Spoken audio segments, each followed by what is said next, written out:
The Commission for Independent Education has changed the way schools will participate remotely in meetings. Moving forward, CIE will be using Zoom Webinar, and there are a few differences to be aware of.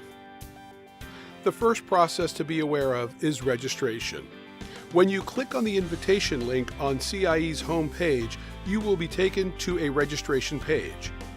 This page has 5 questions that must be filled in: first name, last name, email, confirmation of your email, and organization name. After you register, you will receive an email that includes the Zoom link to access the webinar. Please do not share this link, as it will only work with one device per registrant. If you have multiple people calling in, they should all register individually. On the day of the meeting, we advise you to have only one device in the room. Multiple devices in the same room can lead to audio problems that make it difficult for the commissioners to hear you and for you to hear them. If you have multiple people from your team on the call, they should all be in separate locations. When the meeting starts, all of the schools will be listed as attendees. Attendees cannot display their video camera and cannot turn on their microphone unless asked to do so by a moderator. But attendees can ask questions using the Q&A feature. Please note, questions are displayed publicly, so do not put any sensitive or private information in the Q&A. During the meeting, when your school is recognized, you will need to raise your digital hand, which will help moderators find you in the list of attendees logged into the meeting. When this happens, you will be asked to unmute your microphone. Once you unmute yourself, you will be able to speak. If you call in using a phone instead of a computer, you can raise your digital hand by pressing *9 and unmute yourself by pressing *6. Thank you, and we look forward to seeing you at the next meeting.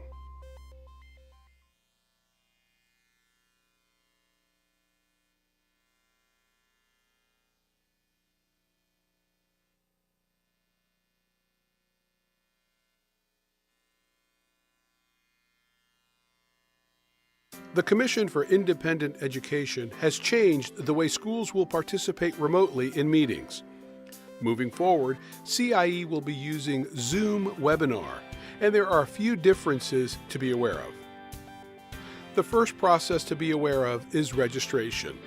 When you click on the invitation link on CIE's homepage, you will be taken to a registration page. This page has 5 questions that must be filled in: first name, last name, email, confirmation of your email, and organization name. After you register, you will receive an email that includes the Zoom link to access the webinar. Please do not share this link, as it will only work with one device per registrant. If you have multiple people calling in, they should all register individually. On the day of the meeting, we advise you to have only one device in the room. Multiple devices in the same room can lead to audio problems that make it difficult for the commissioners to hear you and for you to hear them. If you have multiple people from your team on the call, they should all be in separate locations. When the meeting starts, all of the schools will be listed as attendees. Attendees cannot display their video camera and cannot turn on their microphone unless asked to do so by a moderator. But attendees can ask questions using the Q&A feature. Please note, questions are displayed publicly, so do not put any sensitive or private information in the Q&A. During the meeting, when your school is recognized, you will need to raise your digital hand, which will help moderators find you in the list of attendees logged into the meeting. When this happens, you will be asked to unmute your microphone. Once you unmute yourself, you will be able to speak. If you call in using a phone instead of a computer, you can raise your digital hand by pressing *9 and unmute yourself by pressing *6. Usually there's 250 people in the room. Thank you, and we look forward to seeing you at the next meeting. Or let them introduce themselves, I suppose. So.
I'm going to go to you, Meredith.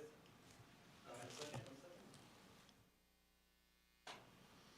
right, go ahead. Welcome to this morning's commission meeting. The meeting is now called to order.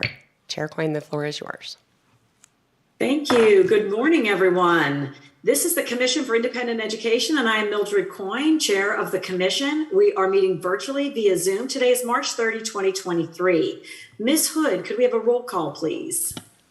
Commissioner Coyne, Present. Commissioner Williams, Commissioner Whitaker, Present. Commissioner Cross, Present. Commissioner Taylor Ellis, Present. Commissioner Marty, and Commissioner Stefano. Present. Thank you. I'd like to remind everyone that if you have not already done so, please put your phones on silent. Thank you. It is now time for the Pledge of Allegiance led by Commissioner Taylor Ellis. I pledge allegiance to the flag of the United States of America and to the republic for which it stands, one nation, under God, indivisible, with liberty and justice for all. Thank you. Thank you for joining us this morning. This meeting has two viewing options as follows. Please use the option 1 if you wish to view the meeting. Please use this option if you wish to view the meeting. Navigate to the Commission's Agenda Information webpage and click on the webcast link available for the desired day. Today's agenda addresses degree granting institutions. These links will direct you to a live video feed of the meeting that will be used for viewing purposes only. This option does not allow anyone to communicate with the Commission or staff. Please use option 2 if you will need to communicate with the Commission during today's meeting, including institutions on the agenda. Navigate to the webcast links referenced a moment ago and locate the Zoom webinar registration link under the video link. There is a separate registration link for each day, March 30 and March 31. You must register separately for each day. This link will send a confirmation email that contains additional instruction on how to proceed with viewing the meeting. When registering, please note a separate registration is required for each user as shared logins are not permitted. When registering, please enter your school name as it appears on the agenda in the designated organization box. This will assist with identifying schools during the meeting. The confirmation email contains instructions for dialing into the webinar for users desiring to call in. If your school is called, please raise your digital hand and unmute yourself. During the meeting, please ensure your device remains muted unless you are speaking with the Commission. It is recommended that only one device be used in the same location at one time. If multiple devices are nearby, please be sure to silence the volume and make sure they are muted. This will prevent any feedback during the meeting. For users who use the dial-in feature, you can press *9 to raise your hand and *6 to mute on your phone. For technical assistance with using Zoom, please see the Zoom technical support website link emailed to institutions. For questions or concerns, please email cieinfo@fldoe.org. Thank you for joining us today and welcome. Due to this meeting's virtual format, we will forgo the introductions of visitors. Next on the agenda now is the approval of minutes. We will consider minutes from the meeting held January 26 and 27, 2023 right now. Is there a motion to approve the minutes? So moved. Second. Motion by Commissioner Stefano, second by Commissioner Whitaker. We have a motion and a second. Any discussion? Hearing no discussion, is there a motion to approve the January minutes? Is there any opposed? Sorry, take a vote. I'm rusty. Aye. Aye. All those in favor, thank you. The motion is approved. January minutes are adopted. The minutes from the emergency meeting held February 10th will be considered at a later date. Ms. Pelton, will you please provide the executive director's report? Yes.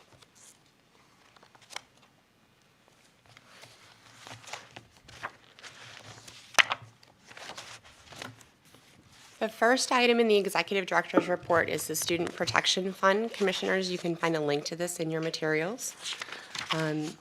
The cash balance is $73,252.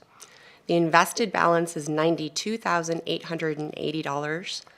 And the total balance, as there is additional cash outside of invested in cash, is $3.655 million. So we have made no payments out of the Student Protection Fund in some time. The next item is citations issued. During this reporting period, there was one citation issued due to an insufficient fund check to Community Barber Schools, number 4724.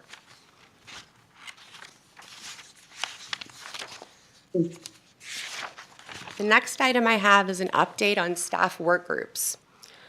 So the Data and Accountability Measurement Work Group is currently finalizing the internal data table. in order to align with data collected from other sectors, including the REACH Office, the Office of Financial Affairs, and FETPIP.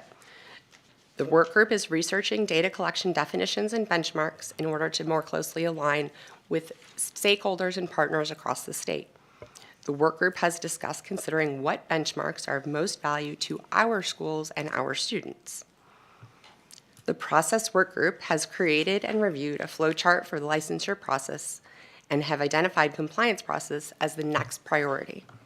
The work group's next meeting will focus on the development of those processes to promote standardization for better efficiency and consistency throughout the licensure process. Rulemaking and legislation work group has been recently joined by our new general counsel, Eric Junta, who will be introducing himself in a few moments. The work group is in the beginning stages of obtaining approval for CIE to accept electronic payments for applications and fees. They are preparing a request for the Florida Chief Financial Officer's Office to obtain Florida Department of Financial Services authorization to establish this system in conjunction with the Florida Department of Education Comptroller's Office to manage the logistics. The Institutional Education Work Group is in the beginning stages. Oops, pardon me, I was about to read the same thing.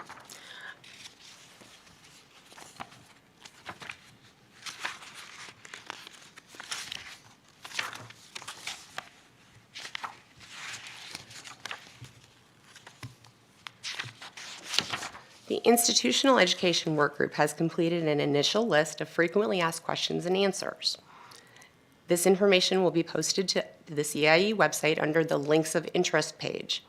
Institutions are encouraged to bookmark that page and check back regularly for updated information and useful links as to your application materials and other questions. I see that Commissioner Marty has joined us.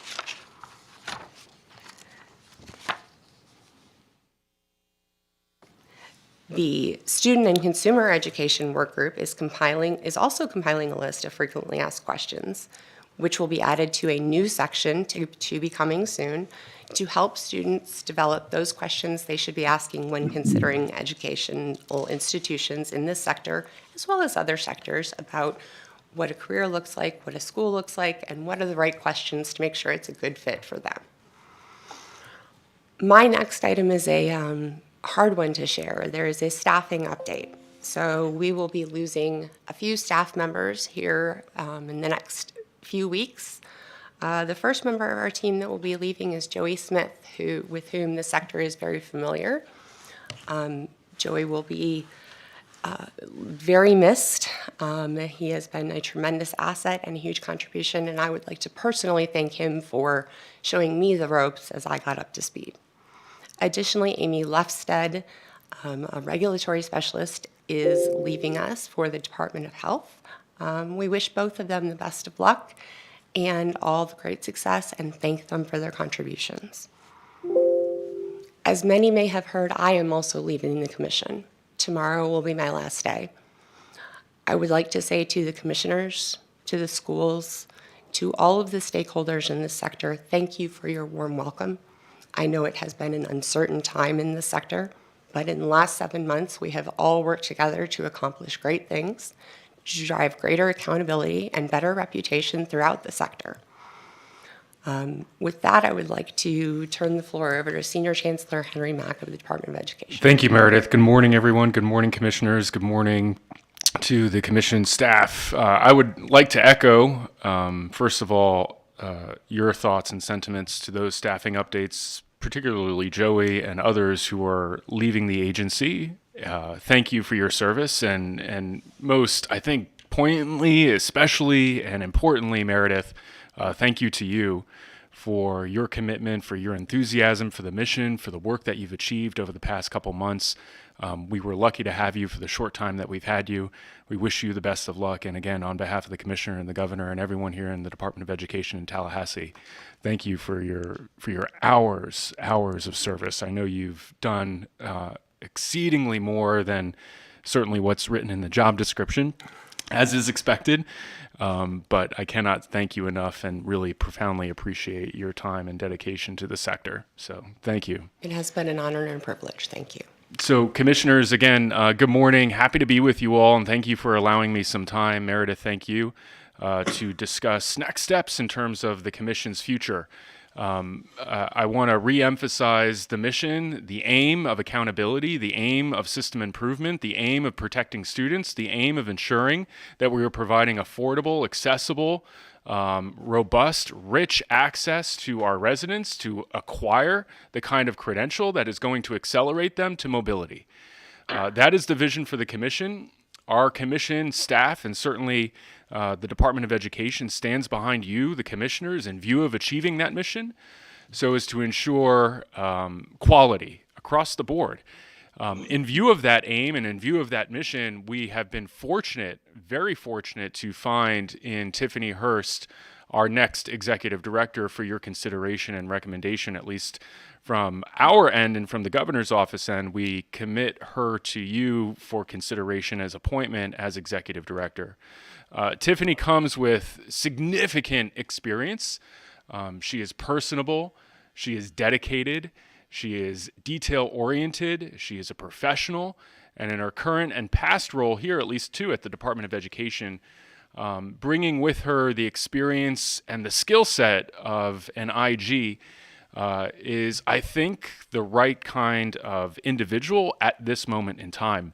I cannot recommend her highly enough to the commissioners for your consideration for appointment. And I'm excited, so excited, potentially to work with Tiffany upon your approval in picking up the mantle, picking up the torch, whatever the appropriate metaphor is, as Meredith has certainly paved the way. So on behalf of Commissioner Manny Diaz, the governor, and myself, I would like to turn it back to Chair Coyne to entertain a motion to appoint Ms. Tiffany Hurst as the next director of the Commission for Independent Education. Thank you, Senior Chancellor Mack. And those saddened by Meredith's departure, and certainly Joey, you will be dearly, sorely missed, as well as Amy. We really appreciate your service. As new commissioners, you know, we're all learning, and we're very we have a thirst for information and knowledge. And Joey, you've been such a great resource to all of us. Thank you so much for your commitment to our state, to our students, to the work and the charge of this Commission for Independent Education.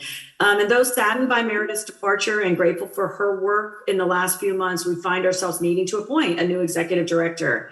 Commissioners, in your addendum, you will find Ms. Tiffany Hurst's resume. Ms. Hurst is a strong candidate, as attested by Senior Chancellor Mack, for this position, and brings an attitude of continuing positive growth for the Commission. Her background as an Inspector General will serve the Commission well. I think it's a really unique and interesting fit for us. Ms. Hurst is prepared to begin with the Commission April 17th. Is there a motion to appoint Ms. Hurst, Commission for the Independent Education Executive Director, effective April 17, 2023? So move. Second. Moved by Commissioner Stefano, second by Commissioner Taylor S. Ellis. We have a motion and a second. Is there any discussion? Hearing no discussion, all in favor of the motion? Aye. Aye. No opposed. With that, the motion to appoint a new executive director effective April 17th, Ms. Hurst, is approved. Ms. Hurst, would you like to say a few words? I believe she would. I think they just have to unmute her. So if we don't mind giving a few seconds.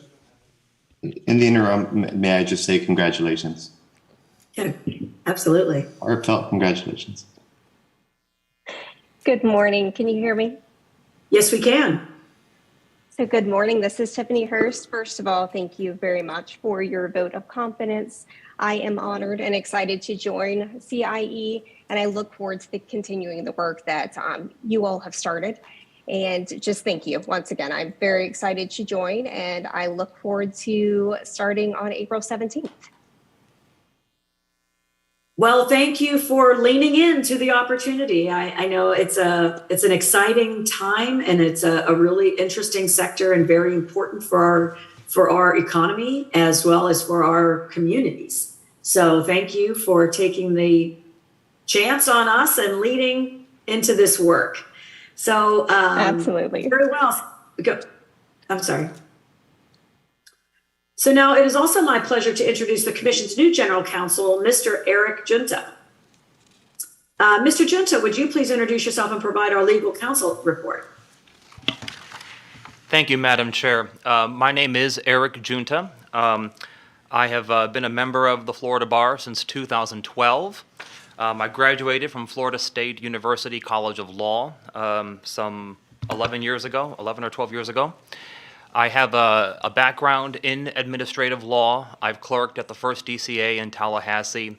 I've been an assistant general counsel at DBPR and the Department of Corrections, and most recently I had a productive career in the private sector in the Miami-Dade and Broward area. It is my distinct honor to be rejoining the administration and in the capacity as a general counsel to this commission. It's, as I've been observing and as I have observed several times, it's a really exciting time to be involved in anything pertaining to education in Florida.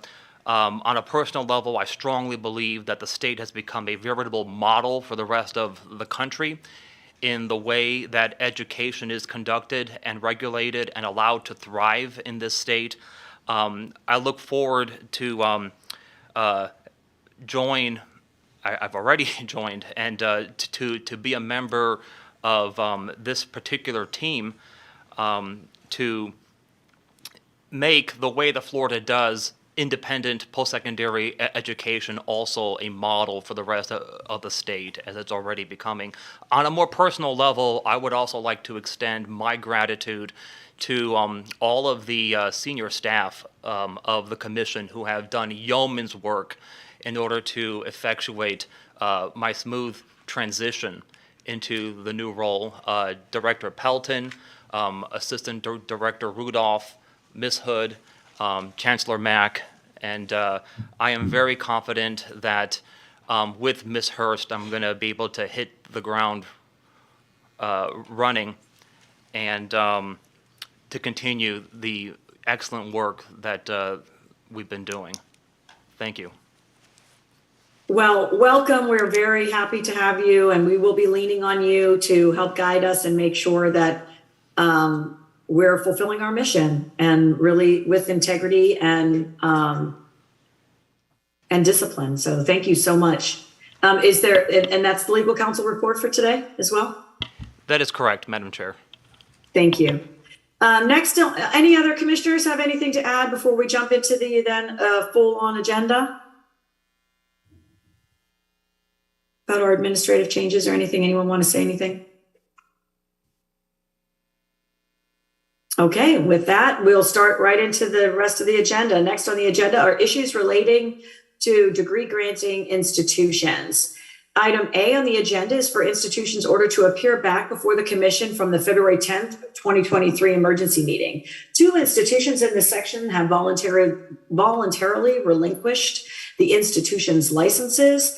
As such, those institutions, Technopro Institute, Boca Raton, number 2671, and Med Life Institute, Lauderdale Lakes, number 3097, have been pulled from the agenda. We will take the other 5 institutions individually. Madam Chair, if I may, for just a moment, I apologize. I just wanted to point out there is a typo throughout this section. It says 2020 in the digital version. It should say 2023, which it does in the printed version you have. Oh, okay. So I'm saying the right thing. You are saying the right thing. I just wanted to clarify for commissioners who are looking and saying, we didn't do this in 2020. Okay. All right, great. Thank you for that. The first institution then is Carleen Health Institute of South Florida, West Palm Beach, number 5075. Staff recommendations have been provided. If you are here from the institution, please raise your digital hand, unmute, and introduce yourself. And team, you'll let us know if you see or don't see members from the Chair Coyne, there is no one here from the institution. Okay, so commissioners, is there any discussion on this item? Hearing no discussion, is there a motion to accept the staff's recommendation? So moved. Second. Moved by Commissioner Taylor Ellis, second by Stefano. Is there any, all in favor? Aye. Opposed? No. Staff recommendation is adopted. Then next, we'll move to number 3. The next institution is Murrell School of Nursing, Palm Springs, number 7741. Staff recommendations have been provided. If you are here from the institution, please raise your digital hand. Unmute and introduce yourself.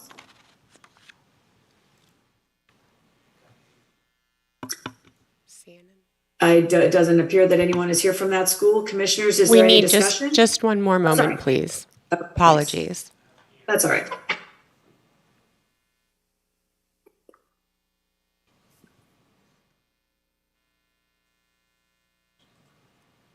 There is no one here from the institution. Thank you for that confirmation. Commissioners, is there any discussion? Hearing no discussion, is there a motion to accept the staff's recommendations? So move. Second. Moved by Commissioner Marty, second by Cross. All in favor? Aye. The staff recommendation is adopted. Now we move on to Nursing Bridges Institute, Pensacola, number 6138. The next staff recommendations have been provided. If you are here from the institution, please raise your hand and introduce yourself. There is no one here from the institution. Commissioners, is there any discussion? Hearing none, we'll take a motion to accept staff's recommendation. So moved. Second. Moved by Commissioner Whitaker, second by Taylor Ellis. All those in favor? Aye. The motion to accept staff's recommendation is approved. Next institution is Palm Beach International College, Lake Worth, number 7659. Staff recommendations have been provided. If you are here from that institution, please announce yourself. There is no one here from the institution. Commissioners, is there any discussion? Hearing no discussion, is there a motion to accept the staff's recommendation? So move. Second. Moved by Commissioner Stefano, second by Cross. All those in favor? Aye. Hearing, the motion is to accept staff's recommendation is approved. The last school, I think it's the last one, I shouldn't say that, is Suncoast College of Health, Bradenton, number 3214. Suncoast College is reporting back from the emergency meeting and has also applied for a change in ownership, which we will consider both items simultaneously. Staff recommendations have been provided. If you are here from the institution, please raise your digital hand, unmute, and introduce yourself. There is at least one individual from the institution. Yeah, this is Bob Harris on behalf, attorney from Mesa Caprello on behalf of. I'm sorry, Mr. Harris, but I believe that, what is this? Hello? Yes, ma'am. Oh, all right. Mr. Harris, my understanding is that you are not representing Ms. Leod, who is the person who submitted the information for the commission today? That is correct. I'm here on behalf of Dr. Henri, who is the person who purchased the institution, and therefore is part of the issue that you're going to consider simultaneously about the change of ownership. I'm here only on behalf of Dr. Henri. Okay. So, good morning, commissioners and Ms. Pelton. Thank you, Ms. Pelton, for your service. We do really appreciate your interaction during the time period that you were there, albeit brief. We are here today. Audrey Kaplan, I'm the attorney for Ms. Leode, who was the former owner of Suncoast College. She's here with me today. And we are here in response to the information that was submitted both with regard to the emergency meeting on February 10th, 2023, and with regard to the information that was submitted by Ms. Leode with regard to the change of ownership that you are also discussing today. We have some information that we would like to share with the commission, and then we would be very happy to answer any questions. We want to begin by saying that I've had a very solid professional working relationship with the CIE for over 15 years now. And despite this very long history of transparency, collaboration, and professional respect, I am very disturbed that a decision would be made on the future of a school when the commissioners themselves have not even had the opportunity to review the entire submission of documentation, which provides evidence of compliance with both the concerns expressed at the February 2023 emergency meeting and with regard to the change of ownership. I've not seen an instance before where the provision of information that contains personal information, which would otherwise be protected by FERPA, was withheld from the commission. And under FERPA, the commission is permitted to see the information that was provided. And if for any reason this information was not deemed transmittable by the current staff, the opportunity to redact that information should have been provided. The decisions being made here today are far too important to be made without having fully reviewed the information available as a basis for making those decisions. There was actually very limited information that would have been protected by FERPA included in that submission. And more importantly, the detail was warranted to verify the information provided that was specifically requested by the commission as a result of the emergency meeting. We also want to express that it is very important that the commission fully understand the timeline of events that occurred with regard to the change of ownership in particular, that notice was provided in a timely manner. No objection was made to the transaction at the time by the CIE, and that the CIE's duties to execute, their actions on behalf of applications that are submitted hasn't been exactly adhered to in a timely manner.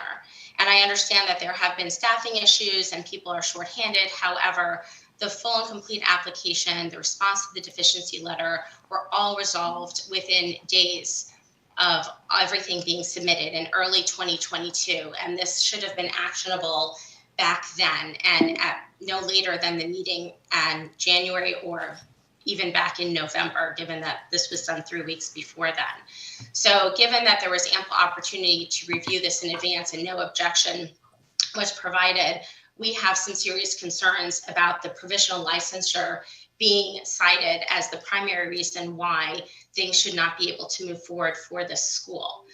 It is not only denying the change of ownership, but requiring an orderly closure that seems an excessive and unwarranted action with regard to this school. And it seems based on the suspicions raised as a result of the partial ownership of this one other individual. We've been able to show that not only was this individual not directly involved in the school operations during the time he had partial ownership, but there's no evidence of wrongdoing at the school or by any of the other owners or operators who have been integrally involved in operating the school, either under the ownership of Ms. Leoty and her former partner or under the current owner, Dr. Henry. We don't believe that there's any strong relationship that would give cause for concern of the operations at the school. They were not indicted under Project Nightingale. They were not named in any public investigatory documents, and there was no investigation actively made at the school by the FBI. Having said that, we would be happy to address the specific items on the summary sheet with regard to the provisional licensure and the change of ownership. And we want to note that in the past, that the provisional licensure status of a school has not been an impediment to a change of ownership transaction, particularly when the license has been changed to provisional based on the accreditation status of the school. We want to note that the school is not required to be accredited. It is not a Title IV institution. It elected to be accredited, and that the new owner, Dr. Henry, has been actively involved in securing new accreditation, again, optional, and has been pursuing that for some time. He's been the owner and the operator of that school for over 5 months now. And despite this, Ms. Leoty has still been actively engaged with the CIE to ensure that information is presented in a timely manner and to answer all of the questions that have been presented. So, Ms. Kaplan, it is your statement that the information that was provided in response to the emergency order was complete, because we found fairly significant inconsistencies in the lists of students and inconsistencies in count between the transcripts and the list of graduates that were provided, among other issues. I hear what you're saying, Ms. Pelton, and we reviewed very carefully the information that was transmitted back with regard to the alleged deficiencies or discrepancies. And we would be happy to review those with you because we believe that it was simply a miscalculation on the part of the CIE compared to the calculations that were made by the school. We're talking about a very small number of students overall. The other schools that are being investigated here have hundreds and hundreds of graduates. We're talking about less than 100 graduates, and every single one of them can be verified. Additionally, I just need to note that the ownership of the school transferred to Ms. Leoty and her former partner in 2019, and some of the data being included predates her ownership, which is not what we understood to be included in the request that was made for information.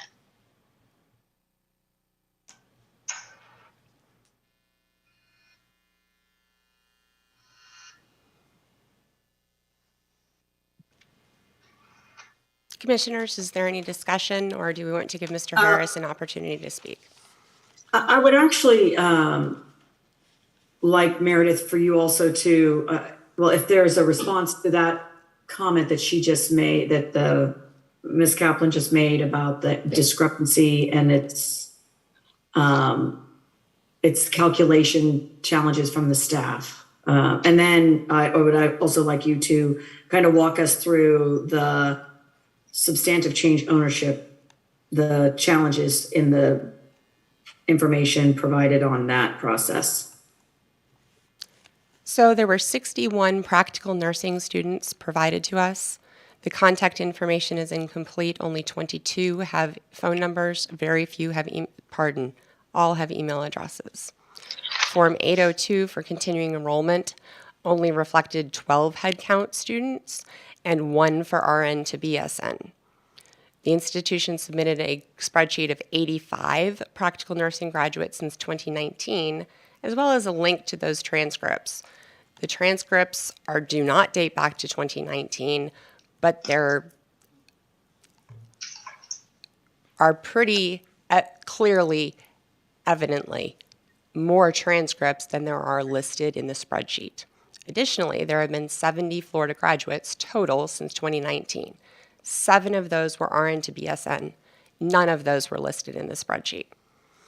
The emergency order did not provide information only under current ownership for the school. It said for the entire time period of licensure.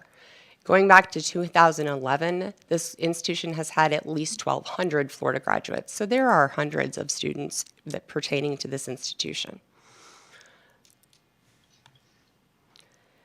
Faculty and staff listing. I was able to write down all of the things that you were saying, but I would be happy to address each one of them.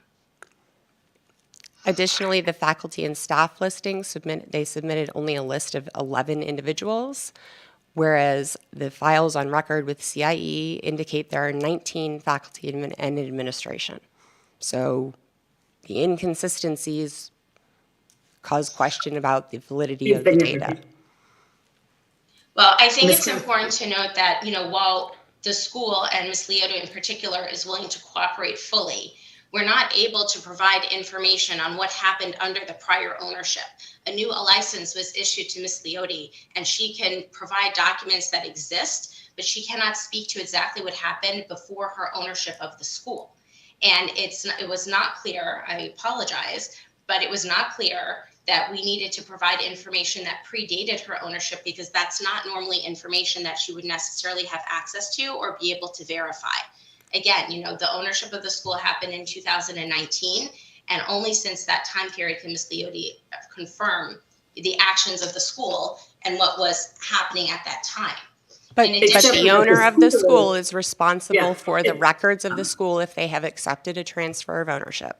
Right. And the school is still the school of record for those students that graduated and completed, and you would need to have those evidence of that. And so, and record and documentation of that. We have the records of the students that was provided by the prior owner.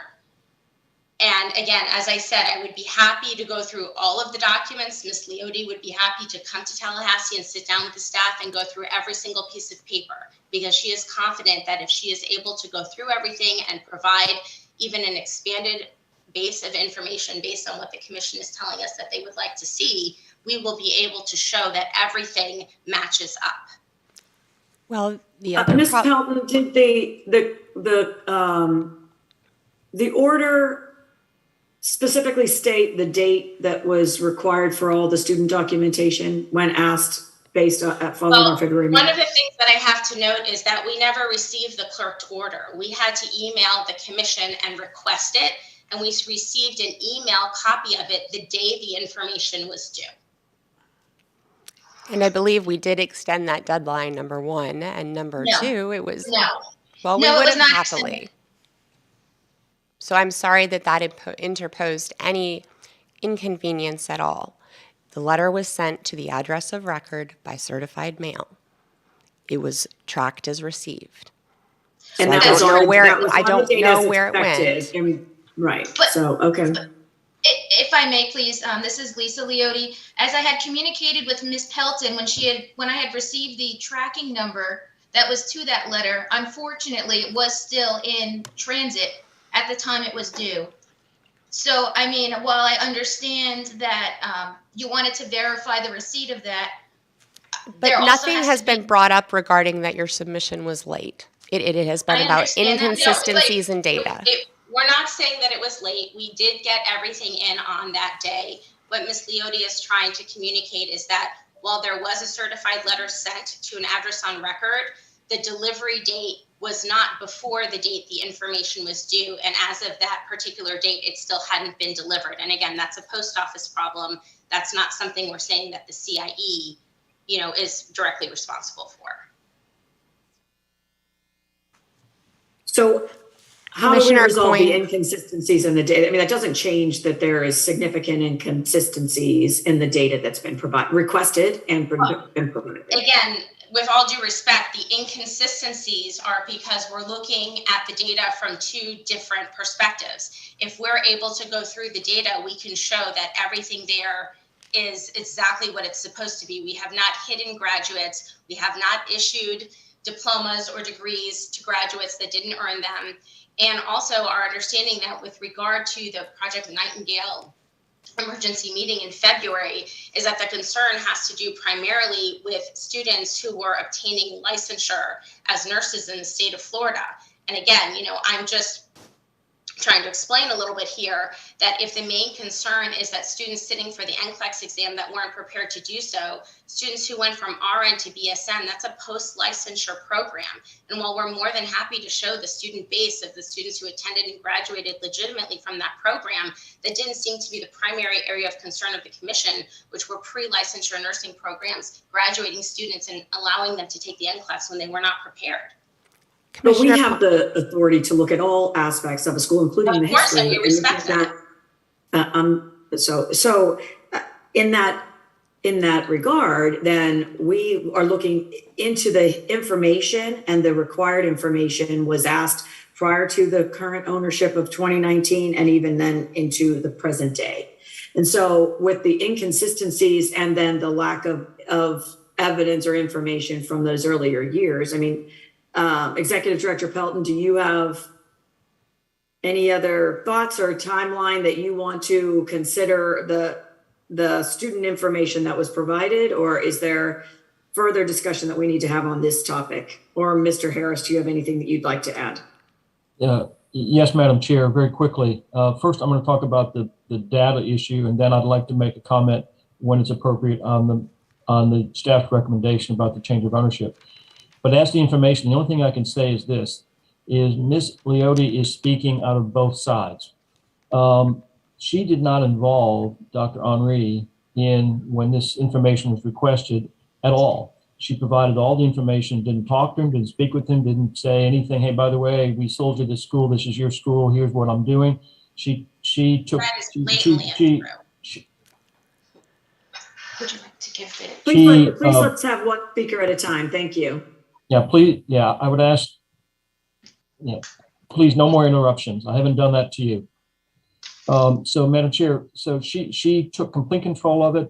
I asked Dr. Henry if he had been involved in it, and the answer was no. So she did all of this herself. Again, in her submission, she says that Dr. Henri is the owner. He's responsible. He's the one who bought the school.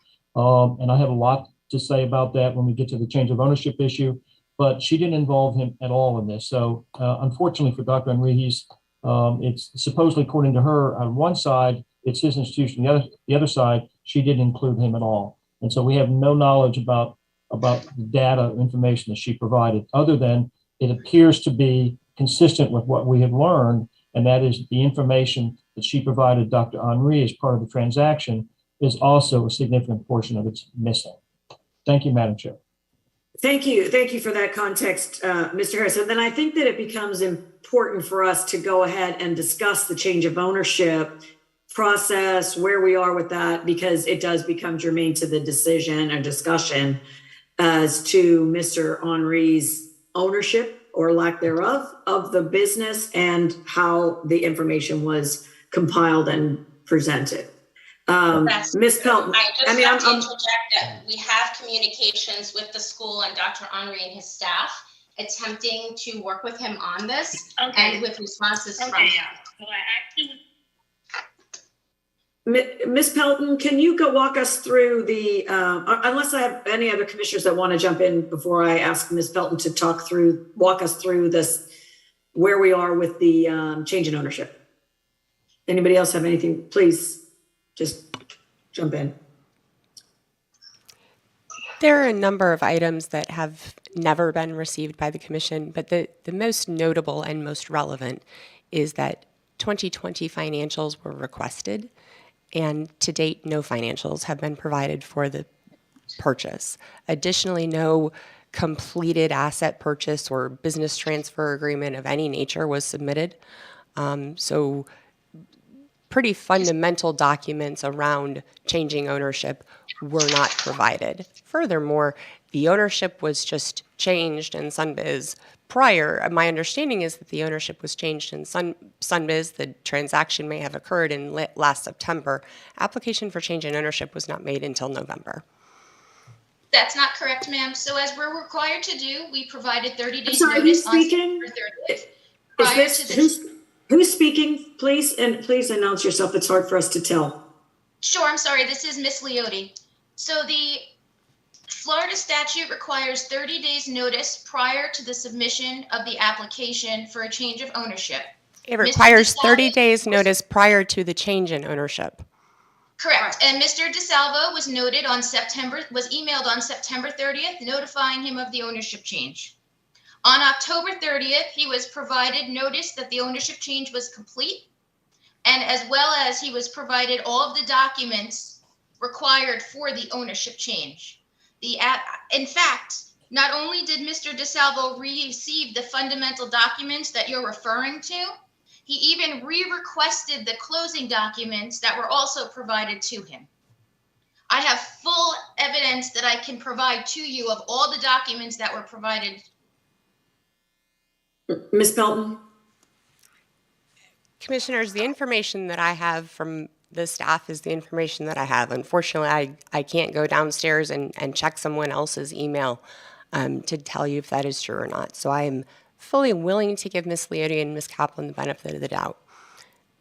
That being so, we have... However, why hasn't that been shared and vetted prior to this? Like, why, if that is the case, let's assume Ms. Leoty is giving full factual evidence that there has been staff awareness and submission.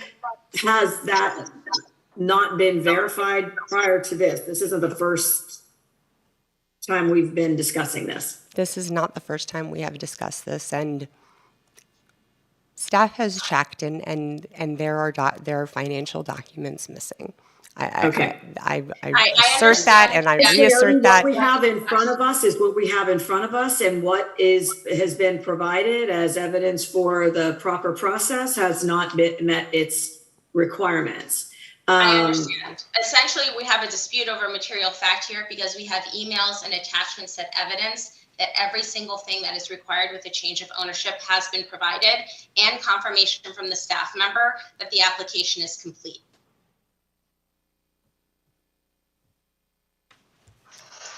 And if I may add, the confirmation from the staff member. And who is this speaking? This is Ms. Leoty. The confirmation that we received from the Yep, I'm sorry, from the staff member, which was on December 6th, not only stated that the application was complete, but that they would be moving forward with the provisional license. And for whatever reason unknown to us, rather than us be assigned for the January CIE meeting, which is what we should have been on, in December, he told us we wouldn't be on until the March meeting. Because in the quality control process, those financial documents were deemed inadequate to satisfy the requirements for a change in ownership. But there was no further communication with us that that was the case. Right. And Ms. Pelton, we understand that you're not able to verify every email and look at every document that is provided. However, as I stated, Ms. Leoty and I would be happy to come to the office and go through those documents to show that all of the information, particularly the financial information, the asset purchase agreement, all the other essential information that's required was provided. Additionally, I just have to note that I know that very specifically, the financial documents that were missing, as communicated Tuesday, February 7th, are submission of a pro forma balance sheet for the December 31st, 2023 year end, submission of a post-closing interim financial statement for Quality Healthcare Training Academy, additionally submission of an updated ACICS plan. Those documents have not been received and were communicated to you in February. Right, and Wait, in February? Thank you for that. Excuse me, Ms. Kaplan, Ms. Leoty. I'd like to now give an opportunity to Mr. Harris to share from Mr. Henry's, representing Mr. Henry. I appreciate that. However, my concern is that we have not been able to address these submission questions, and Mr. Harris is not involved in the submission of the documents. And so I would just like to be able to respond to what Ms. Pelton just commented on. Just read from an email that was sent to the information that Ms. Pelton is referring to from February 3rd is the information that was sent out with part of a summary sheet, I believe. However, before then, again, from the time of closing October 30th until February 3rd, no indication was made that there was anything else missing. However, when we go through the financial burden is on the owner of the school and the people making the application to make complete application. You understand what is required to effect a change in ownership. The documents are not unclear. They have been communicated to you a number of times. I understand you are both passionate about this issue. We're going to have to agree to disagree on this point. And I just want to make it clear that the deficiency letter was provided to me on November 3rd from Mr. DeSalvo, and all of his requests were submitted to him on November 7th. Every single one, from the old organization chart to the new one, the executed purchase agreement, the budget form, the financials, the past improvement rate, multiple letters, the matrix, the contracts, as well as the plan for the accreditation change, which I can easily forward over to you to demonstrate. So I believe that the dates might be a little mixed up. That might be in your records, but I have them very clearly right here. Okay, thank you. Mr. Harris, do you have anything to add to this consideration?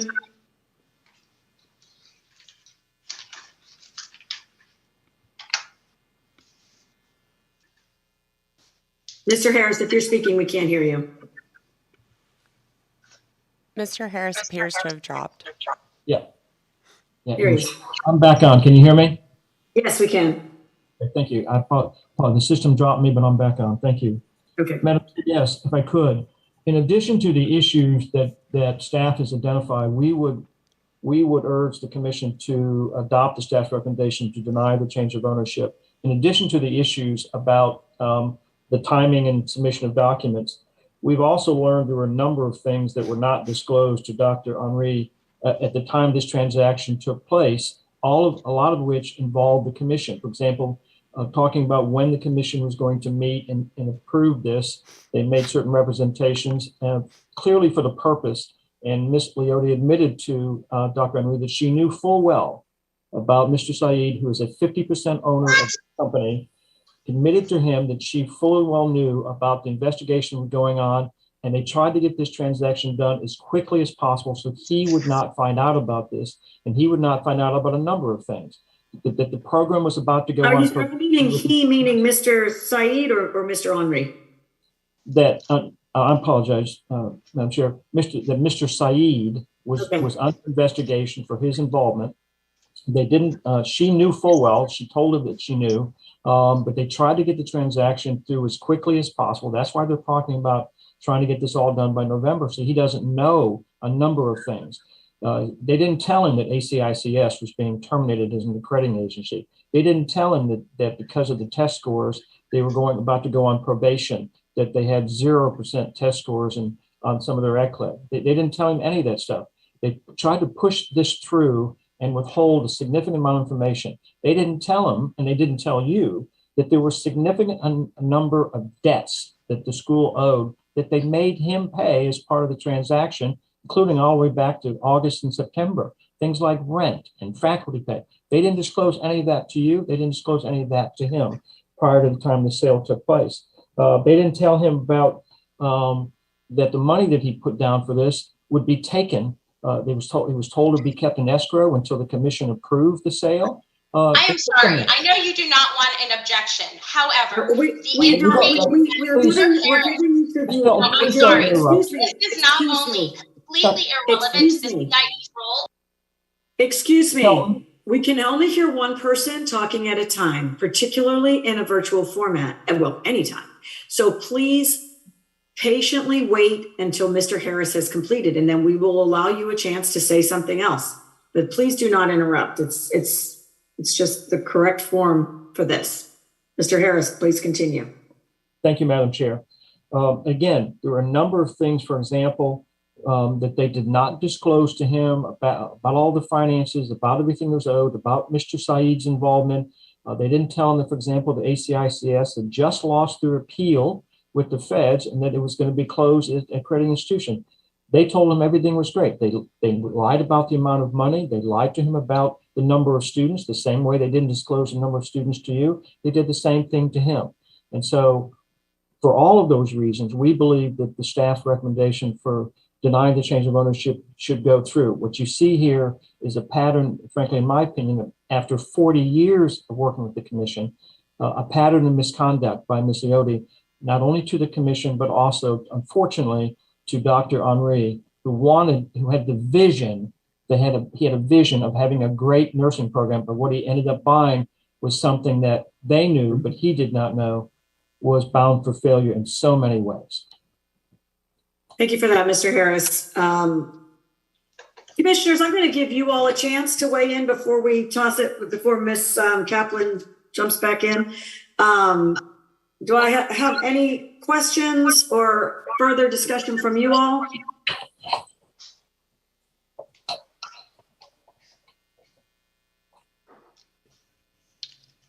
I would like to see the issues that Mr. Harris brought up regarding the lack of transparency, any of that information that can be provided to us regarding the debts and other issues, that would be helpful.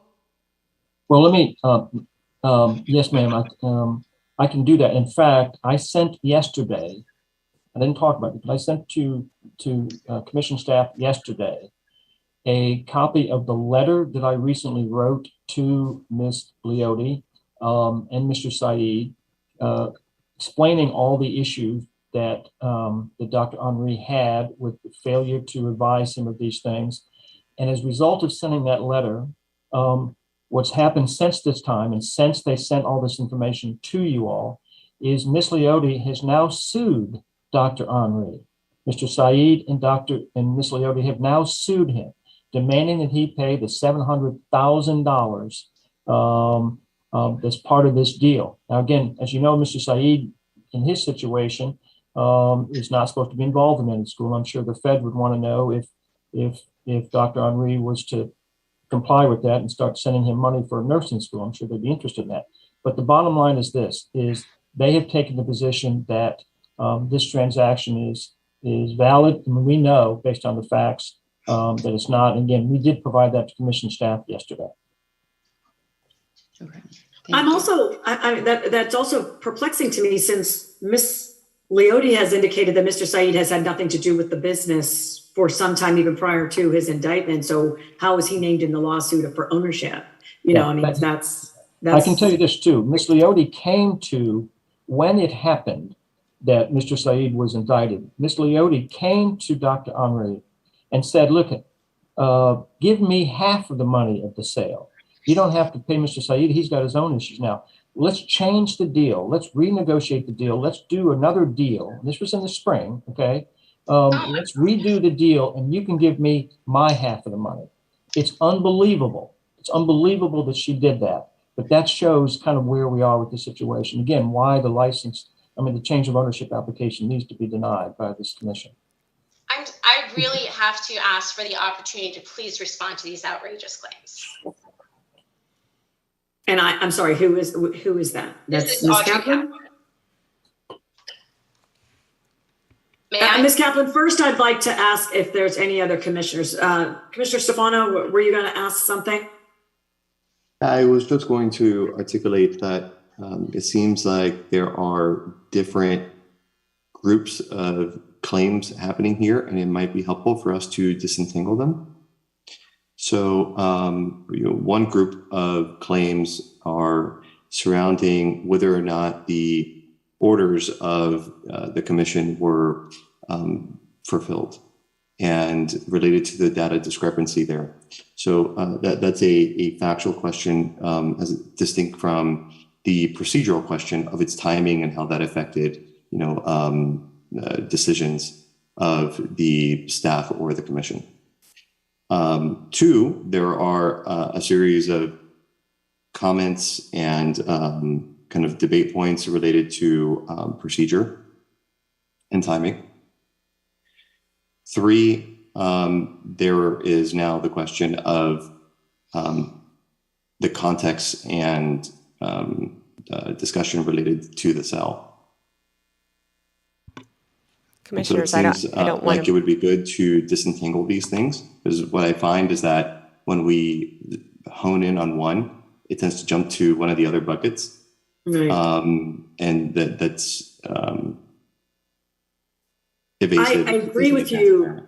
Yeah. I agree with you, Commissioner Stefano, because I was thinking the same thing. The thing that tripped me up on that is that if the sale is the sale according to Ms. Leotti, if the sale has been completed, everything was, although compliance requirements were met in a timely manner in November, and yet Mr. Henry had no involvement in the submission for all the other clerked orders related to the school. So that's where I get a little, that's where it gets muddy, right? It gets, like if his involvement, he's not as an owner, if he's the owner, according to her, then why would she be submitting all of this information? Why would not he be reaching out to her for all of this information that is necessary for the questions that we asked in February due to the impropriety of the previous Ms. Pelton specifically requested that Ms. Leotti was the one to respond to those requests. That is inaccurate, Ms. Kaplan. I'm sorry if that's the information you were provided, but that is absolutely untrue. Commissioners, I do not want to muddy the waters any further, but there is also the issue of the on-site visit, which was conducted, which at that time, separate inconsistent information was provided, which we heard about at the emergency meeting. We do not need to go over it again. Just wanted to remind the commission of that context here as well. So, well, I don't think that it's necessary for us to dispute with Ms. Pelton or the commission the details of the documents at this point, because we're not going to have the opportunity to review them one by one during this meeting. I do want the opportunity to address what Mr. Harris brought up during his time speaking. First of all, I have to note that the role of the commission is not to evaluate the business terms of the deals that are made between the buyers and the sellers who are transacting schools. It is important to note that there was a due diligence period. Dr. Henry not only had the opportunity to find out everything with regard to ACICS, the NCLEX scores, accreditation of the nursing program, and everything else, but it was during that procedure that everything was actually discussed between the parties. Since Mr. Harris did not represent Dr. Henry during the sale, I don't see how he can really speak to what happened during the diligence process, but we are able to show everything that was disclosed and provided during that time. It is because ACICS was specifically discussed that Dr. Henry is actively engaged in getting the ABHES accreditation for the school. In fact, back in October of 2022, he participated in the ABHES accreditation workshop. So he is well versed in the needs of the institution with regard to moving away from ACICS into a new accreditor. And when I say the need to do so based on the school's election to be accredited, because they are not a Title IV school and they are not required to have institutional accreditation for that purpose. With regard to the test scores and the probation, all of this was fully vetted by Dr. Henry. And we have to note that the future of the school was not vested in the nursing programs. In fact, the year leading up to the transaction of the sale of the school was moving away from the nursing programs and expanding significantly into other non-nursing areas of education. There were not significant debts that were transferred to the new owner. Any debts that were remaining were agreed upon specifically in the asset purchase agreement. And despite Mr. Harris's claims that Miss Leoty, I should say, was well aware of everything going on with the feds and Project Nightingale, that is absolutely false. She was blindsided by the information when Mr. Seed provided her with that after he had been served with the indictment. And it was soon after that that she communicated with Dr. Henry as well. They have been in communication until recently when Dr. Henry stopped responding to the emails and also blocked Ms. Leoty's number so she could no longer communicate with him. It would not be in the best interest of the school or the students for no one to be responding to the CIE. Therefore, Ms. Leoty found that it was important for the school, the students, and her own personal reputation to continue corresponding with the CIE and provide whatever information that she could. Having said that, we still maintain that all of the documents required were submitted. And we still maintain our offer to come to the CIE offices and review every piece of paper and every email that has been transmitted to show that Ms. Leoty herself has made every effort to be in compliance and has provided what has been requested. Okay, thank you for that. Finally, Thank you. there were no side deals made by Ms. Leoty and Dr. Henry with regard to changing the terms of the contract to exclude Mr. Seed. So thank you for that. I appreciate your rebuttal to those comments. So commissioners, for us, I think, we have to think about the integrity of the school, the protecting the students and the public. And I want to turn our direction to what we are charged to do for accountability and for quality and public protection and service of the constituents that we're serving. So how do you all choose to proceed? Mr. Stefano, Commissioner, you want to say something? Yes, for a point of clarification. So we heard in their, in each in part, their take on the current status of the cell. I'd like to ask the CIE staff, based on officially available documentation, what is, objectively speaking, the status of the sale of the business? The change in ownership has never been approved by the Commission for Independent Education. Specifically, the two documents that we are missing and have been missing are a pro forma balance sheet and a post-closing financial statement. Madam Chair, can I make one final comment about that? Sure. Okay. And that is, if Ms. Leoty believes that the change of ownership should have occurred before, if she believes that documents were sent before, she can always challenge the commission's decision. But at this stage, denying the change of ownership, considering all the stuff that's happened and all the statements that have been made, would be the best thing. And again, if she has proof that decision is wrong, then she can challenge that decision. That's her right. But we believe it should move forward, and the change of ownership should be denied based upon everything that you've heard today. Thank you. Thank you. If I may, I'm sorry. I understand that Director Pelton responded regarding the change of ownership status with respect to the CIE. But I think that the question that I posed is a bit broader in scope. I want to basically know, legally speaking, who's currently responsible for the students that are at the school at the current moment? And, you know, who is that legally responsible entity that we would have to talk with and work with moving forward? And it seems that... Sorry. I was going to just answer your question. Determined. Dr. Henry, under the terms of the agreement, is the legal owner of all the Legally, assets legally, the school. owner of record with the regulatory agency is Ms. Leoty and Mr. Said. They are I the understand ones what you're responsible saying. for the students with regard to this regulating body.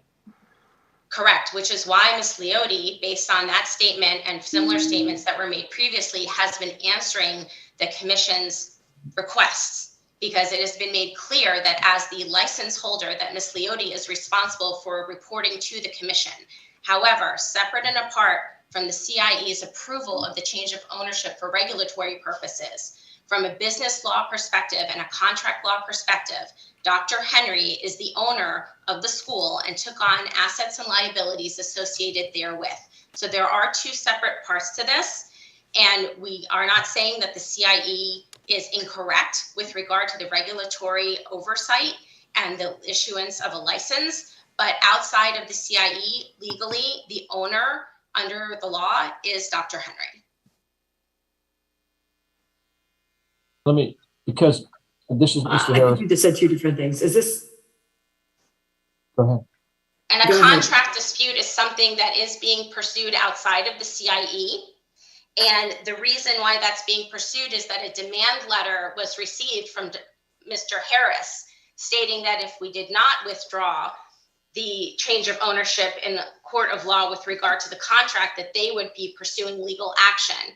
And as a result, Ms. Leoty took the initiative to enforce her rights under the contract.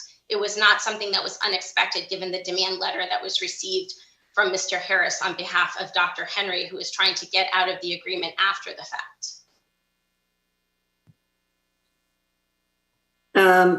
I'm interested, Eric, I'm going to throw you into the fire, counsel.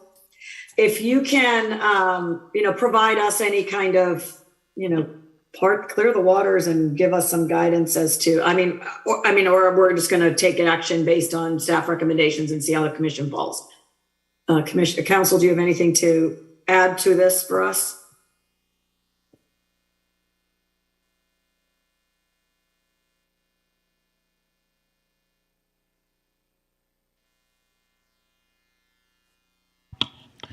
So, Madam Chair, just would you please clarify what you're asking me? I'm asking, is there a decoupling of these things as per Commissioner Stefano's comments? Is there, or just you've reviewed the staff recommendations? Is there any purchase, not purchase, like the whole ownership piece? Like, do you have any other pieces to that we should consider? Are we within our legal rights to deny the application and to extend the emergency order to place the institution on probation pursuant to law? Where everything's according to the staff recommendation is within our purview. So to answer the second question first, the answer is, in my opinion, yes. The staff recommendation is well within the purview of the commission under both statute and rule. Just to clarify, Madam Chair, your first question, if you're asking me which of the either former or current putative owners is legally liable, it's not clear to me that there is this as strict a demarcation between liability under general contract law as opposed to liability, who is liable to the to us, to this body. This is not an area of law that in my research is very well litigated. I I know from my personal experience, for example, at DBPR, when I was an administrative prosecutor for licensed and unlicensed contractors, that if a general contractor, for example, if he qualifies a company but doesn't own it, the contractor is jointly liable with the actual owner of that company for, under tort or for other actions of contract. I don't know for certain whether an analogous situation applies here, where both the licensed owner registered with the commission as well as the legal owner who you find on Sunbiz, whether they're both liable civilly in a contract context for whatever happens at these schools. That would be a very interesting dynamic to test out if this reached if some sort of case where some sort of contractual dispute were to arise, whether both are liable. But as to the second and more important question, the commission has very broad authority to put the institution on probation per staff recommendation. Madam Chair, this is Bob Harris. Can I add one last thing to that? Sure.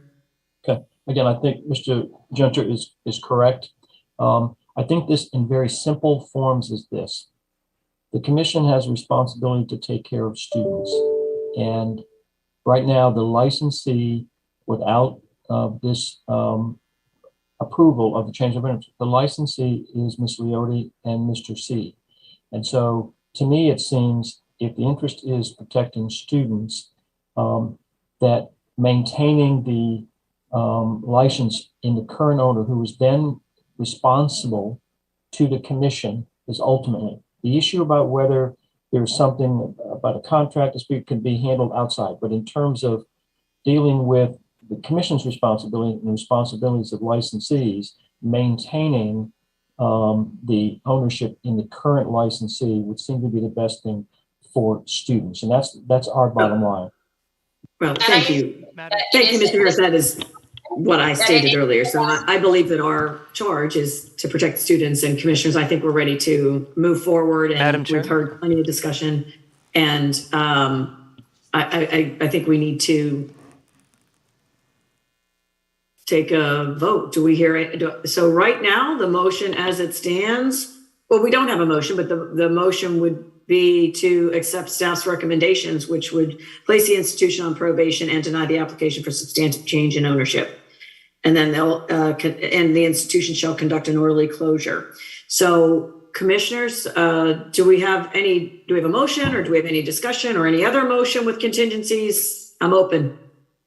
Dr. Henry here. Hi, hello. I'd like to quickly say something if I may. Sure. Okay.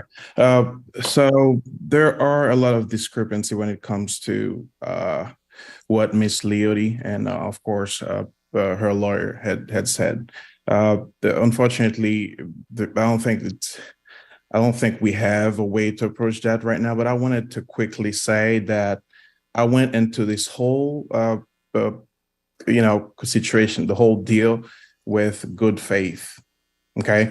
So I just want to point out the fact that that wasn't shared. Okay. So I just want to say thank you for, approaching this the right way. The whole idea is to be good and be good by other people. That's what I just wanted to add. Thank you. Thank you for that. I do think, the due diligence process on the purchase and sell is outside of our realm of responsibility, an area that is between the previous and the current, or however the ownership transfer. So Commissioner Williams, you were coming off mute. Do you have something to add? No. Okay. Oh, ma'am, I was listening in the entire time and realized that my camera wasn't on, so I'm here and available for question. And Madam Chair, I would just like to add one thing. Ms. Leoty's, I believe it was her attorney, made some comments about us not having authority over the business transaction. And I obviously realized that. And my comment I made earlier responding to Mr. Harris, it was about the student information, and because that is our responsibility. And if there is a lack of student data being provided to the new owner or during this transaction, that's what we most care about. We want to make sure we know what students are there, making sure that they are at an institution where they can receive their degree. And that when I heard that that was not being provided, that really, caused concern. So that I just wanted to clarify. I'm not trying to get involved in this business transaction. I'm just trying to make sure that we are being provided with the proper data and it's being represented accurately. So thank you. Thank you for that. Commissioner Stefano? Just to echo this and to operationalize it, I just want to make clear that any determination that I make, and I'm confident that this would be the case for the rest of the commissioners, is not thinking about this business dispute for all intents and purposes that is going to be bracketed from our consideration. And we're going to kind of consider these things on their own merits from the perspective of the CIE and our own regulations. And, with that, with your permission, I feel confident moving on the motion if you put it forward. Excellent. So you're making a motion to accept staff's recommendations as outlined?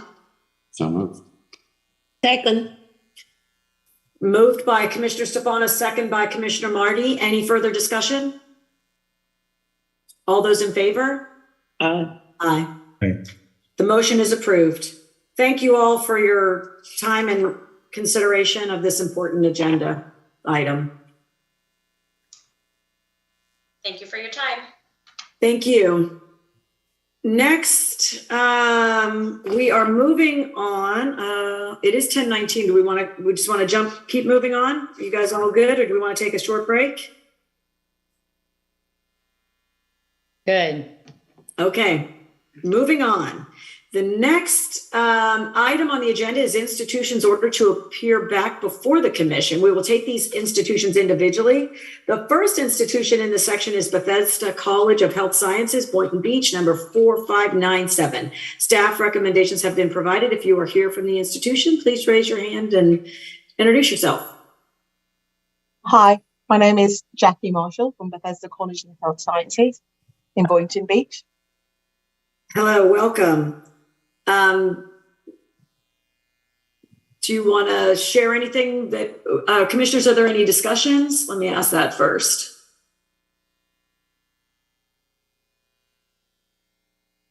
On this item.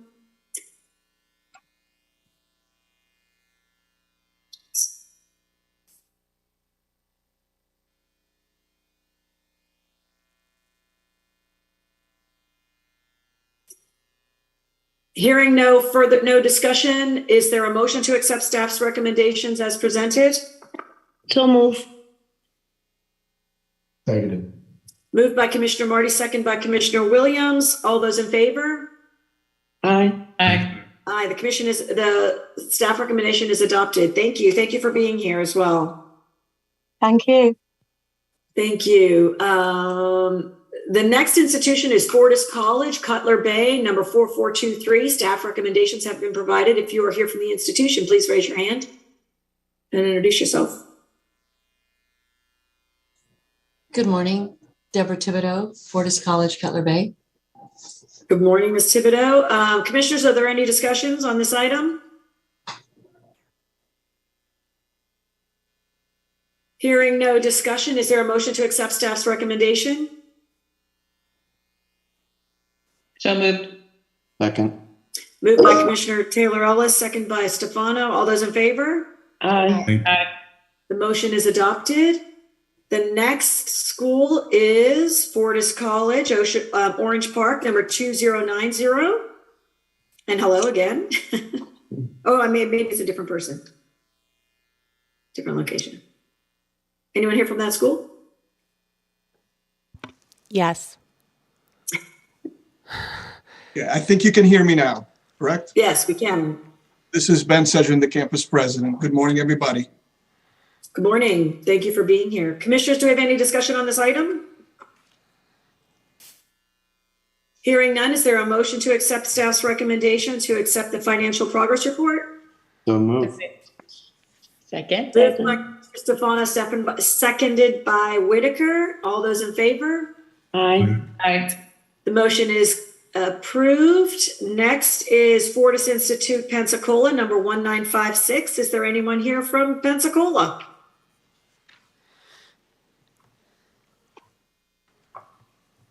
Hi, this is Kathleen Cole with Fortis Institute in Pensacola.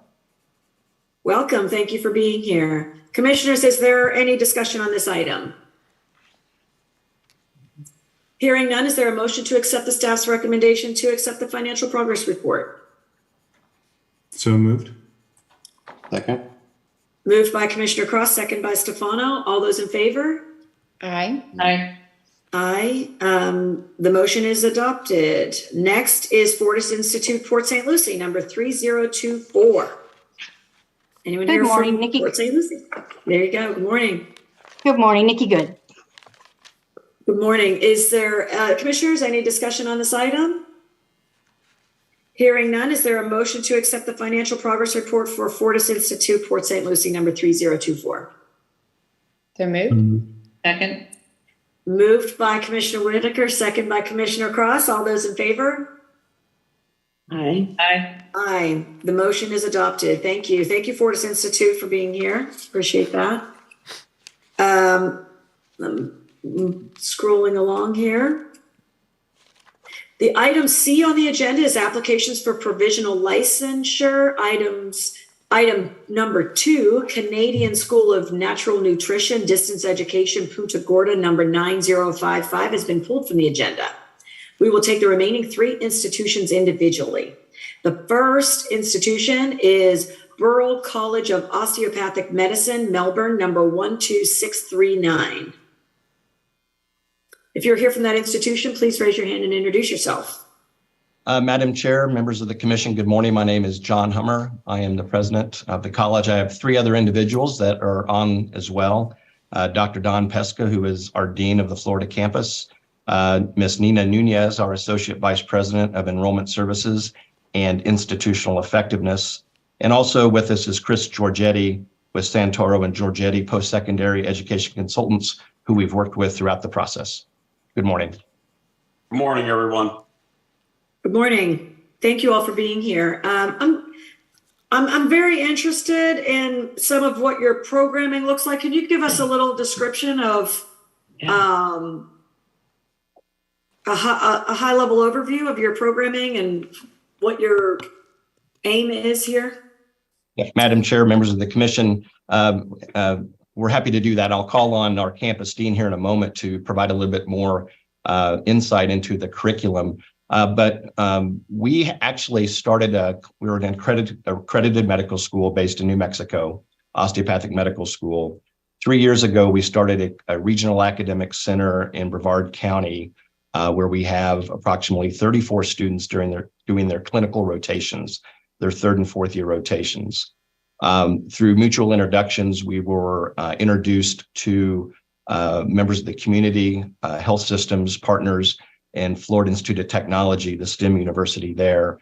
And we're encouraged to look at doing an additional location, which is similar to what you have in the state already, for example, with LECOM, who has an additional location as well in the state. So we started the due diligence process, and over the last 3 years have been developing the relationships with the health systems in that community to look at a 4-year additional location under the accrediting body that we're accredited under, the osteopathic medical schools, who we've gone through their process of reviewing the campus and the curriculum, decided to move forward with a physical on-site location there. And with that, I'm going to ask Dr. Pesca to provide you a little bit more detail on how that works in real time.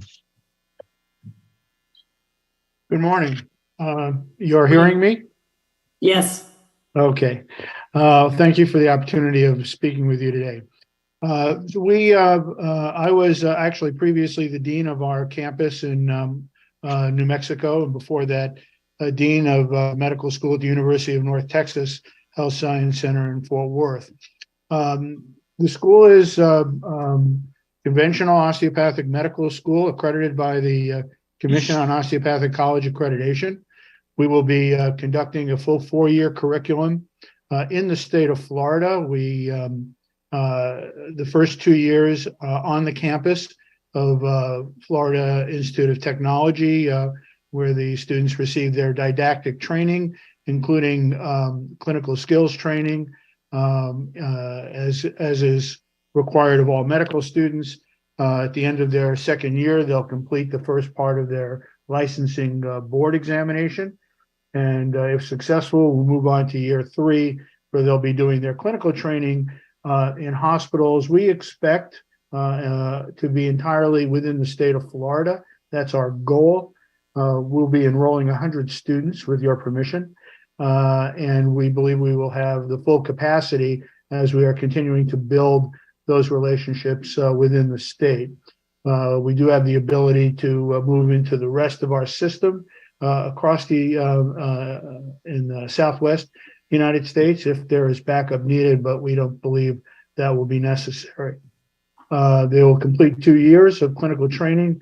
At the end of their 3rd year, they will be eligible to sit for their second part of their licensure examination, and if successful for all that, will graduate in 4 years. Other detail, Madam Chair, that you would like me to discuss? I'll ask any of my other commissioners, fellows commissioners, they have anything they want to ask? Yeah. Thank you, John, for your introduction. I know you're partnering with FIT, and it looks like you have sublease space there. Is there plans to have your own space separate and independent of FIT? And the second question is, could a student enroll into the program, into your program outside of that, or must they enter through FIT's partnership program with you? Madam Chair, Commissioner, thank you for your question. So the building that we're actually in the process now of actually renovating is a building that is on the campus, but is actually owned by an independent third party. It's called the L3 Harris Commons. It occupies services that Florida Institute of Technology have, but they are relocating 2 floors into other space that they have. So technically we're on their campus, but we are actually subletting from a third party doing a full renovation of that location.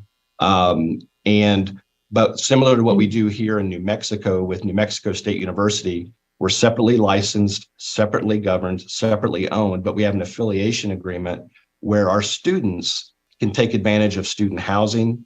They can use the rec center, the health center. We reimburse and compensate the university on that. Here, it's a public-private partnership. In New Mexico, here, it's a private-private, since it's a private university relationship that we have on that. I'll stop there to see if you have any other questions in particular to the structure of the agreement that we have with them. So our students, can a student come in to your school independently of FIT? Yeah, Madam Chair, members of the commission, answer to that question is absolutely yes. We have a pathway program as part of our affiliation agreement where students that come to Florida Institute of Technology have a pathway to be duly admitted upon their freshman year, so long as they maintain certain metrics of academic performance leading up to that. But yes, our goal is to recruit Floridians, which right now, Florida is our 3rd highest state of applicants that we receive. And so we fully anticipate that we're going to have a high proportion of applicants from the state of Florida, from anywhere in Florida. Thank you. Thanks.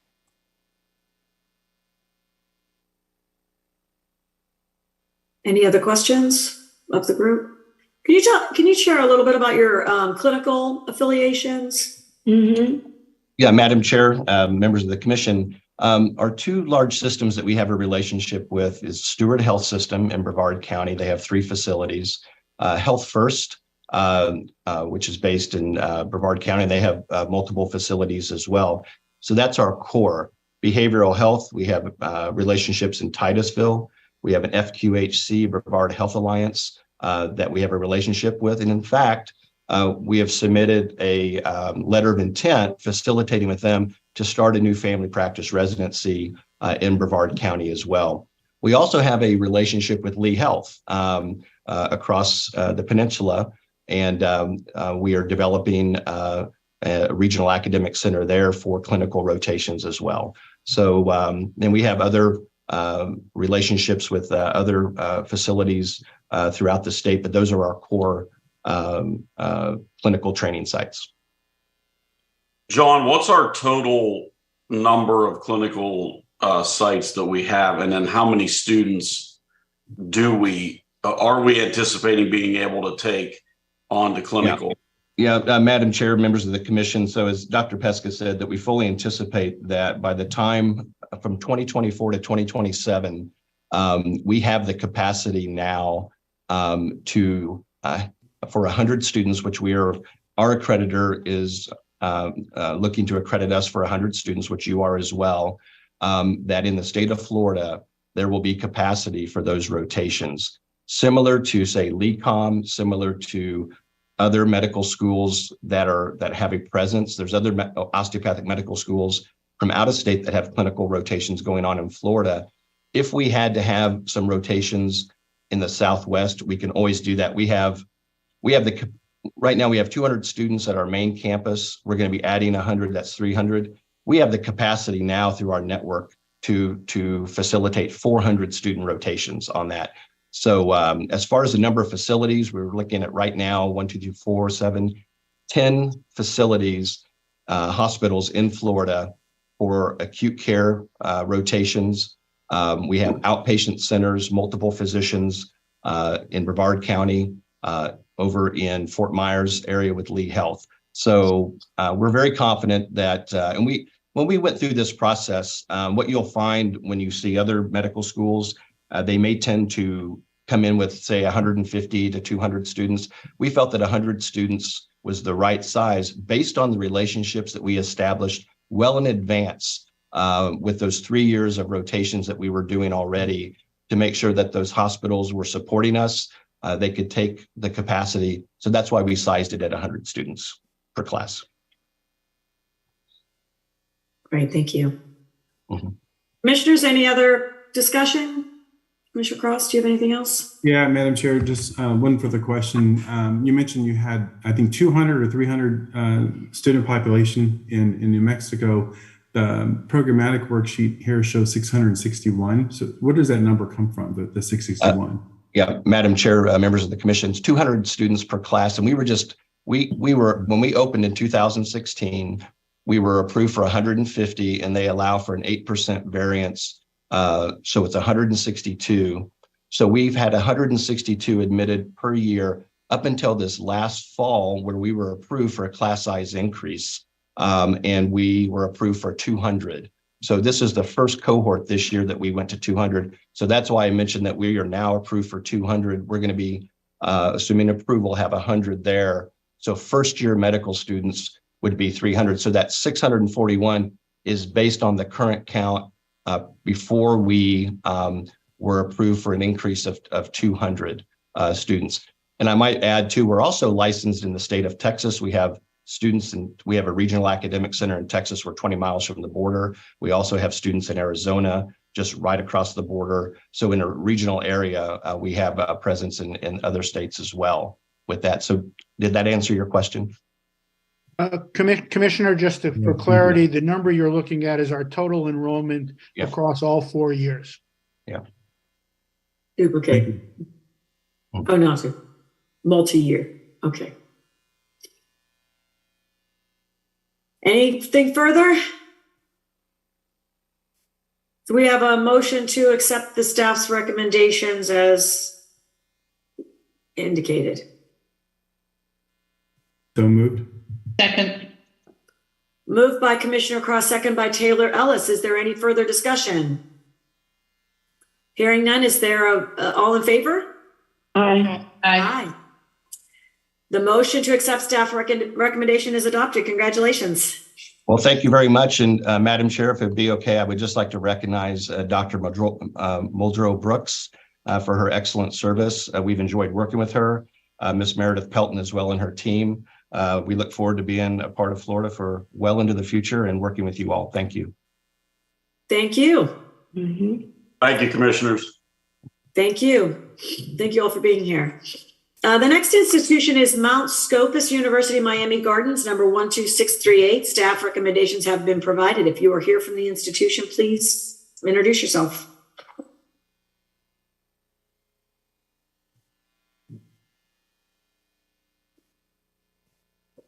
Hi.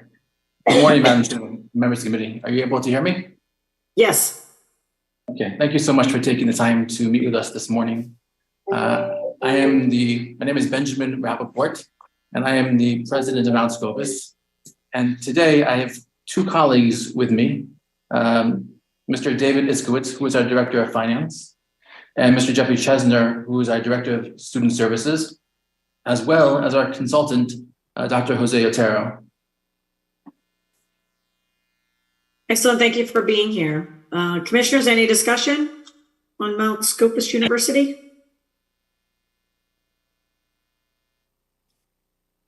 Yes, I do. This is Commissioner Taylor Ellis. Will you walk us through and add some clarity? It looks like it's 7 new programs that you're asking to start. And if I read through this, it's a hybrid asynchronous delivery. When you walk us through which programs are hybrid and will be actually on campus with students? So our strategy is that the programs will all be available completely asynchronously. At the same time, we do have a physical location where students can come in and receive student support, and if necessary, academic support as well. That's what was meant by hybrid. So, okay, thank you. So this is 100% online delivery is how I'm hearing this, asynchronous with a small, if I'm looking at the information you have provided, 1,000 square foot campus where students can come in and get support if needed. Is that correct? That is correct. Our intention is that as we grow, we will take a much larger space to accommodate the students. However, just to get started, that's currently the space that we're using. Okay. And with that, I hear that there are others on, and I want to pull up the faculty information, but from a support staff standpoint, I expect, and I'm asking, will all of the support then be working remotely versus obviously being on campus, and they'll be available remotely to students versus on campus? Correct. We will have people both working remotely and in person on campus. Thank you. That's it for right now. Thank you. Can you describe what the support would be that's available to students on campus, or as they're working through the programs, academic support? Absolutely. So when a student begins, with our institution, they will be assigned a student advisor, and that student advisor will really be the point person to help guide that student in pretty much anything they need in order to succeed in our program. Everything from figuring out which program may be the best fit for them, any issues they may have with, their academic progress, anything that comes up that may be an obstacle in their pathway to successfully complete the degree. We're really looking to serve people that are not always well represented, and our mission is really to help make it as successful as possible for each student. So will you have tutoring and other kind of lab support, that kind of hands-on support that's necessary for success in the classroom beyond the advising? Absolutely. We're very aware that a number of the students we will be working with will need that kind of help, and they deserve to have it. And what's your recruitment strategy, and who is your student demographic that you're targeting? So I'm going to put my colleague, Mr. Iskowitz, on to answer that. Hi, good morning to the commissioners. As far as our recruiting strategy, at the current moment, we're obviously not recruiting till we get approval. But as our ownership is, been operating for 3 years of Florida Theology College, so we have existing relationships that we hope to expand upon with our collaborators, local community organizations, and education hubs within Florida, where we already have students that we believe that is where we can expand, along with marketing in whether it be social media, print, digital, and other forms of marketing that we've successfully done in our our ownership of our theology college. So that is our plan once we get hit the ground in Florida. Thank you. Ms. Marty, Commissioner Marty? I'm sorry, I was muted. I'm trying to understand. I would assume that is it a master's degree in artificial intelligence? I think it's a pretty unique and new stuff. And how are you, like before, you're planning to recruit people with business degrees, with bachelor's degrees. What is the recruiting strategy, and what are you offering there? How does this get accredited? I'm very curious about that particular one. This is David again. I'll answer the question about our recruiting plan, and then if the commissioner could please rephrase the second part of the question about accreditation. It wasn't clear to us, but we created a bachelor's for computer science with the plan to both bring students from the bachelor's level and then hopefully matriculate them into our master's, whether that be one of the three that we have. And we also plan to market to what we believe is an emerging sector, specifically in Florida, in the Miami area. We want to complement and give the opportunity to some of our existing student base that students that we are aware of that we want to recruit that might be already in the space of technology, the opportunity to further their knowledge. And so we have staff members that we have talked to that we believe will, perfectly fit that, and based on their work experience and their education to help accomplish that for our masters. And what is going to be the cost? So you're really not planning to open all these programs at once? All right. In our initial business plan that we submitted, we estimate that we would enroll students to all 4 of our bachelors and that we would recruit as well for the masters. As the commissioners know, these are just projections, so we're not positive of that. But from our perspective as an organization, that is how we would like to approach it. And we obviously, as you can see from the masters, we do believe in the computer science and that space for many years to come within our organization in the state of Florida. Thank you. Will you clarify these programs are asynchronous online? Is that correct? Yes, that is correct. Okay, will you walk me through? I have obviously my bachelor's degree, and I know where I struggled within my bachelor's degree, and that was old-fashioned. I'm older and in person, and when I look at statistics and calculus and others, and it's asynchronous online, walk me through how a student is successful learning core gen ed in an asynchronous online model.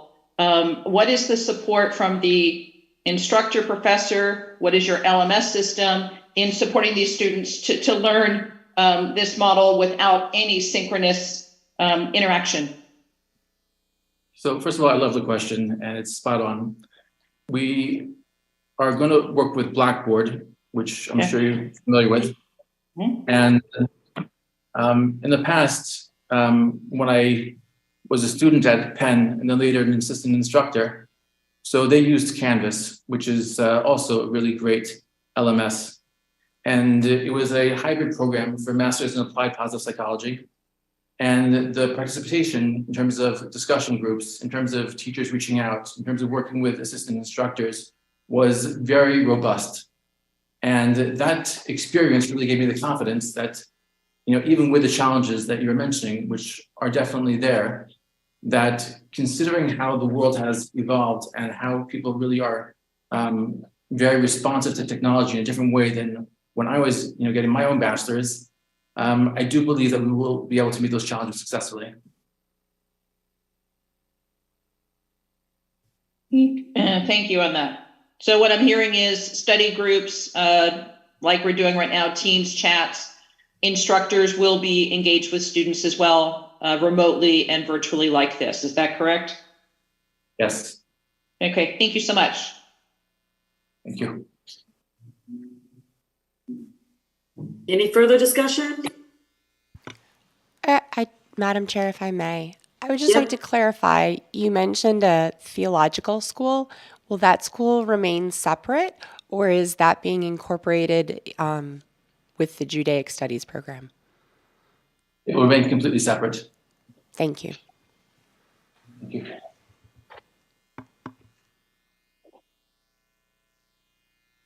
Hearing no further discussion, is there a motion to accept staff's recommendations? So moved. Second. Moved by Commissioner Stefano, second by Taylor Ellis. All those in favor? Aye. Aye. Aye. The motion is approved. Congratulations. Commissioners, thank you so much for all your work. And I know it's been a long morning for you, so especially thank you. Thank you. May I pose a question to the staff? Sure. Do we have standardized definitions of hybrid, asynchronous, et cetera, publicly available? We do not. As we have discussed at rule committee meetings, the distance education, online education rules are extremely ripe for revision. Yeah, that's a good point. So when it gets submitted by a school, though, are the staff asking for them to give a description as to what they mean by asynchronous online, or do we need to have? I mean, I know we need to have a standard, right? And that's what I think you're saying, Meredith, right? We don't have a standard that we can all then look at and say. So Commissioner Taylor Ellis knows exactly when they say asynchronous online what they're thinking. But does staff ask, do we ask the school to define that for themselves? We do, and we do have a definition of some of those terms, so I should have been more clear. There is a definition of asynchronous, meaning that students may access a prepared educational program electronically or by other means at a time of their own choosing rather than at a specified time. But to answer your question, Chair, I think your question was, how soon do we need to revise that rule? Is that what you're asking? I apologize. It's actually, my question is when the school submits their information, they don't just say asynchronous online. Do they have to describe what that means to them? The program outline contains some additional level of detail, as do the distance education specific forms. Okay, I think we'll get. I think part of what provoked this is just that, like in the program that was just considered, I don't think that would be considered hybrid by any standard or definition that I've ever seen. It's online. Exactly. That's what tripped up 1,000 square feet, one classroom, one office is not hybrid. I mean, so it provides, perhaps the way to frame that would be, it's asynchronous online with robust options for in-person student support services. Right.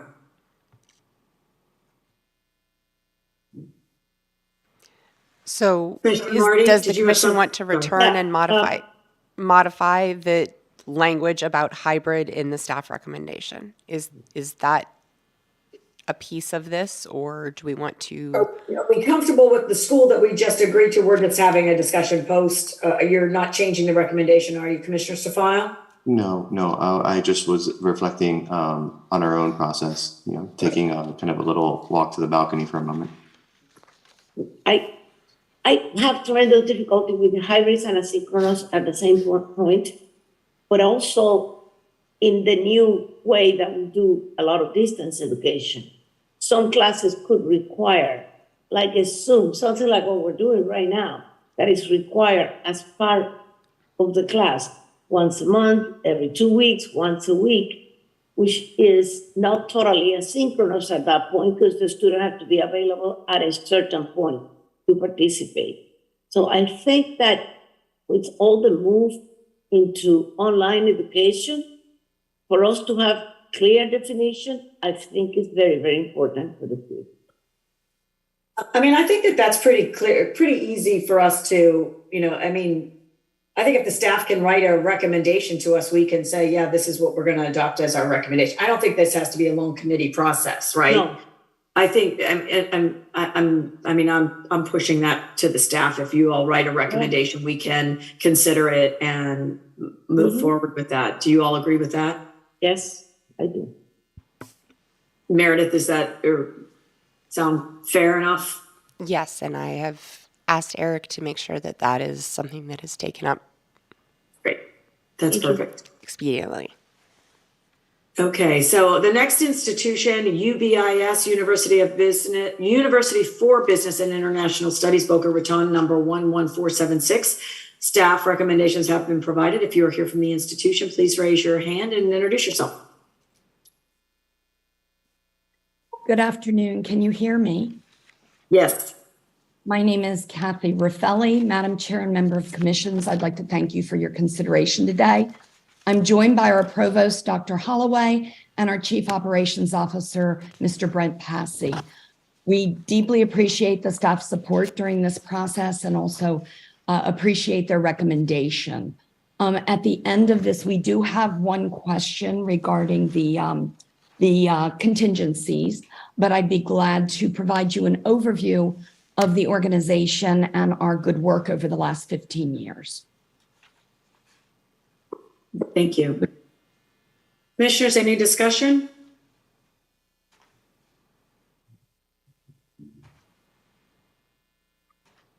Yes, I would like an overview of your current educational operations, it looks like in Geneva and Barcelona, and your plan to launch this campus in Boca Raton. Will you share a little more context, taking it off the page and share it with us, please?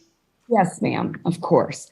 Well, we're a woman-owned institution with 2 female founders, both of which have about 20 years of higher education experience running other institutions. I am one of those founders. We have been in operation for 15 years with 15 years of audited financials. From day one, we embraced the notion that the U.S. was the preeminent education provider at the post-secondary level, and it was a strategic priority to fashion and run the university consistent with U.S.-based best practices. Over the years, and with increasing frequency, our students and international education partners, articulation agreements, alumni, and faculty expressed the desire to move our headquarters and operations to the U.S. and gain U.S. recognition. Consistent with our strategic plan, the university applied for regional accreditation in 2021, had our first visit by the New England Commission on Higher Education in 2022, and our next visit is this June. If necessary, we can provide letter of affirmation on those conversations. This request to the Florida Commission is consistent with our board-approved process and strategic plan. As of today, we are licensed in Washington, D.C., Geneva, Switzerland, and Barcelona, Spain. We bring students from 40 countries around the world into both a synchronous and asynchronous environment. We are 90% online or hybrid, and we are about 85% graduate. Most of our students are emerging middle-class students from emerging middle-class countries around the world who seek a U.S. recognition in order for them to have broader career prospects in their country. We selected Florida and Miami in particular in recognition of its dominant and growing, I might say, position as one of the leading global U.S. cities. As we are all aware, it offers international students a wonderful cultural experience. Florida is obviously leading the way in entrepreneurship, talent competitiveness, business. Miami is expanding the center, and it's a really strongly connected global city. It's also a very attractive education destination. Most of our students do not pursue a study abroad, 4-year or 2-year full-time experience. What they seek is immersive cultural experiences to go to other countries, interface with other students from other countries, and see business practices and cultural practices in those countries. Examples were last year, we ran 3 cultural immersive experiences, one in Geneva, Switzerland, one in the UK on the college of on one of the campuses of Oxford, and one in Strasbourg, France at the site of the EU.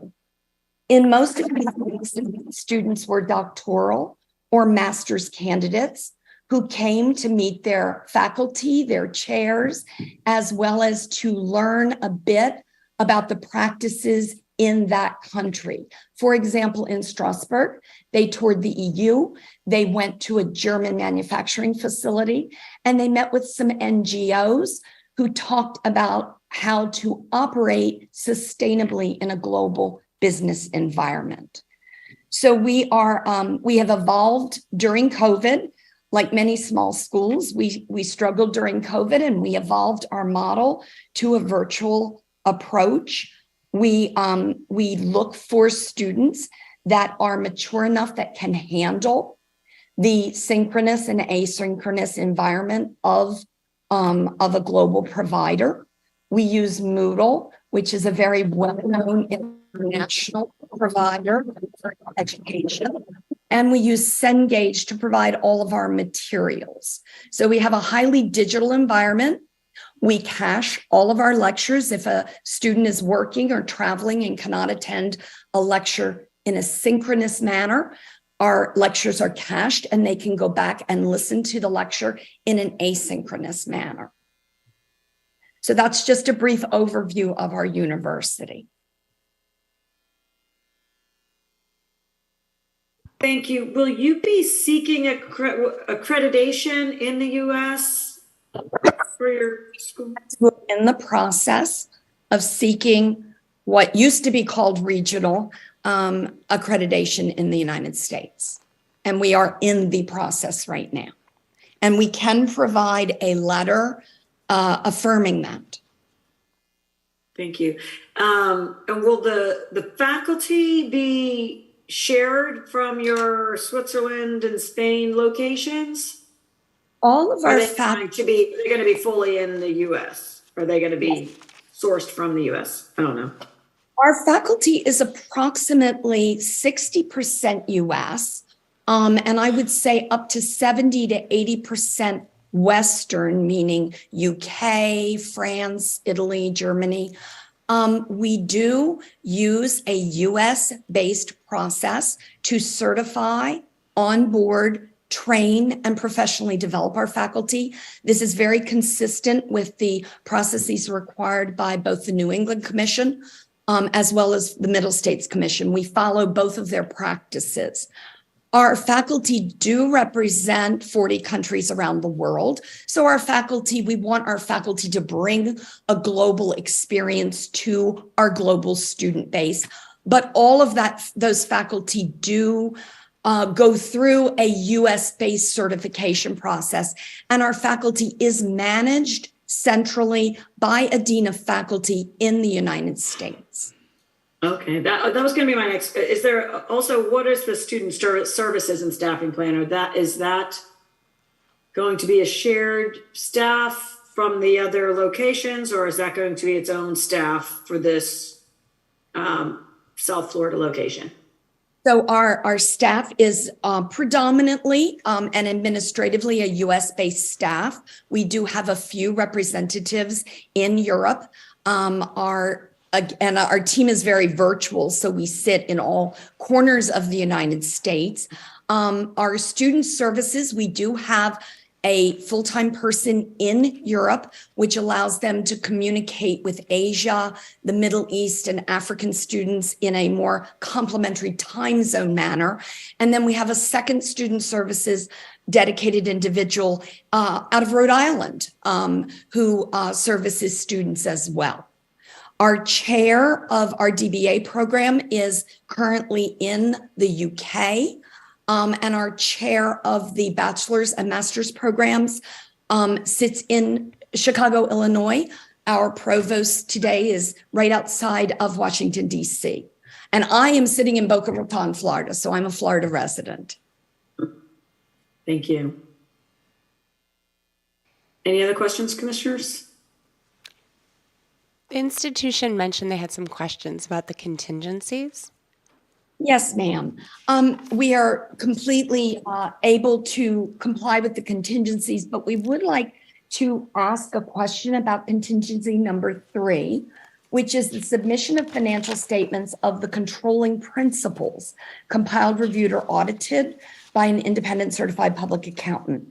When I go to that rule, it specifies that institutions that are new and do not have a history of educational operations shall provide financial statements of controlling principles. As I mentioned in my opening remark, this school has been controlled and managed by 2 U.S. citizens for 15 years, and we do have 15 years of audited financial statements. Since both are individuals, we don't have classic audited financials at the personal level. We certainly have personal tax returns. We were wondering, first of all, if the school's financials were sufficient given the longstanding nature and the fact that we have been audited consistently for 15 years, if that would be sufficient. And if not, could we potentially put in cash in a restricted account that might satisfy the state of Florida? Or could we potentially provide tax returns or some other mechanism that's more appropriate and more consistent with being an individual, not a corporation? So the educational history piece, though it does not explicitly say it, and I am aware of that, has been interpreted to mean educational history in this state. Regarding the other options that you presented, staff recommendation would be that those, I am comfortable with those options if the commissioners are. So if the commission would like to waive based on submission of the past 5 years of audited financials for the school, that is certainly something to consider. Or institution of a bond, as we have done recently, in lieu of controlling principal financials. There are some options there. If I may, is it the institution's intention to use the name university in the state of Florida? Yes, it would be. Okay. There is a contingency here that discusses changing the institutional name. Based solely on the programs offered in the state of Florida, the institution does not qualify to use the name university. That being said, as having rule references out of state, but other institutions which are universities, and I am looking at Rule 6E-2.0041C2.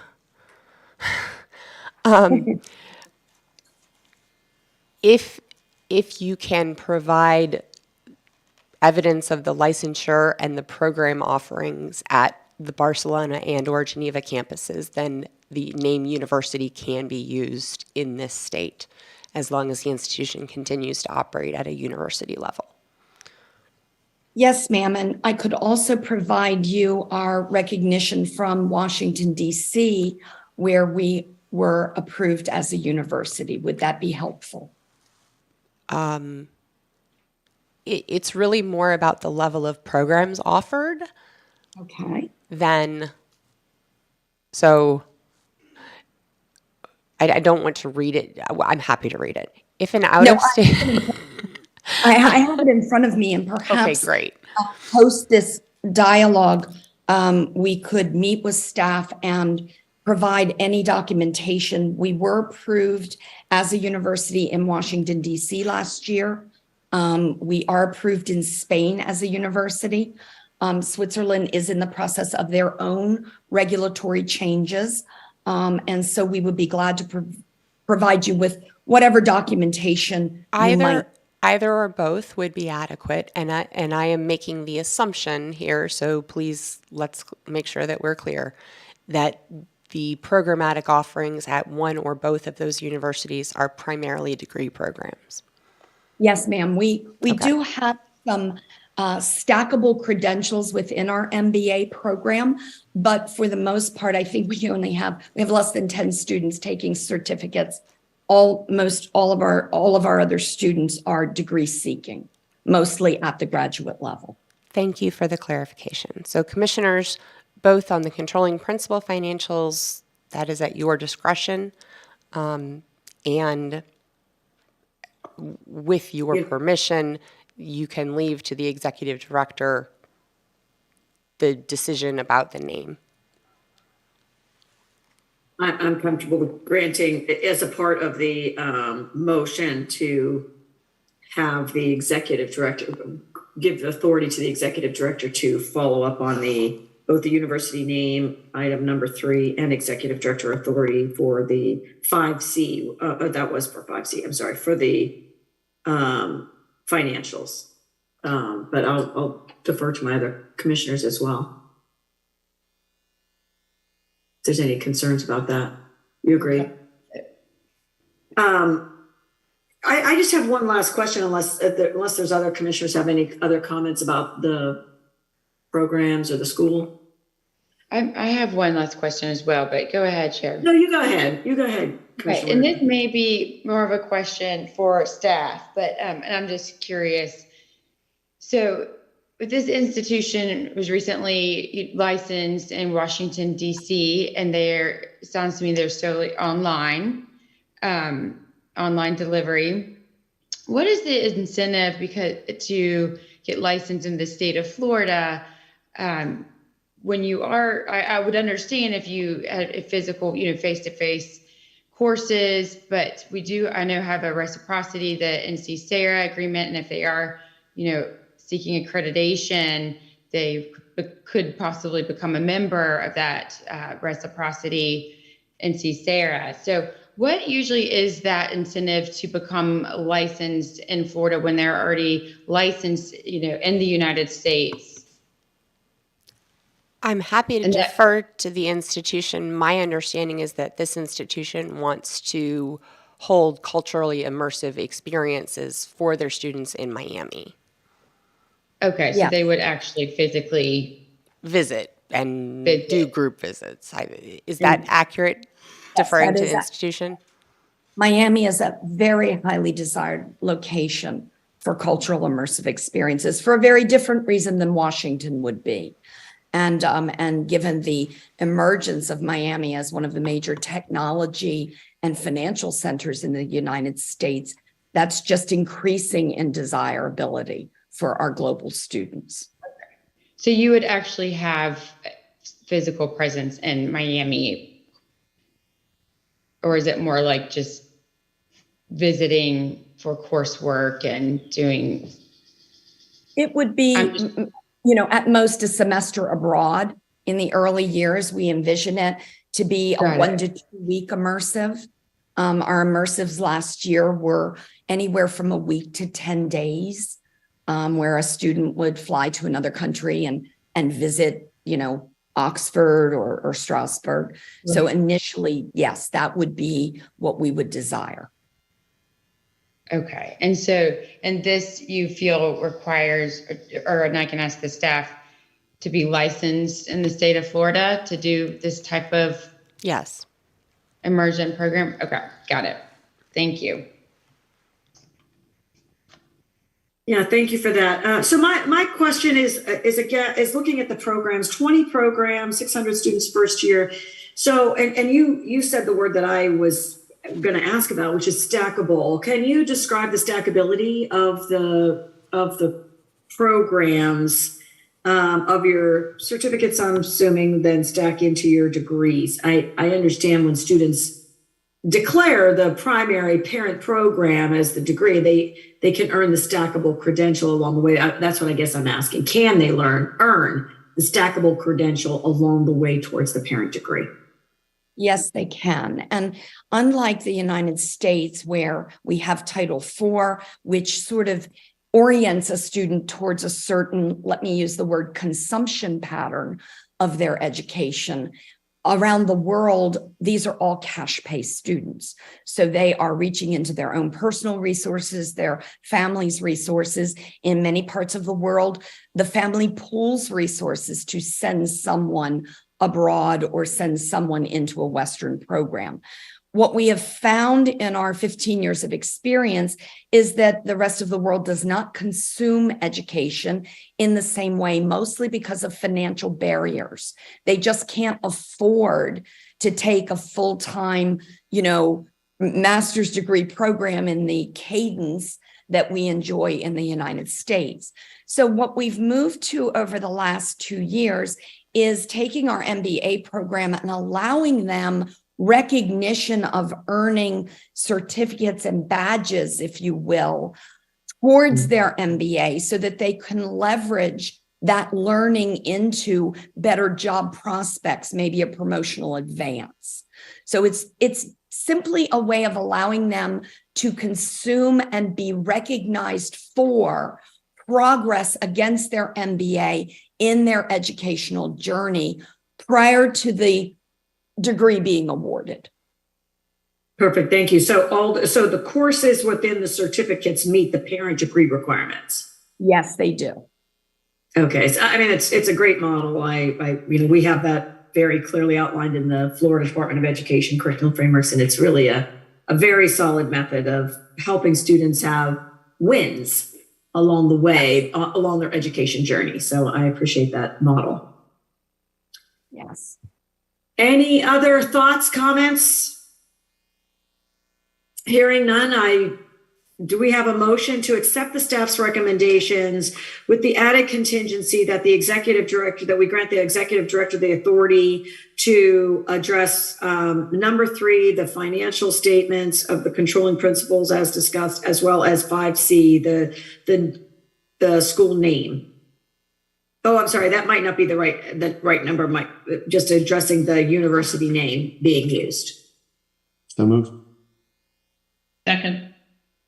Moved by Commissioner Stefano, second by Taylor Ellis. Any discussion? All those in favor? Aye. The motion is approved. Congratulations. Thank you very much. We really appreciate everybody's time and attention. Thank you. Commissioners, I'd like to call for a 10-minute recess. I know, and then maybe lunch will be later. Does that work? I think we need a little recess. 10 minutes. See you back here at 11:25. Thank you. Thanks.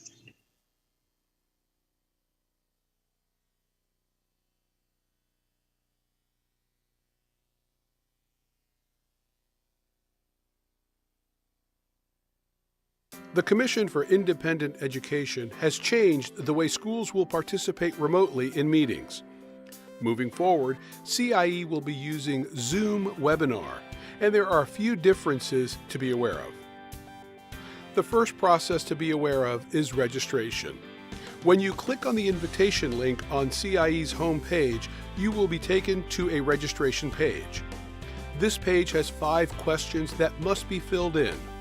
First name, last name, email, confirmation of your email, and organization name. After you register, you will receive an email that includes the Zoom link to access the webinar. Please do not share this link as it will only work with one device per registrant. If you have multiple people calling in, they should all register individually. On the day of the meeting, we advise you to have only one device in the room. Multiple devices in the same room can lead to audio problems that make it difficult for the commissioners to hear you and for you to hear them. If you have multiple people from your team on the call, they should all be in separate locations. When the meeting starts, all of the schools will be listed as attendees. Attendees cannot display their video camera and cannot turn on their microphone unless asked to do so by a moderator. But attendees can ask questions using the Q&A feature. Please note, questions are displayed publicly, so do not put any sensitive or private information in the Q&A. During the meeting, when your school is recognized, you will need to raise your digital hand, which will help moderators find you in the list of attendees logged into the meeting. When this happens, you will be asked to unmute your microphone. Once you unmute yourself, you will be able to speak. If you call in using a phone instead of a computer, you can raise your digital hand by pressing *9 and unmute yourself by pressing *6. Thank you, and we look forward to seeing you at the next meeting.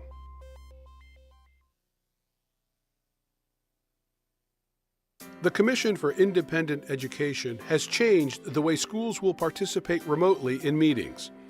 Moving forward, CIE will be using Zoom webinar, and there are a few differences to be aware of. The first process to be aware of is registration. When you click on the invitation link on CIE's homepage, you will be taken to a registration page. This page has 5 questions that must be filled in: first name, last name, email, confirmation of your email, and organization name. After you register, you will receive an email that includes the Zoom link to access the webinar. Please do not share this link, as it will only work with one device per registrant. If you have multiple people calling in, they should all register individually. On the day of the meeting, we advise you to have only one device in the room. Multiple devices in the same room can lead to audio problems that make it difficult for the commissioners to hear you and for you to hear them. If you have multiple people from your team on the call, they should all be in separate locations. When the meeting starts, all of the schools will be listed as attendees. Attendees cannot display their video camera and cannot turn on their microphone unless asked to do so by a moderator. But attendees can ask questions using the Q&A feature. Please note, questions are displayed publicly, so do not put any sensitive or private information in the Q&A. During the meeting, when your school is recognized, you will need to raise your digital hand, which will help moderators find you in the list of attendees logged into the meeting. When this happens, you will be asked to unmute your microphone. Once you unmute yourself, you will be able to speak. If you call in using a phone instead of a computer, you can raise your digital hand by pressing *9 and unmute yourself by pressing *6. Thank you, and we look forward to seeing you at the next meeting.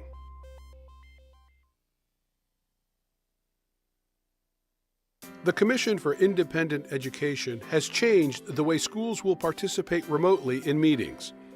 Moving forward, CIE will be using Zoom webinar, and there are a few differences to be aware of. The first process to be aware of is registration. When you click on the invitation link on CIE's homepage, you will be taken to a registration page. This page has 5 questions that must be filled in: first name, last name, email, confirmation of your email, and organization name. After you register, you will receive an email that includes the Zoom link to access the webinar. Please do not share this link, as it will only work with one device per registrant. If you have multiple people calling in, they should all register individually. On the day of the meeting, we advise you to have only one device in the room. Multiple devices in the same room can lead to audio problems that make it difficult for the commissioners to hear you and for you to hear them. If you have multiple people from your team on the call, they should all be in separate locations. When the meeting starts, all of the schools will be listed as attendees.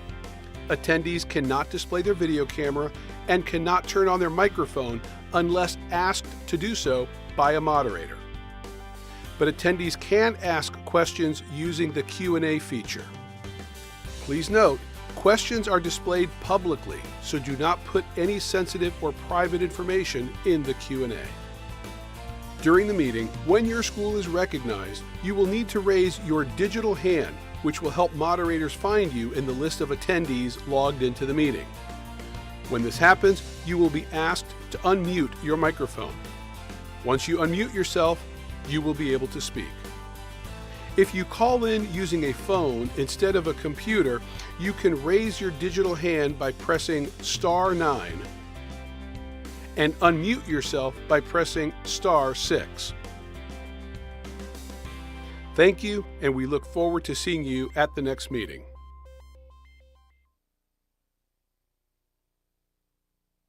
The Commission for Independent Education has changed the way schools will participate remotely in meetings. Moving forward, CIE will be using Zoom Webinar, and there are a few differences to be aware of. The first process to be aware of is registration. When you click on the invitation link on CIE's homepage, you will be taken to a registration page. This page has 5 questions that must be filled in: first name, last name, email, confirmation of your email, and organization name. After you register, you will receive an email that includes the Zoom link to access the webinar. Please do not share this link, as it will only work with one device per registrant. If you have multiple people calling in, they should all register individually. On the day of the meeting, we advise you to have only one device in the room. Multiple devices in the same room can lead to audio problems that make it difficult for the commissioners to hear you and for you to hear them. If you have multiple people from your team on the call, they should all be in separate locations. When the meeting starts, all of the schools will be listed as attendees. Attendees cannot display their video camera and cannot turn on their microphone unless asked to do so by a moderator. But attendees can ask questions using the Q&A feature. Please note, questions are displayed publicly, so do not put any sensitive or private information in the Q&A. During the meeting, when your school is recognized, you will need to raise your digital hand, which will help moderators find you in the list of attendees logged into the meeting. When this happens, you will be asked to unmute your microphone. Once you unmute yourself, you will be able to speak. If you call in using a phone instead of a computer, you can raise your digital hand by pressing *9 and unmute yourself by pressing *6. Thank you, and we look forward to seeing you at the next meeting.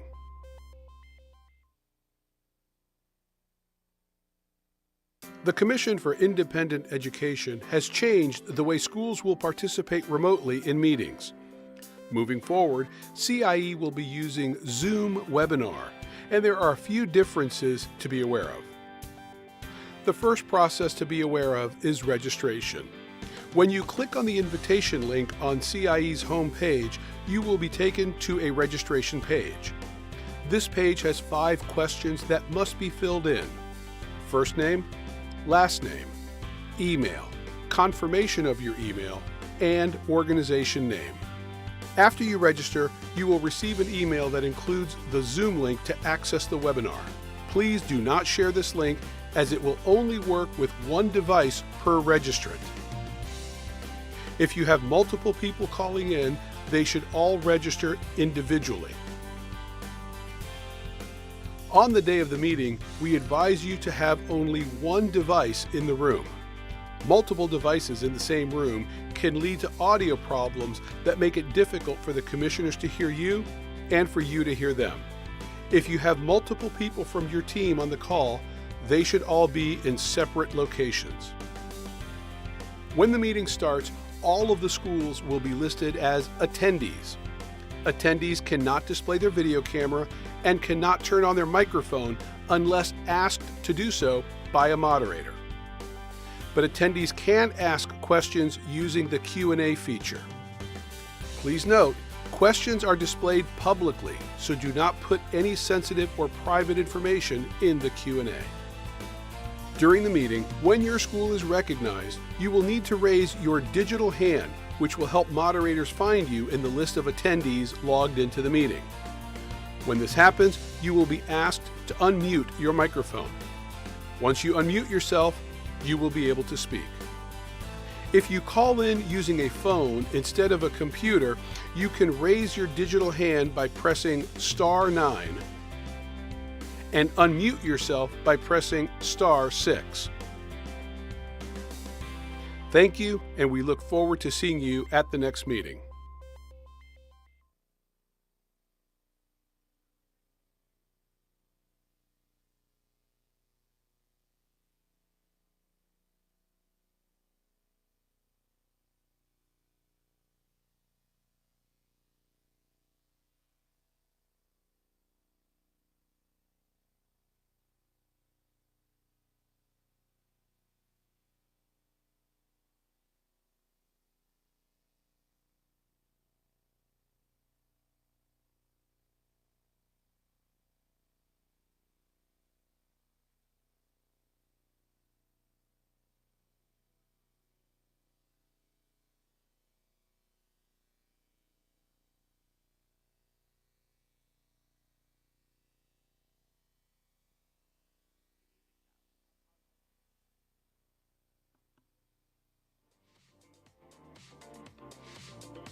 Okay, now you can hear me. Sorry, I've been saying the same thing over and over again to an empty room. We are reconvening the technology and staff. We need about 2 minutes. I apologize for the delay.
Madam Chair, we can go ahead and get started. Okay, I'm just still hearing all the music. Okay, thank you. Whoops, I lost after all that. So the next item on the agenda is D, applications for annual licensure. We will take the two individual institutions individually. The next institution, Academy of Mid-Florida, Orlando, number 9015. Staff recommendations have been provided. If you were here from the institution, please raise your hand and introduce yourself. Good morning, Commissioners and staff. This is Dr. Jose Otero from Otero Consulting Group. I'm here with the owner of the institution, Mr. Faisal. Welcome, thank you. Commissioners, do we have any questions or discussion here?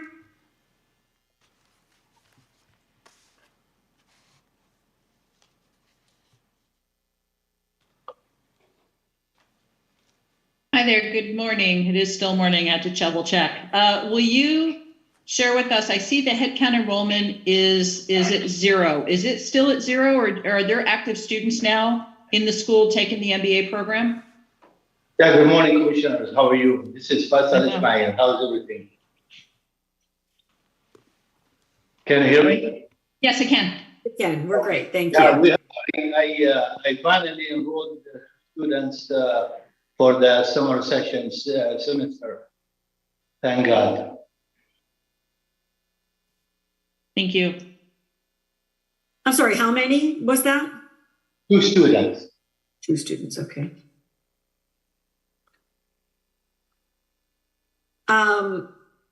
Executive Director Pelton, can you share anything about the on-site visit? Was there? There has not been an on-site visit to this institution as yet. Oh, I'm sorry, completion of an on-site visit, okay. It says. I see. There's one scheduled, is that true? We will schedule one should the commission approve the licensure. Oh, I'm just reading the. It is a staff contingency. recommendation. It will be contingent upon the completion of an on-site visit, so that will be an expedited visit. Okay, that's what guess I'm reading. Will you share with us your marketing plan in regards to, great to have 2 students. How do you get more? What's your marketing plan to increase enrollment? Because obviously 2 students is not sustaining. Absolutely, I agree with you. And we've been trying for almost more than a year to enroll students. We are doing social media, we are doing email marketing, and we are in all the social media outform out there. And unfortunately, we have some difficulty enrolling students because of 2 things. Number 1 is the name, Academy, which does not fit with the master's program. And only we are offering MBA, and it doesn't have any concentration. And unfortunately, we were not approved when we submitted for the other 2 programs at the beginning of our license.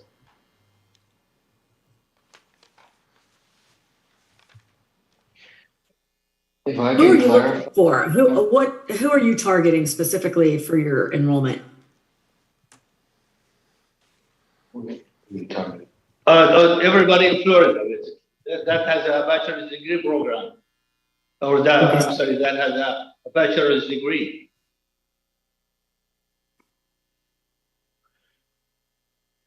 Madam Chair. Okay, so no specific niche market that you're looking for to serve. No specific demographic or anything like that. All Florida, basically, Madam Chair. Yeah, all Florida. We're 100% online. So I guess then my question would be, what's your differentiator in the marketplace for what makes your program unique or special that anyone in Florida with a bachelor's degree would choose? And I think that's what, maybe what you're seeing is what's your market differentiator?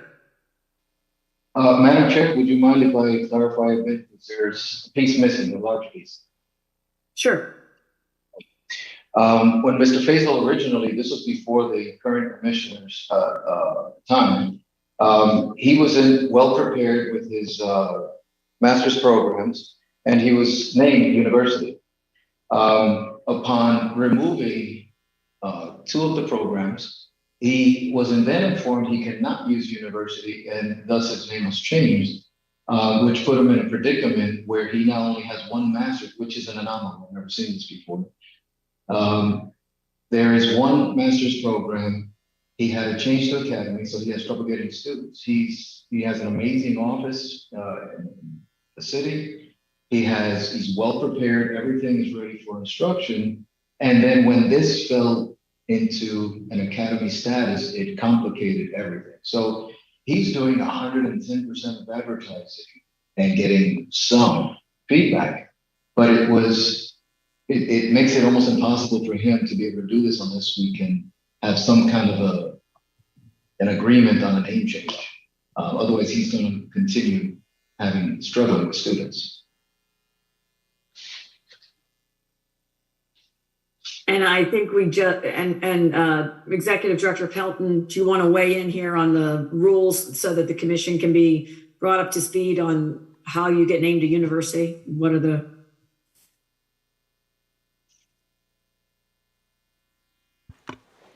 An institution may use the term university in its name if it offers or proposes to offer, as the majority of its total offerings and student enrollments, a range of undergraduate degree programs and multiple graduate degree programs, or if only graduate degrees are offered, a minimum of 3 graduate degree programs.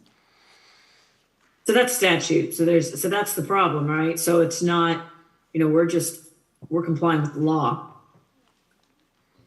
Agreed. And if I can just add this piece in there, and certainly I know that he can be approved for annual license. Are we open to allowing him to apply for the 2 master's degrees which he paid for and put on record before they were removed?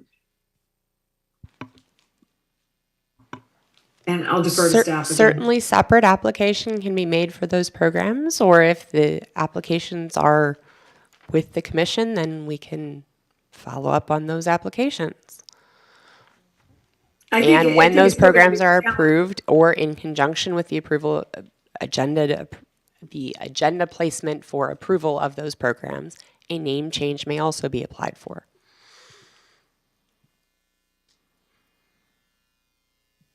That would certainly work for us. Thank you very much. Any further discussion? I mean, I do think it's going to be still a challenge to say, how do we add more programs when we don't have any students in the current program, 2 students in the current program. I understand. I don't know what the previous commission ruled or why, but, just recognize that we're going to ask a lot of questions about how are you going to add more programs, more cost, more expense to the institution with, and how are you going to get more students, and what are going to be your differentiators in the marketplace to ensure that you can get more market share of students that are looking for these degrees. That's just a little, aside for consideration as you want to move forward. Commissioners, any other discussion or questions? Hearing none, is there a recommendation to accept staff's recommendations to grant the annual license as outlined in with the contingencies? So moved. Second. Moved by Commissioner Whitaker, second by Taylor Ellis. All those in favor? Aye. Aye. The motion is approved. Thank you. Thank you. Have a great day. Thank you. Thank you. The next school is Renaissance Career Institute, North Miami Beach, number 7944. You have staff recommendations have been provided. If you are here from the institution, please raise your hand and introduce yourself.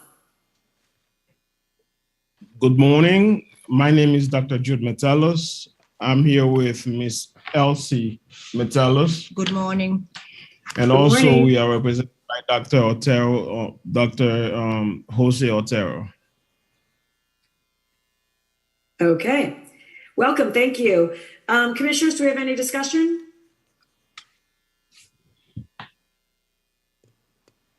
Madam Chair, I do have a question. Just really, it's one of the contingencies, but I wanted to see if the school here could provide some explanation as to why we had NCLEX test takers taken in 2021 when the school didn't have any graduates or enrollments prior to 2022. Just want to see if they have an understanding for why that happened. Thank you. Yes, this is Dr. Metalos. We found out through Dr. Otero's office that we had two supposedly test takers on our records. And I reached out to Dr. Sutton at the Florida Board of Nursing at the end of January, I believe. And I sent an email, and also we had a follow-up. It's been investigated right now, but we were not aware that we had two test takers on our records. I was advised, I was told by Dr. Sutton that it could be an honest mistake, or it could also be a fraudulent issue. But they haven't gotten back to us as far as because right now they are currently looking into it right now, and they will get back to us as soon as they have a finding for that particular case. And when was the last time you contacted them when they said they'd get back to you? How long ago was that? That was earlier February. And that was Dr. Sutton. I'll give you the names, and I'm sorry, give me a second, please.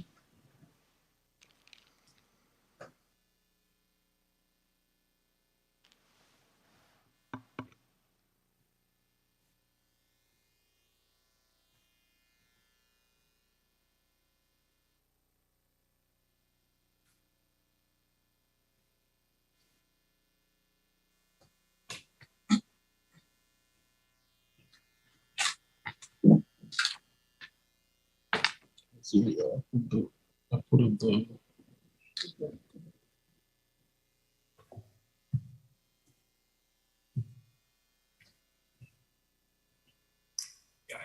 I don't need the names. I would just going to recommend that you follow up and close the loop on that, because if there is some discrepancies or fraudulent activity, I would hope that maybe there'd be some sort of closure to that soon. Because it's certainly not impossible that those things should happen. I just want to make certain that you didn't have students that you were offering a nursing program at some point earlier in time. It doesn't sound like you have. No, sir. The last time we spoke, it was Miss McLaughlin on January 20th. That's when I initially emailed the Florida Board of Nursing, and they got back to me earlier in February, and I was told to fill out this form, and I filled it out. I sent it back, and I'm still waiting for a follow-up as far as what they find, as far as the findings. But we did not, myself or any of my staff, faculty and staff, did not authorize nor send anybody to the board of to challenge the NCLEX. We did not do that. Okay, thank you. I definitely think it's in your best interest, especially in this climate, to make sure that the Board of Nursing is closing the loop on that for you. And any information that you get from them, please make sure you provide it to the commission staff. Yes, Madam Chair, but the concern that I have is that there should be a better, I guess, steps for individuals if they're going to challenge the board of, to take the NCLEX. There should be like a protocol or some kind of a system in place to verify or to troubleshoot or to confirm that they've attended that particular school. So I'm at a loss myself because I wasn't even aware. We weren't even aware of this case, of this issue, until Dr. Otero's office brought that up to light to us. Right.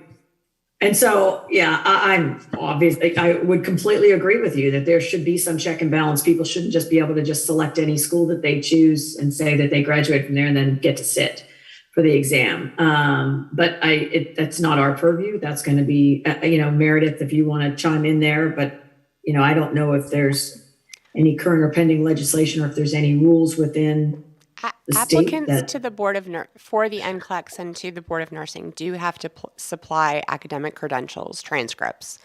So I would, as the commissioners have, sir, I would very strongly urge you to reach out to the Board of Nursing again, because if it was not sent by you, then there is potentially fraudulent activity going on under your NCLEX number, and that is very problematic. So the Board of Nursing needs to be aware of that.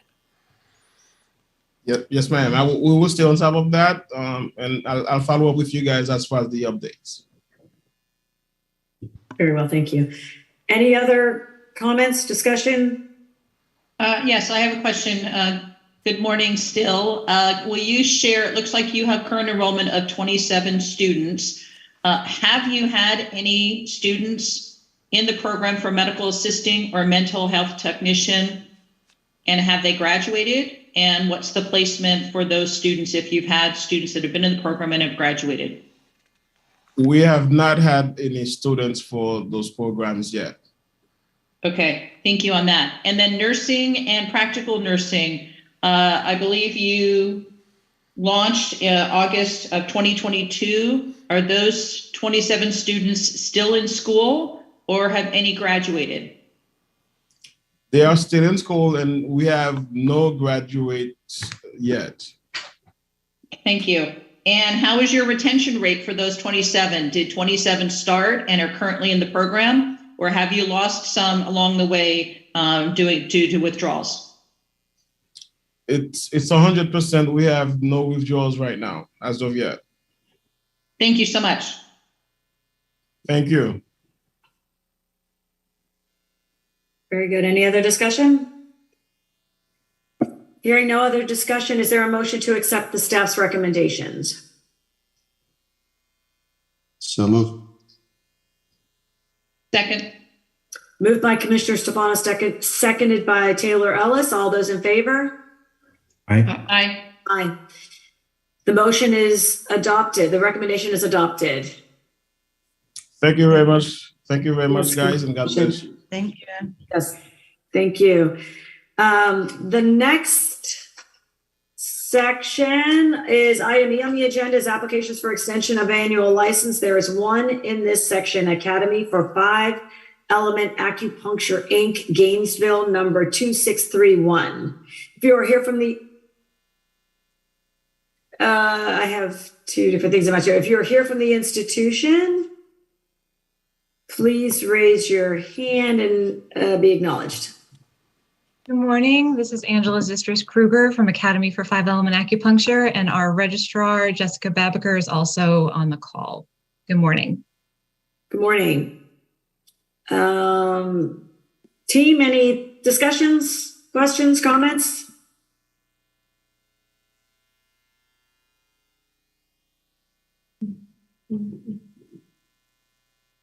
None for me. None, hearing none. I will take a recommendation to, a motion to accept staff's recommendations to grant the annual license. So move. Second. Extension of annual license, excuse me. All those in favor? I'm sorry, moved by, I'm sorry. I'm losing my rhythm here. Moved by Commissioner Taylor Ellis, second by? Marty first, Taylor Ellis second. Okay. Marty first, Commissioner Marty first, second by Taylor Ellis. I was reading something, sorry. All those in favor? Aye. Aye. The motion to grant the extension of annual license is approved. Thank you.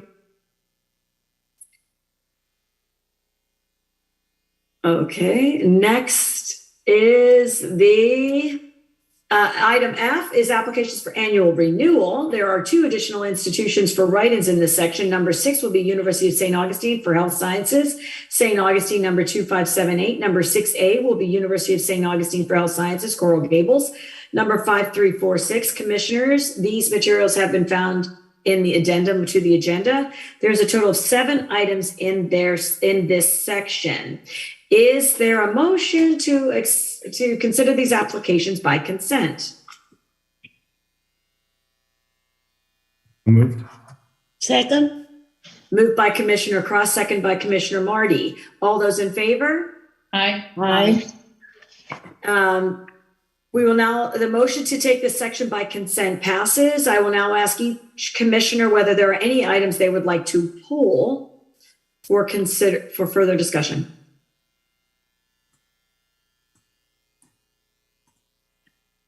I'll start with Commissioner Cross. Any items you'd like to pull? No.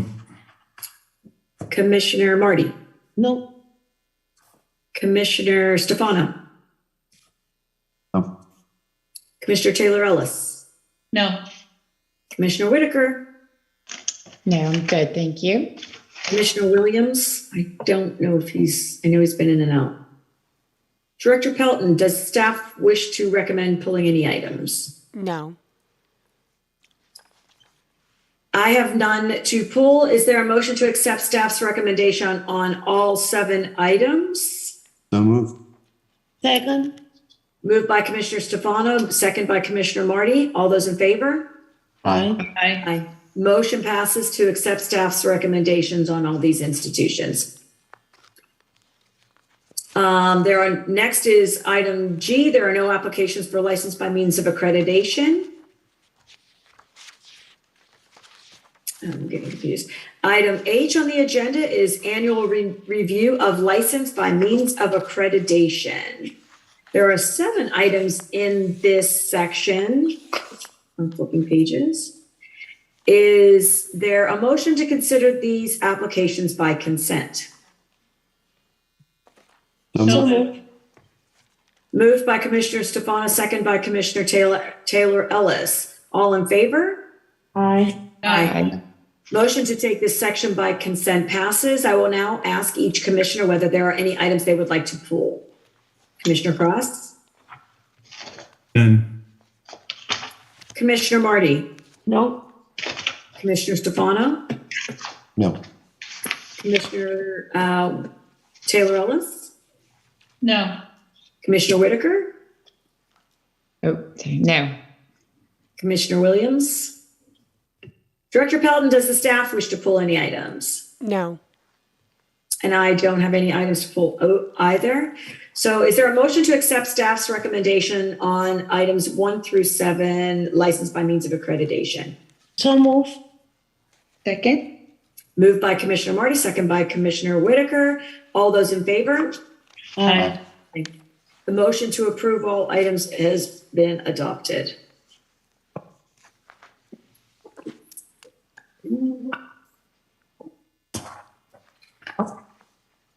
Okay. Give it one more second here. Sorry, I'm gonna miss. I believe we're on section I.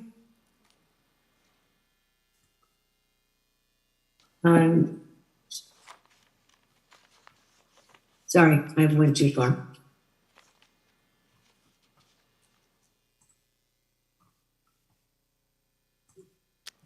Sorry, item I on the agenda is applications for program approvals and modifications. There are 5 items listed in this section. Is there a motion to consider these applications by consent? So moved. We need a second? Second. Moved by Commissioner Stefano, second by Taylor Ellis. All in favor? Aye. Aye. Aye. Motion to take this section by consent passes. I will now ask each commissioner whether there are any items they would like to pull. Commissioner Cross. Item 1. Item 1. Commissioner Marty. Item 1. Okay, Commissioner Stefano. Same. Commissioner Taylor Ellis. No others. Commissioner Whitaker. No. Let's see. So we did 1 and then 5. Okay. Oh, we're denied. Okay. I think I agree with staff recommendations there. So just 1, sorry. Okay, okay. Director Pelton, does the staff wish to pull any items? In addition to number 1, number 5. Okay. So is there a motion to accept, I have the same too. Is there a motion to accept staff's recommendations on items 2, 3, 4? So moved. Moved by Commissioner Whitaker, second by Commissioner Marty. All those in favor? Aye. Aye. Motion passes and staff's recommendations are accepted for institutions 2 through 4. So that brings us to the first item being pulled is the Ana Menendez University Orlando, number 7756. Staff recommendations have been provided. If you are here from the institution, please introduce yourself. Chair Coyne, there is Yes. a modification to staff recommendations, if I may. Oh, yes, please. Sorry, I forgot that part. This institution has requested that consideration of their nursing programs be pulled from the agenda. So on institution number 1 in section I, the entirety of the staff recommendation from the top until the second to last sentence, which says grant the approval of the social work BSW program, grant approval of the hybrid 100% online synchronous and asynchronous delivery for the social work program upon approval of the program itself. That remains as the only staff recommendation for this institution. Okay. Okay, so with that recommendation being on the table, do we have a representative from the college, from the school here? Yes, this is Bob Harris, attorney for Ana Menendez. Cynthia Nazario, Chancellor. Okay. Maria Baez, Associate Vice Chancellor for Compliance, Accreditation, and Licensing. Janet Carrasquillo, Dean of the School of Social Work. Nicolas Natalicia, Executive Vice President. Okay, thank you for being here. Any commissioners, any discussion? Now that the recommendation is significantly modified?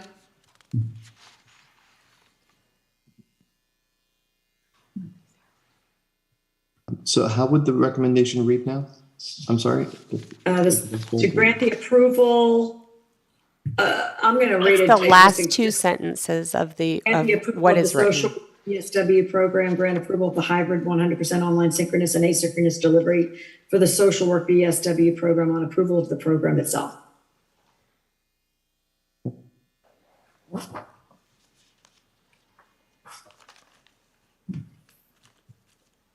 Is there any, and forgive me for not knowing all of the offerings, but it doesn't change the university status based on statute that we just have been discussing? No, not at all, Madam Chair. Okay. All right, thank you for confirming. Just didn't want to run into that situation. Is there, never mind, I don't have that one. Other discussions? Does this program have any practicum components associated with it? Yes, we have 2 practicums for 1 semester each.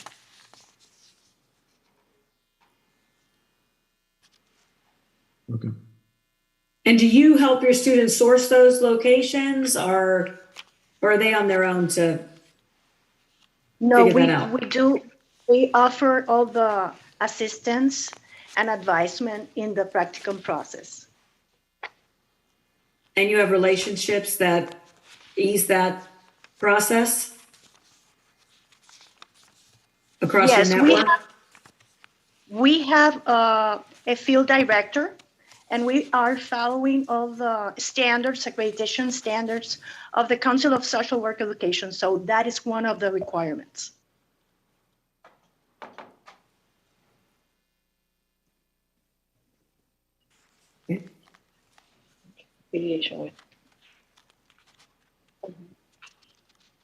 How many students are you looking to enroll at this location in these programs, that program? Well, one of the requirements for us is to have at least 10 students per campus and per location. So that's your aim. That's your target. Yes. Mhm. For To the start, for for the first starting. semester, yes. Yes. And hoping to enroll 10, I mean, like, I'm just thinking, trying to figure out what your plan is. So to start, you want 10, and then what? Yeah, we're going to start with 10, and we have entries each semester, so we're going to add 10. Our experience in previous lines, like the masters, we have the Masters of Social Work right now, and that program is well over 100 students in each location.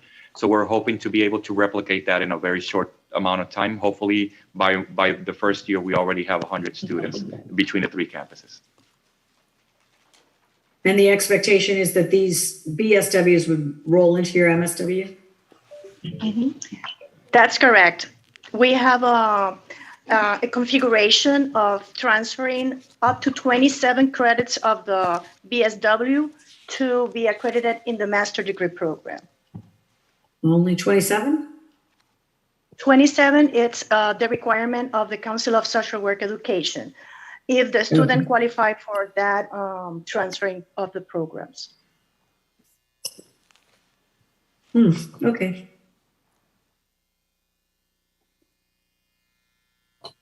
Any other discussion? Hearing no further discussion, do we accept the modified recommendations of staff to grant the approval of the social work BSW program, grant approval of the hybrid 100% online synchronous and asynchronous delivery for the social work BSW program upon approval of the program itself? So moved. Second. Moved by Commissioner Whitaker, second by Commissioner Stefano. All those in favor? Aye. Aye. Aye, the motion is adopted. Recommendation is adopted, sorry. Great, there you go. So then number 5, it brings us to number 5, which is Kepler Space Institute, Bradenton, number 6133. If staff recommendations have been provided by Ms. Pilton, are there any additions or changes to this recommendation? Staff would like to modify the recommendation, and it will be lengthy, but the recommendation is to grant approval of the program upon submission of financial documentation. However, I will read the entirety of the recommendation for the record. So the recommendation becomes, and I apologize, commissioners. Staff recommendation: grant approval of the applications for the Space Operations Masters in Science, Space Science Masters in Science, Space Systems Masters in Science, and Planetary Science Masters in Science programs, subject to the following contingencies. 1, submission of a financial review or audit in accordance with generally accepted accounting principles prepared by an independent certified public accountant for the fiscal period ending December 31st, 2022. A, if the institution earns less than $100,000 gross tuition revenue per the institution's fiscal year, the institution shall provide both a financial statement of the institution and of the controlling principals. That financial statement shall be compiled, reviewed, or audited by an independent CPA. These statements must demonstrate sufficient resources to ensure appropriate institutional development. B, if the financial statement reflects a negative working capital or net loss, then a financial improvement plan must also be submitted. This plan should include the elements found in Form 605, Business Plan, and Form 606, Projected or Actual Budget. Contingency 2, submission of a completed Form 604, Selected Financial Data, to accompany the December 31st, 2022 financial statement. The tuition revenue section of Form 604 shall be used to verify the amount of student protection, ignore that part, I apologize. So end at, to accompany the December 31st, 2022 financial statement. Contingency 3, submission of documentation confirming the CPA that prepared the financial statement has met the regulatory requirements in their respective state of business. Stand by. Commissioner Marty, you're not muted. Please mute yourself. All right. Delegate authority to the executive director to issue the program approvals when the contingencies are timely fulfilled. Order that the contingencies must be fulfilled and all required materials received in the commission office within 90 days of the clerked order.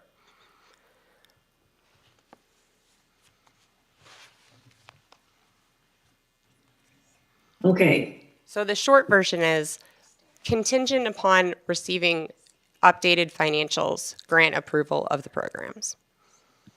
And is there a reason why going into this, we don't have the current financials of the December 31, 2022 certified financial audit? I don't know why we don't have it, and it does not appear that there is anyone here from the institution. Yes, Because, I mean, we're here. Oh, great. Great, I'm sorry. Please. Go Hi, ahead. this is Natay Sushariba. I'm the VP of Administration and CFO of Kepler Space Institute. And with me is Harun Okab. He's the CEO of Kepler Space Institute. Good morning, or good afternoon now. Good afternoon, commissioners. Yes, to address the reason why the financials for 2022 have not been submitted, this application was submitted for the January meeting originally. So it was submitted early last fall. So at that time, the financials we submitted were within 12 months, as is required. And for obvious reasons, we cannot do our 2022 financials until 2022 is over. So that audit is actually reaching its completion in the next couple of days. So we will be absolutely able to meet the 90-day stipulation to submit all of those things to you in a timely manner. And we appreciate your consideration on extending us this goodwill. Okay. Any other discussion on this item? I'm interested in your programming. It's really interesting. So what's your market strategy for marketing to getting people into these programs? And who are you trying to reach? We've been established for many years as an institute before we were licensed in 2019. We chose Florida because of its historic relationship to the space industry and its global recognition in the space industry. Our students are vast majority people who are already working in industry. These are industry professionals or professionals from other industries trying to break into the space industry. So we started with quite a few certificate programs because a lot of the people we were seeing coming to us already had master's degrees. We are now starting to see a need in the industry for the last few years for people to have master's programs specifically in these topics. We did make all of our certificate programs stackable into our master's programs so that the people who did come to us for certificates could apply those into their master's programs, as those certificates are all for college graduate level credit. So that's why we have such a high retention rate. That's why we have such a high placement rate, because most of these people are looking to advance an already existing career or make a career change rather than students coming right out of university. We are planning in the future to start to target students right out of university, but for now, we found that the majority of the people interested, because we aren't involved in Title IV, are people that are looking to transition from one profession to another or advance their current position. Are you finding that your students are able to leverage tuition reimbursement benefit through their current employers if they're in the industry? Are they able to apply that here? Some of them are, yes. We have spent a lot of our own resources offering work study, as a lot of these students are professionals and they can contribute a large amount back into the school in other arenas. And we also have offered quite a few scholarships to try to alleviate some of that stress of not having federal financial aid. Okay. How many students are you looking for these new programs? These are new, right? These are new programs. They are. Well, I'll just give you kind of an idea of what happened when we added our master's programs last year. We added a handful of master's programs last year. It was our first time offering them. In the first cohort of the master's programs, we had 13 master's enrollments in those programs. And that's without us really doing any type of advertising. That's just either people coming from our certificate programs or word of mouth through the industry. It's a pretty tight-knit industry. That was so that we could kind of get our feet under us and see how those programs would progress. we had 13 people come in, where we have 5 new applicants that we're currently approving. And so that's why we made the push to add more master's programs, because it's just something that's so needed in the industry. This is a direct response to industry needs. Yeah, I'm fascinated by some of the master's focus, or how are you getting to that? But I mean, I know you're obviously responding to industry needs. So, I'm just my own edification, trying to understand how you get to realize that we need a space agriculture program, or space resources and planetary science. I think it's interesting. So I'm assuming you're getting that information from the industry sector, because you're not finding that in labor market data from the BLS. Right. We certainly are, and we specialize in space settlement and exploration. So you're talking about people being in space for long periods of time. So that's why things like agriculture and society and health and things like that come into it, more than just hard science, propulsion, power, those types of things. So that's why we're really starting to look more deeply into the soft sciences, because we're planning to have people in space for longer periods of times. And so the needs of the people in space have changed from the traditional, just send them up, they're up there for a couple of days, come right back.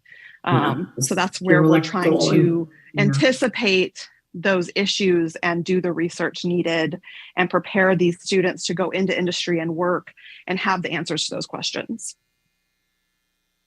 Very good, thank you. It's interesting. Any other discussion or questions? Or is it just me that has somewhat of a space fascination?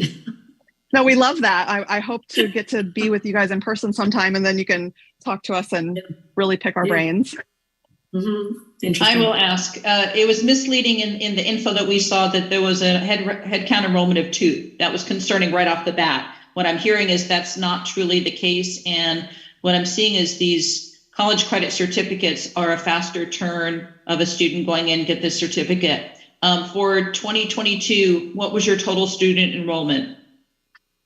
So the numbers that you have are only for Florida students, because that's all that gets reported into your system. I believe I did supply a separate spreadsheet for actual student enrollments that were international.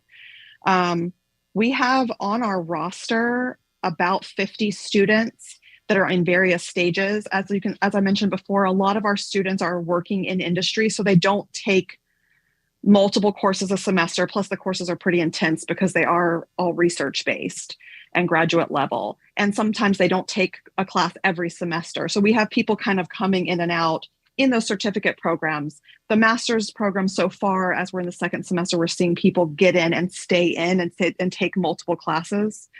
I think that we had, Haroon, if you can jump in here, I'm going to let him answer the question about enrollments in 2022, course enrollments. So regarding the students, we have 64 students, 13 in the master's program, and the rest in the certificate programs. Thank you. Thank you. Any other discussion, commissioners? Hearing none, I'll take a motion to accept the modified staff recommendation as read by the executive director in the beginning of this item. So moved. Second. Moved by Commissioner Whitaker, second by Taylor Ellis. All in favor? Aye. Aye.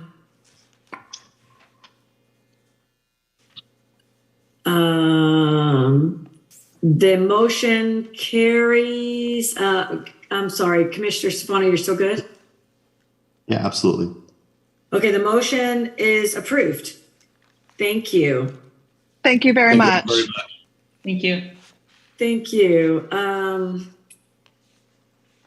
Next is item J. There are no applications in section J, motion for extension of licensure. There are no requests for extension of time to comply with contingencies, section K. Item L on the agenda is substantive change approval, which we will take these items individually. The first institution in this section is Aspen University in Tampa, number 7687. Staff recommendations have been provided. If you are here from the institution, please raise your hands. and be recognized.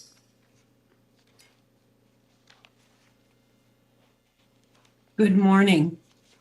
My name is Dr. Joanne Weiss. I'm provost of Aspen University.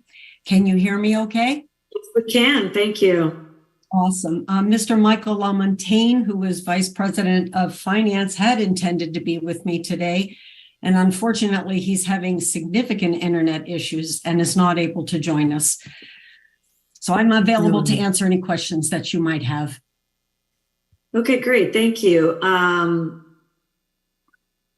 Commissioners, any discussion?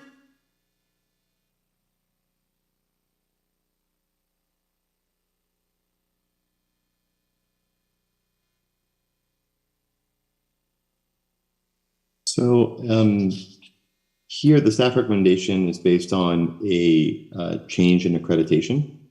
Could you provide us with some context and broader narrative than we have access to with our current documents? Absolutely.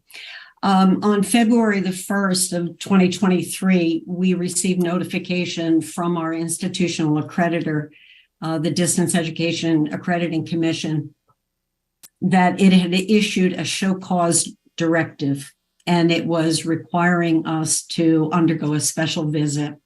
The show cause is primarily concerned with the Bachelor of Science in Nursing program, pre-licensure in Arizona. We strongly believe that our response to the directive will demonstrate Aspen's compliance with the accreditation criteria that are in question, and we are certainly cooperating fully with DX continued oversight through the show cause process. And we're reviewing the issues that they have asked us to address. We don't have a timeline yet for the site visit or the required response.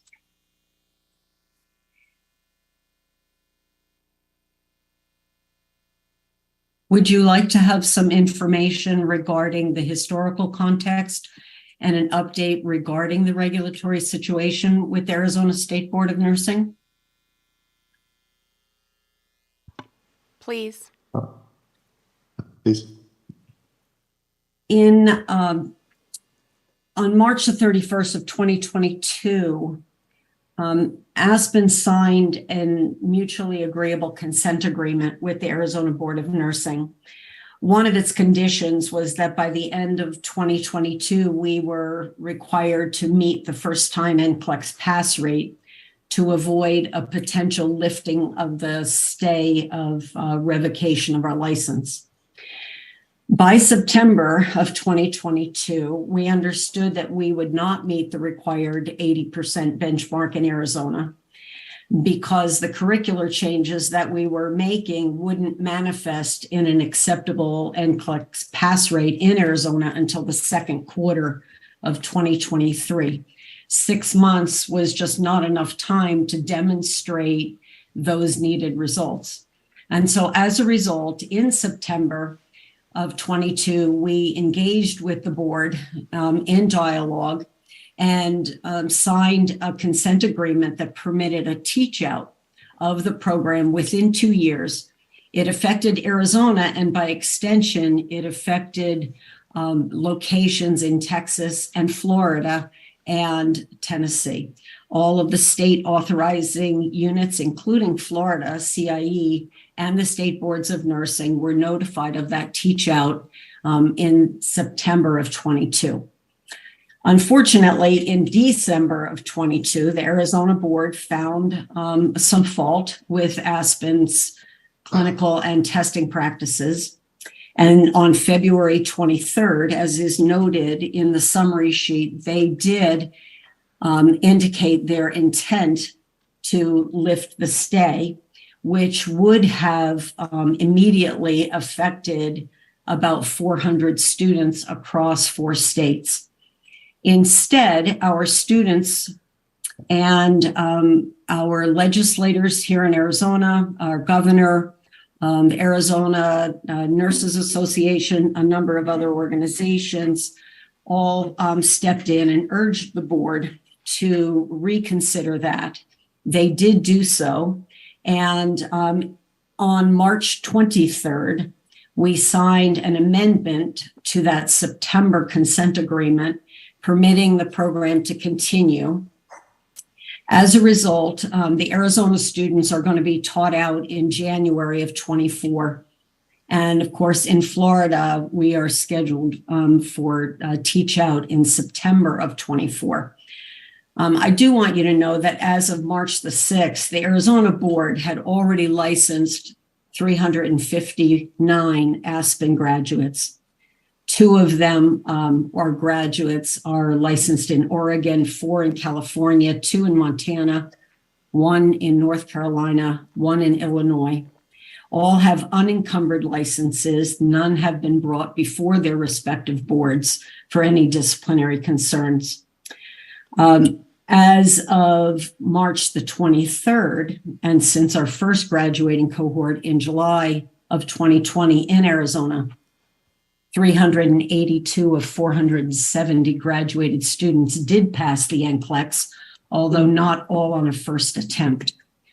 For Commission of Collegiate Nursing Education purposes, of which the program is accredited, the Arizona location met the benchmark at 82% for option 4, which is 80% or higher for all takers, first time and repeaters who pass over the 3 most recent calendar years. And of course, that covered for us calendar years 2020 through 2022. We are pleased that the first quarter NCLEX pass rate in Texas for 2023 is at 100%. And we do expect that we will have similar rates in Florida in 2023. In Florida, there are currently 19 active students in just the core nursing program. The first cohort of 3 is scheduled to graduate in July of 2023, the last cohort in September of 24. There has been no enrollment in the program since March of 2022. We halted enrollment as a result of what we then came to understand later would be the teach out. And so we have had no further enrollment. Thank you for the opportunity to share all of that with you. Thank you for sharing it. Yeah, that was very helpful. So I'm sorry, I did miss the date that you said the Florida teach out. Was it something 24, December, September? I can't September, remember. I believe you said. September of 24, there is a cohort of 3 that will be graduating. September 24, okay. Okay, any further discussion, comments, questions? Hearing none, is there a motion to accept the staff's recommendation? So moved. Second. Moved by Commissioner Cross, second by Commissioner Stefano. All those in favor? Aye. Aye. The motion is approved and is recommended. Thank you. Thank you so much. The next institution is Concord Career Institute, Jacksonville, number 87. Staff recommendations have been provided. If you are here from the institution, please raise your hand and introduce yourself. And I need to notify that I am associated with Concord Career Institute through the purchase of Universal Technical Institute. Thank you, Commissioner Taylor Ellis. Good afternoon, Madam Chair. This is John Carrion. I'm the General Counsel and Chief Compliance Officer for Concord Career Institute. I'm Dr. Sam Lynn. I'm the Vice President of Operations for all 4 campuses in Florida. Madam Chair, might I recommend an Executive Director Pelton? All 4 of the next ones, 2, 3, 4, and 5, are all Concord Career Institutes and all have the same question. Might you take those all together? Would you like to still consider them individually?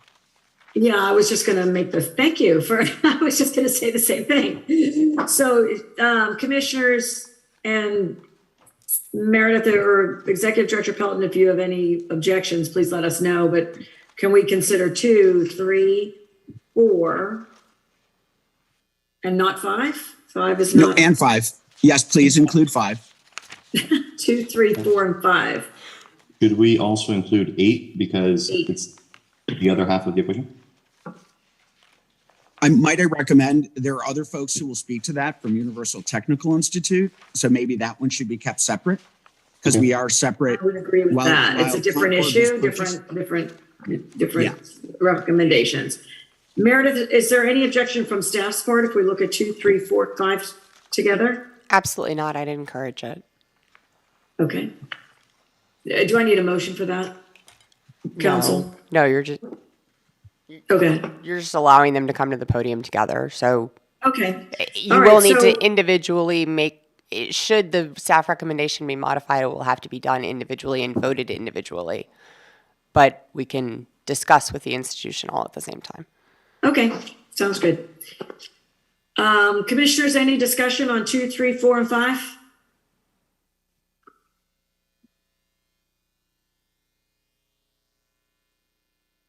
Respectfully, I recommend that we hear from Concord College with knowing internally the question of financial soundness. I think it's best. I believe Concord College and I know UTI have submitted information to Meredith and the staff.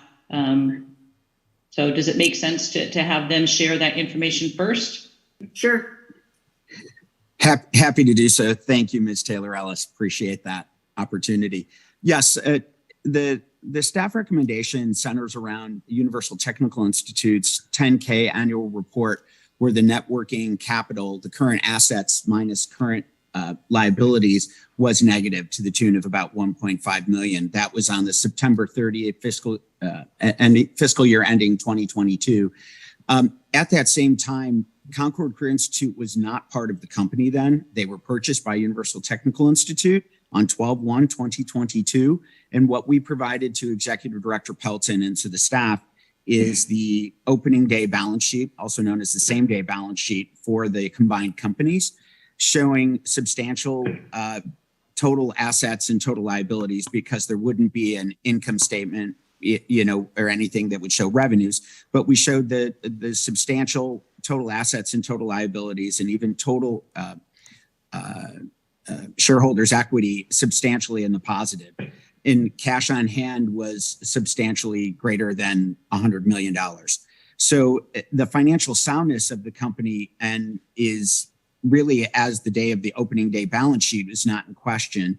Further information is that when Concord Career Institutes, all 4 of them, submitted the financial information on behalf of their schools, Concord Career Institute did not have a net working capital deficit and had no financial soundness issues. There was no issue of net income or total assets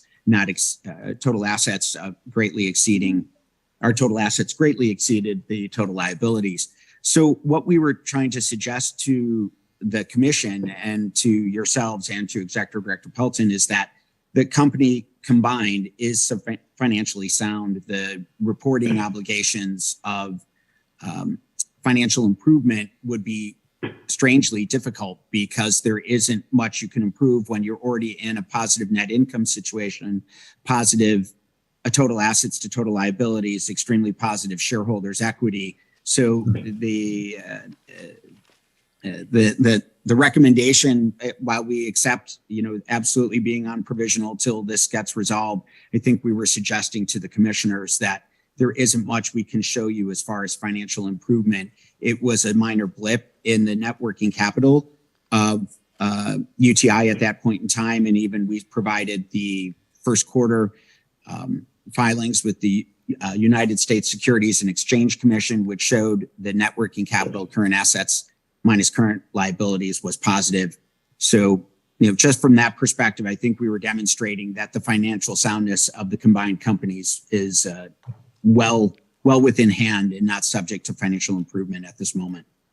Thank you. Mr. Carrion, this is Meredith Pelton.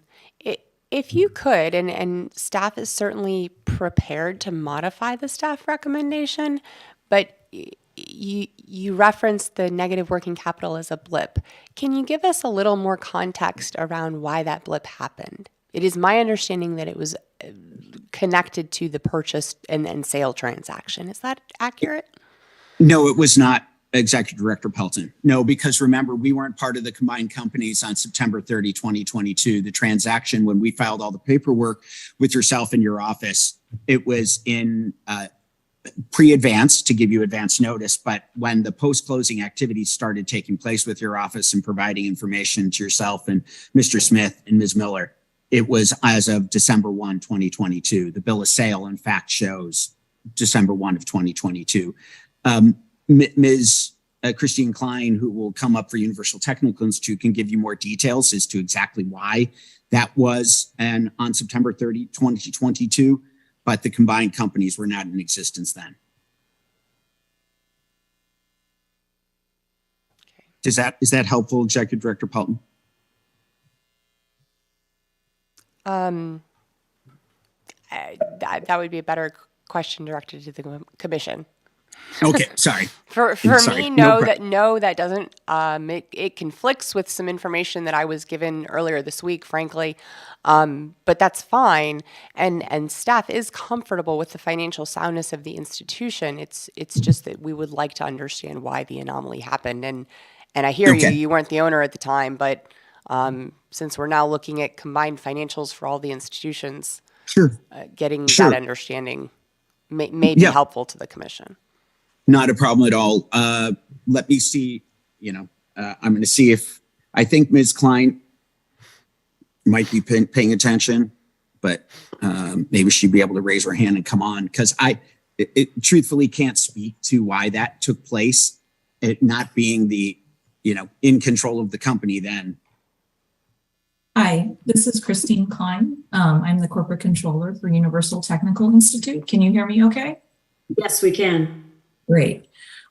So I think there's a little bit of confusion as we had two acquisitions within a year's time period.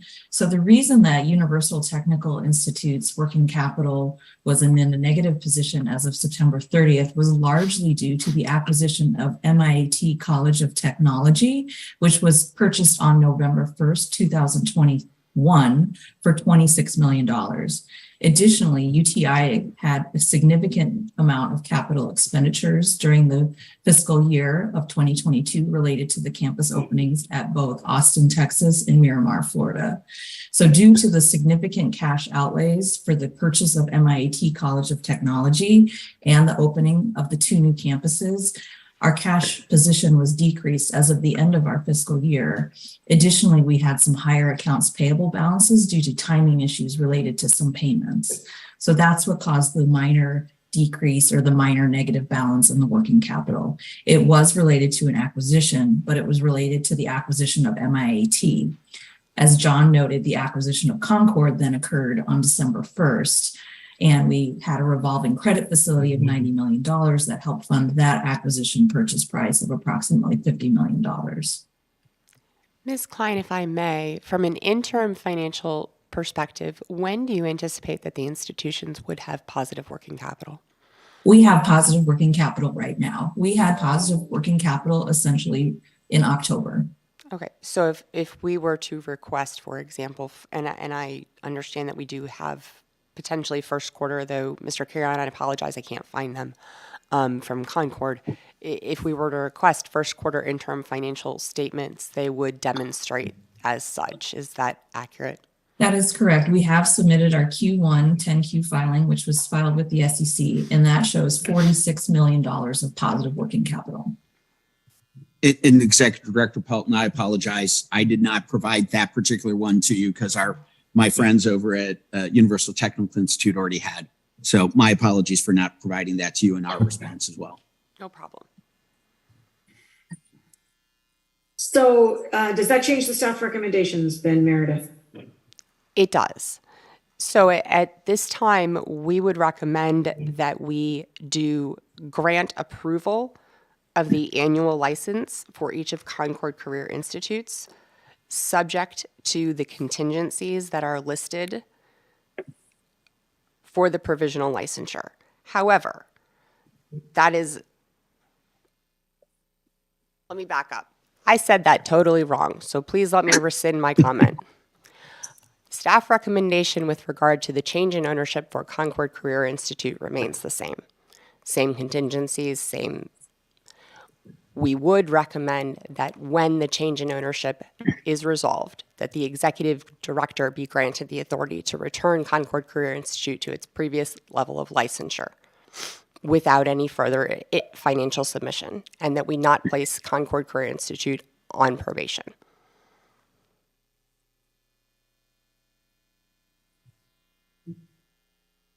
I got ahead of myself, so I'm sorry, folks. Commissioners, how do you feel about that? Is that something that you're in agreement with or want discussion on? I mean, Yeah, I feel good about it. So moved. Second. And Mr. Caron, if I may, I understand that the financial improvement plan will be a somewhat perfunctory exercise. But at this point, if we can maintain that contingency, we will appreciate the institutions working with us. Sure, Executive Director Pelton, we can do it. That there won't be any problem. We can just point to the Q1 financials, as you've already asked from Ms. Klein, as a starter to show the positive net working capital, and then showing what are anticipated for each school, what their anticipated quarterly will look like. Certainly. Does that make sense? That makes perfect sense to me. So thank you to the commissioners as well. Thank you. So we have a recommendation based on Executive Director Pelton's modification. We have a first by Commissioner Cross and a second by, I'm sorry, was it Commissioner Whitaker? Was that you, Kristen? I can't. Madam Chair, I'm not certain you took any motions. Recipes, and I can confidently say this year's mac and cheese. Okay, so we have a first by Commissioner Cross and a second by Commissioner Stefano and Commissioner Renner. I lost track here, sorry. And so all those in favor, and this is just on number 2. I believe we have to do it again for 3, 4, 5, unless I can do them 2 through 5 together. And I'm looking for guidance from council or staff. We need a separate recommendation, a separate vote for each. In the interest of clarity, let's do, and I apologize, Mr. Junta. In the interest of clarity, let's do them individually, since we know where we're headed. That was going to be my recommendation as well. Okay. Let's just clear the slate here. Item number 2, Concord Career Institute, Jacksonville, number 87. We have a motion to accept staff's recommendations with the added contingency that when the change of ownership is finalized, that we grant authority to the executive director to remove the provisional status. Is that accurate, Meredith? Yes. Do we have a motion? And removing the probation from the staff recommendation. And removing the probation from the staff recommendation. So moved. Second. Moved by Commissioner Stefano, second by Commissioner Cross. All those in favor? Aye. The motion is approved. For Concord Career Institute, Tampa, number 333, we have the same recommendation with added contingency from item number 2. Do we have a motion? So moved. Second. Moved by Commissioner Stefano, second by Commissioner Marty. All those in favor? Aye. The motion is approved. For number 4, Concord Career Institute, Orlando, number 4064, we have staff's recommendation with the added contingency as indicated from item number 2. Do we have a motion? So moved. Second. Moved by Commissioner Cross, second by Commissioner Stefano, and all those in favor? Aye. Motion is approved. Item number 5, Concord Career Institute, Miramar, number 416. We have staff's recommendations with added contingencies as identified from item number 2. Do we have a motion? So moved. Second. Moved by Commissioner Cross, second by Commissioner Whitaker. All those in favor? Aye. Aye, the motion is approved. Thank you very much. Appreciate that. Should we just jump to number 7 and go back to number 6, or how do we feel about that? Since they're all Number 8? 8. We can I'm table sorry, 6 number and 8. 7 and go to number 8 if that is. Okay, what yes, Commissioner- I'm sorry, that's what I meant. Yes, skip number 6 and 7. We'll go back to them and we'll take number 8. Universal Technical Institute, South Florida, LLC, Miramar, number 9036.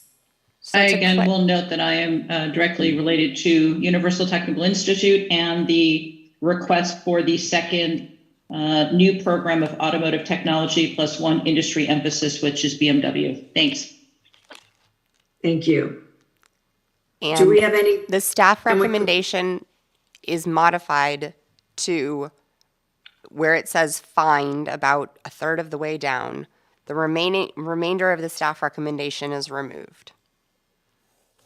So from find that a substantive change in financial soundness has occurred, etc., on down through place license on probation and order the institution to report. Those are removed from the staff recommendation. Okay. So we have a modified staff recommendation to grant the approval of airframe power plant technician diploma, automotive tech 2 with special emphasis with a few following with the contingencies as listed. Any discussion?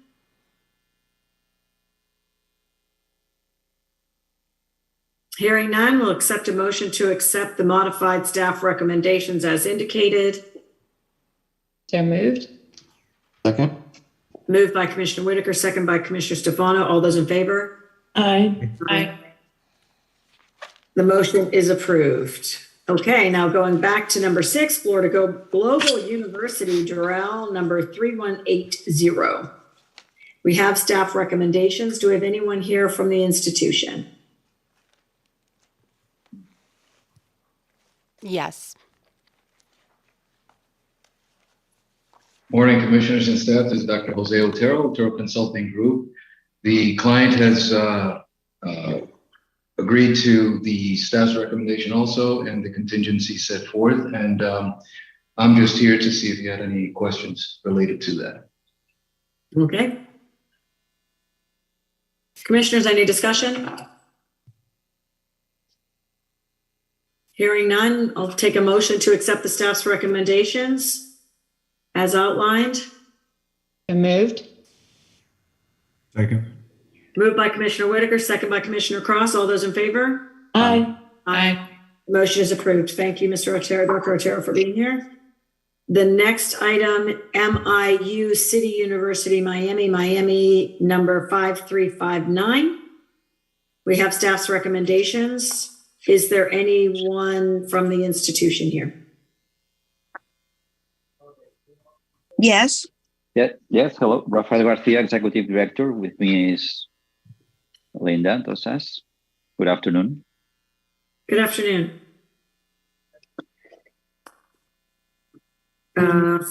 Commissioners, any discussion?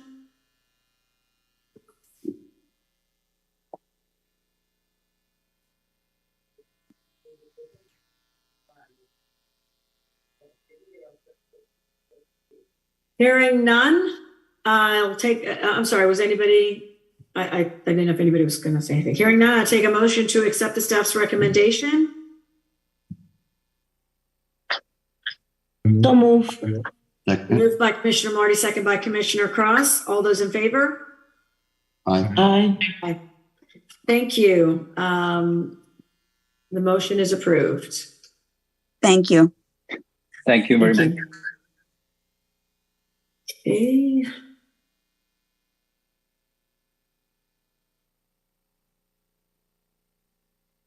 We have no branch campus applications in section M. There are no name change applications in section N. There are 111 religious institutions sworn affidavits submitted. Is there a motion to take these items by consent? So moved. Second. Moved by Commissioner Stefano, second by Commissioner Marty. All those in favor? Aye. Aye. I will now, so the motion passes to take this section by consent. I will now ask each commissioner whether there are items they would like to pull. Commissioner Cross. Can you come back to me, please? Yes, I can. Do you all want that same? Commissioner Marty? No. That's a none for you, Commissioner Marty? No. Okay, thank you. Commissioner Stefano? Number 5, number 10, I'm sorry, 10? Yeah. 19, 25,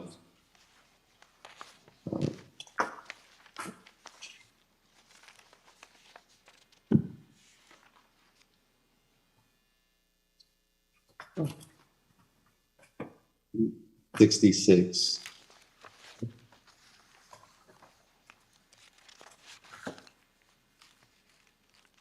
88,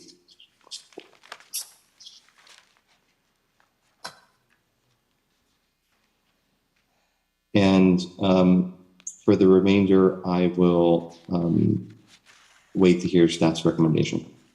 Excellent, thank you. Commissioner Taylor Ellis? Number 43 and 48, 102, 107, and 110. Thank you.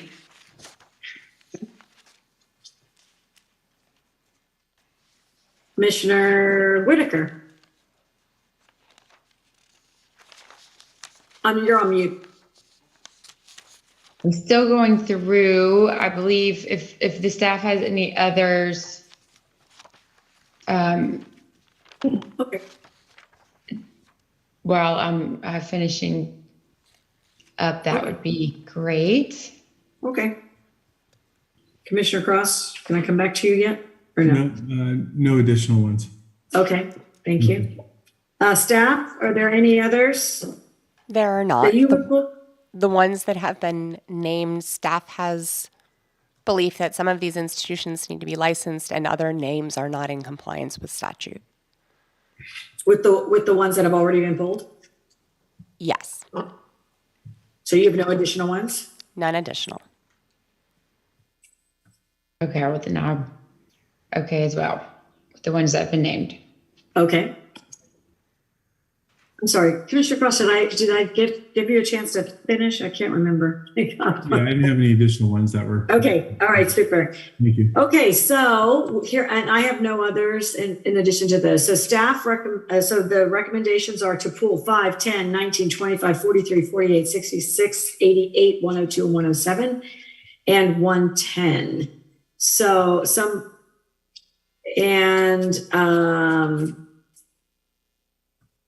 those are the ones that are pooled. So hearing that, let me get to my. So Chair Coyne, on the religious colleges, those will be pulled and further investigated by staff and brought back before the commission or handled appropriately if the institution needs licensure. I don't anticipate that any of those institutions are here. Okay, so, but I still need to make a recommendation to approve all the others? Yes. Except those? And do I need to list them as we normally do, 1 through 4, 6 through 9? Unfortunately, yes. Okay, that's fine. That's just what I was looking to do, so it's okay. So do we have approval then for staff's recommendation on items 1 through 4, 6 through 9, 11 through 18, 20 through 24, 26 through 42, 44 through 47, 49 through 65, 67 through 87, 89 through 101, 103 through 106, 108, 109, and 111? So move. Second. Moved by Commissioner Stefanos, second by Commissioner Marty. All those in favor? Aye. Aye. The motion is approved. Okay, then. The next area on the agenda is agent training programs, and we have none. So that brings us to consideration of agenda items under the recess. Consideration of agenda items is in recess until tomorrow at 9 a.m. when we will take a however long break you all want and begin today's previously noticed Rules Committee meeting. How long of a break would you all like to have?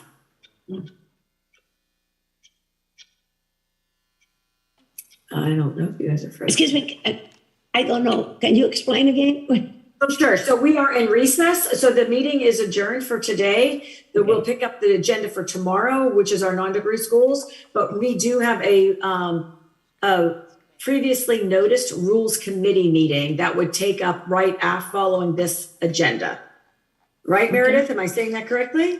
Correct. And I've received a couple of requests from institutions for an hour if commissioners are amenable to that.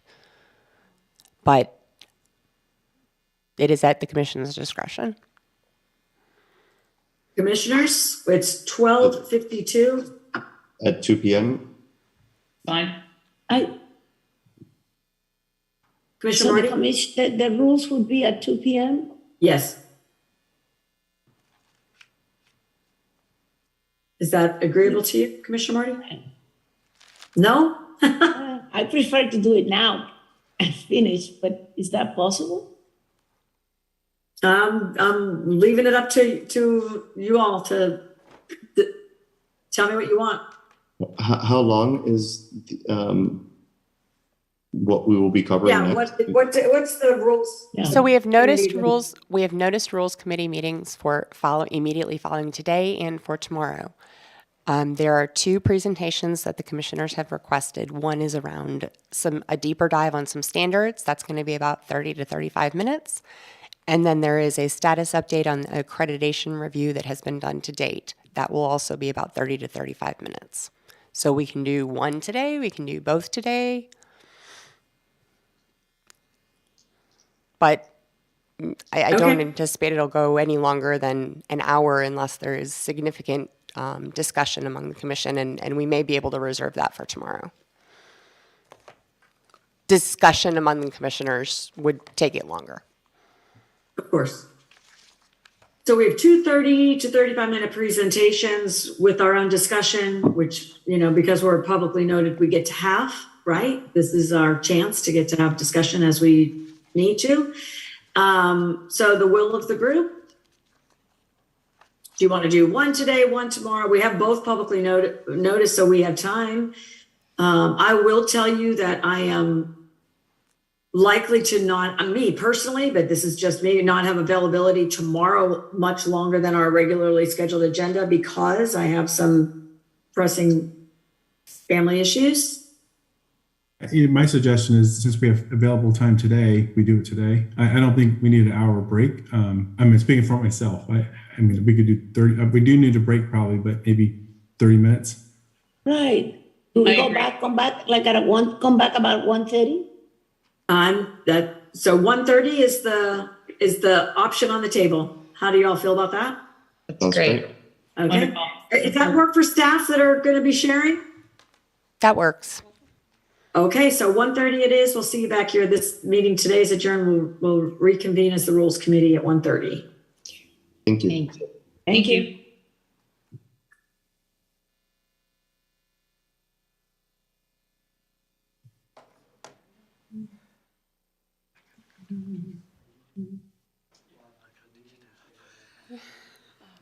That's the first challenge.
Hey there.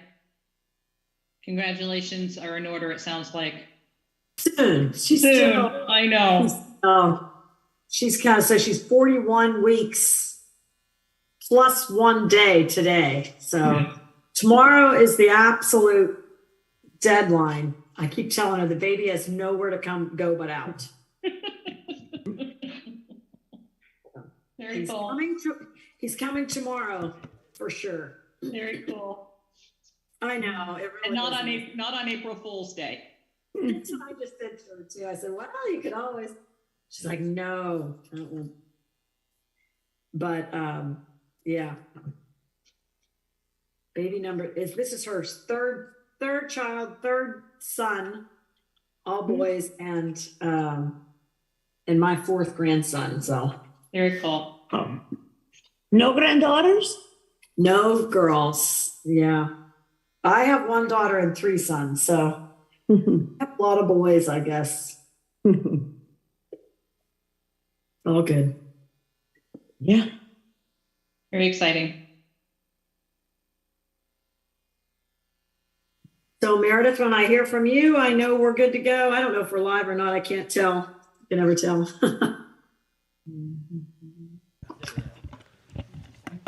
I don't know how to tell, actually. We're gonna get the PowerPoint queued up and start here momentarily. Okay. You have to call the meeting to order, and then we'll queue up the PowerPoint. Pardon me, I'm getting ahead of myself again. Sorry, folks. Oh, that's okay. Are we are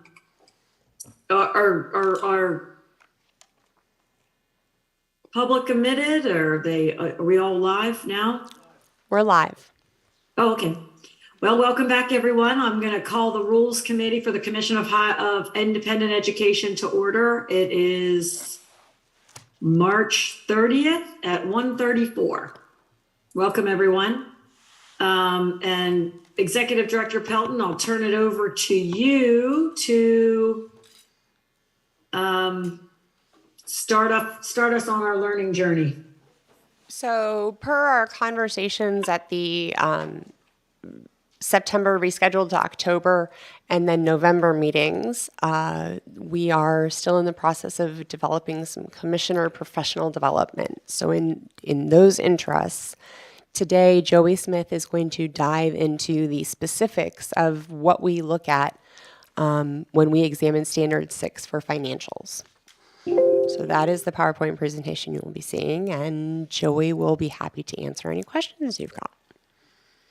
Super, thank you.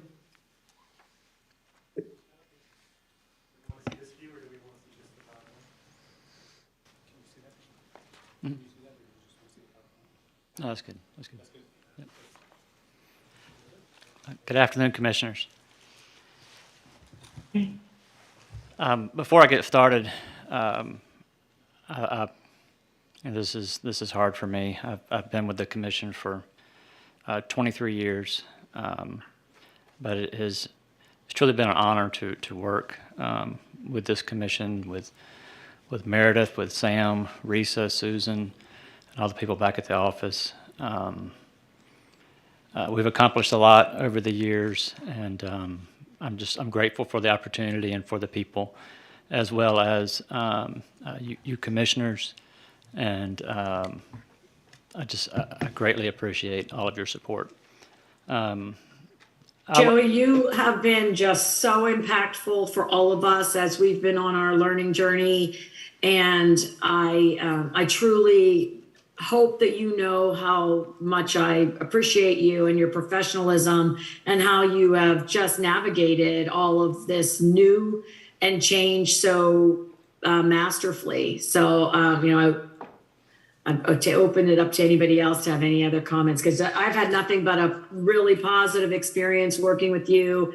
I think your knowledge base is incredible. You're the trusted go-to for sure. So, I truly appreciate all that you've helped, how you've helped all of us. I appreciate that. I second that as well, Joey. Thank you for everything. Sorry, my phone on silent. You've been very supportive and I know you have served for quite some time, so I'm excited for you for a new venture, but you will be missed, and we're losing a lot of great talent. You and Executive Director Pelton were both miss you very much, but I'm sure we will get to continue to work with you in some capacity. Yes, I've been. I've accepted a position with Santoro and Giorgetti, post-secondary consultants. So I'll still be involved with the sector, working with schools on their applications.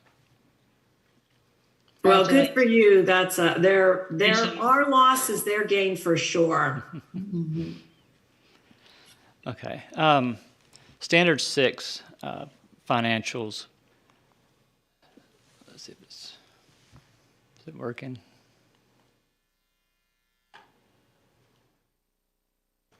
Trying to get the slides to advance. There it goes. The financial standard. I know that you are familiar with provisional license, annual license, license by means of accreditation, but this is the overall standard for financials, is that the resources have to be sufficient for the proposed operations. And staff, when they are reviewing applications, they're looking for some basic pieces. A balance sheet, a profit and loss statement. There are a couple other pieces, statement of owner's equity, statement of cash flows, and notes. The balance sheet, and some of this you may already know, but this is just, again, the basics. A balance sheet is a point in time. So when staff is looking at the balance sheet, they're looking for what kind of cash they have on hand, especially for a new school or for somebody trying to add programs. We have, balance sheet speaks for itself. It should balance. The assets equals the liabilities plus the owner's equity. We have in the past received financials with a balance sheet that didn't balance. I don't want to get too far down in the weeds on the issues just yet, but we have had fraudulent financials, even recently. And there's things that kind of stand out when we're looking through them, that there's an issue. And that's one of the things. When a balance sheet doesn't balance, there's a problem. So the rule focuses on working capital and having a profit. So the working capital comes from current assets to current liabilities. And current, the general standard just means it can be turned to cash within a year, or it's the liability is due within a year. The profit and loss statement has several names, income statement. That is a period of time. Typically, we are looking at a year when we're reviewing those financials, and we want to, during that year, did they have a profit, did they have a loss? Now, staff is not getting into the weeds on analyzing why they had a loss. They're just focused on, did they have a loss? Did they have positive working capital or negative working capital? The financial must be prepared by an independent CPA. Occasionally, we will get financials that are prepared by somebody who's not independent, and we have to we let them know that it's not in compliance with the rule. And it should be prepared in accordance with generally accepted accounting principles. That can get tricky at times because we frequently get financial statements that says that it's prepared in accordance with GAAP, except for certain parts. Maybe the management elected to omit certain disclosures, and so we will tell the institution that we want a financial that is completely prepared in accordance with GAAP. And if they have the except for, then we let them know that that's not acceptable and not in compliance. The notes frequently tell a lot. They tell if an institution has changed ownership. We have found that when reviewing the notes on financials, that an institution changed ownership or they had some other major changes or problems in other states. So the notes are a very important part of the financial. And then a lot of times we will receive financials that are just a balance sheet, or just a balance sheet and an income statement missing other pieces. So again, we will let them know that we are looking for a complete financial statement, not just a partial. And the basics that we're looking for is the balance sheet, profit and loss statement, statement of cash flow, statement of owner's equity, and notes. That's the basic pieces. On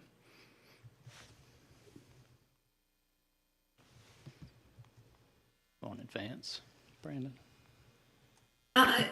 Joey, can I ask a question? Yes. So it's about staff's training. Like, how do we help make sure that the staff know what they're looking for and are savvy in monitoring this or going through financials of applicants or constituents? This PowerPoint is actually some training that I did for staff a little while back. The financial statements, we often will have to work together, me and staff and with the director or with the attorney, because sometimes there can be issues, and it's not easy to determine that they have, let's say for a new school, that they have the sufficient resources, because we don't have a rule that defines what sufficient resources are. And so we tell staff, we don't want you making the decision of are the resources sufficient. That should be up to the director, and we work together to do that. Does that answer your question? It does. I guess it does, because they may or may not have any background whatsoever that provides them with the financial knowledge to be able to make because they're not making determinations. They're just checking and seeing if they're complying with rule. Right. They're looking for basic pieces. Is the entire financial there with the pieces that I mentioned? Do they have positive working capital? Do they have a profit or a loss? That's the basic things that they're looking for, especially for an annual license, because of the standard. Like I said, new school is a little different because it's sufficient resources, and that's obviously subjective.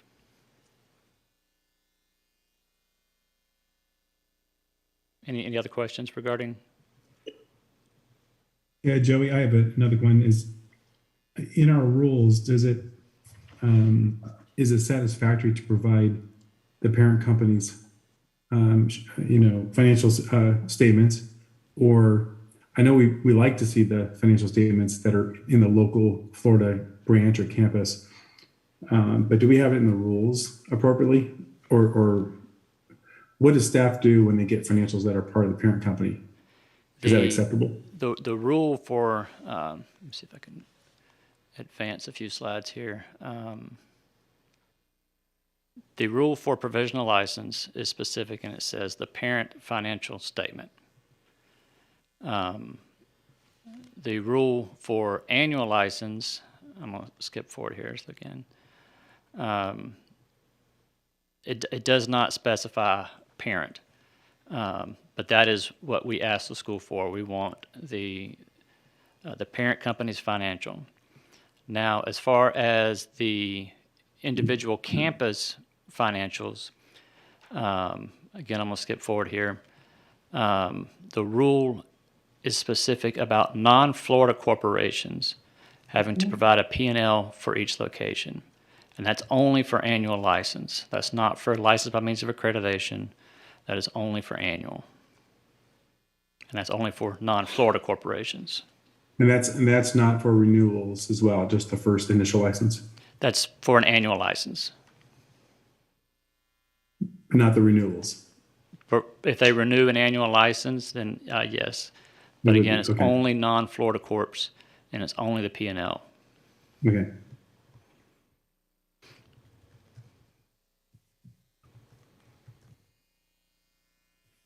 Okay. Any other questions before I continue? Okay. Other things that staff check for is the CPA documentation. As a part of an operational audit that we had years ago, the auditors were trying to verify that CPAs were actually licensed. So we added this as a part of our review for them to provide us a documentation showing that the CPA is properly licensed or registered in their respective state.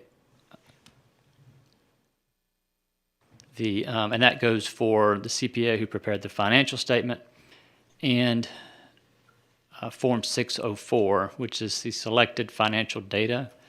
That's required to be completed by a CPA. It does not have to be the CPA that prepared the financial statement, but it is for the financial statement. So if they submitted a review or an audit, the current assets, current liabilities, total assets, total liabilities are pulled from the financial and put on that form. And the reason for that is sometimes financial statements do not break out current assets and current liabilities. And it's very difficult for staff to try to determine what's a current asset and what's a current liability unless it's specified by the CPA.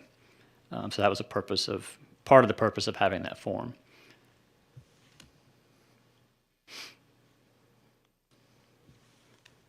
So for a provisional license, an extension of the provisional license, or provisional license due to a change in ownership, they're required by rule to submit Form 605 and 606, which is the business plan and the projected or actual budget. They are also required to submit a projected balance sheet, a pro forma balance sheet. And then again, the financial for the parent financial. Again, as we mentioned earlier, sufficient resources to ensure institutional development. As a general rule of thumb, what we try to look for is 3 to 6 months operating expenses. Do they have that in cash? Now, again, that is not in rule, but that's just a general rule of thumb. And in looking at the financial statements, I tell staff, don't just look at current assets. That's what we're looking at for annual license. Do they have positive working capital? Look at the cash that they have. If they could have a lot in current assets and have very little cash, which for a new institution, new corporation, is not a good place to be starting out.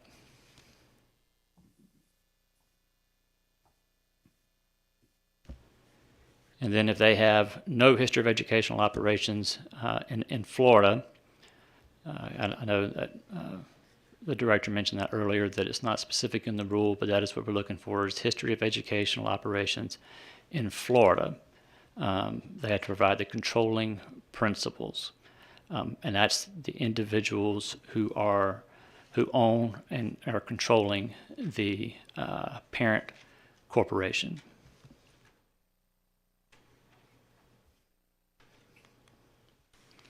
May I ask a question, or do you prefer that I wait to another point? No, go ahead.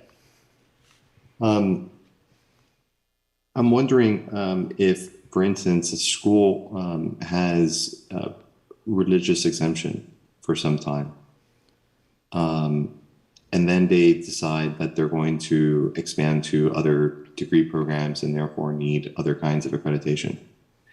Would that history as a religious institution count towards this history of educational operation? I believe we've had that in the past, and it did count as history because they were submitting an affidavit.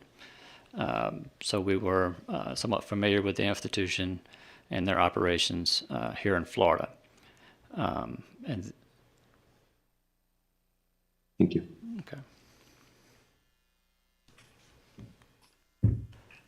annual license. A non-degree school for an annual license has to submit a financial review or audit.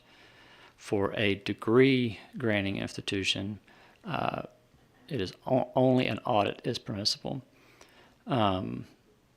We frequently will get compilations from institutions, and we have to notify them that that's not in compliance with the rule.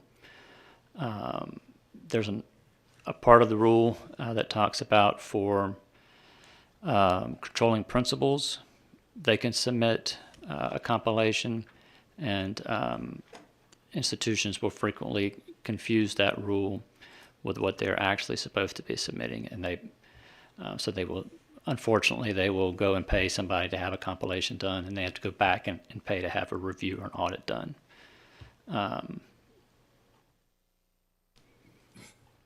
And if the institution earned less than $100,000 in gross tuition revenue, which is reported on Form 604, then they are required to submit the controlling principles, which can be a compilation, a review, or an audit. Staff is looking for a 12-month period on the income statement. Periodically, we will get financials where it's for a shortened period of time. It's an interim financial statement. It's not a complete year. And so we will try to understand why they're only doing an interim and not a complete. And typically we'll tell them that they need to submit a complete financial for a full year, unless they had a change in ownership and they're not able to have a complete 12 months. So I guess I'm still back on, like, as staff are reviewing this, do we have, I know that you said that you then and the general counsel will look deeply. I guess I'm still looking for, like, do we have a specialist on the team that can really, I mean, I'm just wondering how, even in the staff's job descriptions, is it noted that we're looking for people that have this type of financial savvy to understand and go through all these different things, and to identify where there is red flags. I think that this, again, I think this is a good training, obviously. I'm happy that we're going through it for us, but on a day-to-day or as a team, is there any specialization on the team, or is that something that we need to consider as we continue to diversify the field to support a really kind of forensic looking at the applications to make sure that we have the financials that we need for really financial soundness for our schools? Currently, if there's issues with the financials or questions, they bring it to me. And then if I'm not sure, I will meet with the director or general counsel, and we'll discuss it. We do not, when we're looking to replace program specialists or staff, we're not specifically looking for somebody who's got financial review experience. It would be something that you may want to consider. Some of these financials are very complex, and our rule only addresses working capital and a profit and a loss. I know frequently institutions, well, there are some institutions that may show a negative working capital, but that's because they made significant investments in in buildings or into the company. So it's not necessarily a negative thing, but we're not, staff is not financial experts. We're not CPAs. So understanding those financials and whether or not that a school is really in a bad position financially is, we're just not able to determine that. So we just stick to do they have positive working capital? Do they have a profit? Gotcha.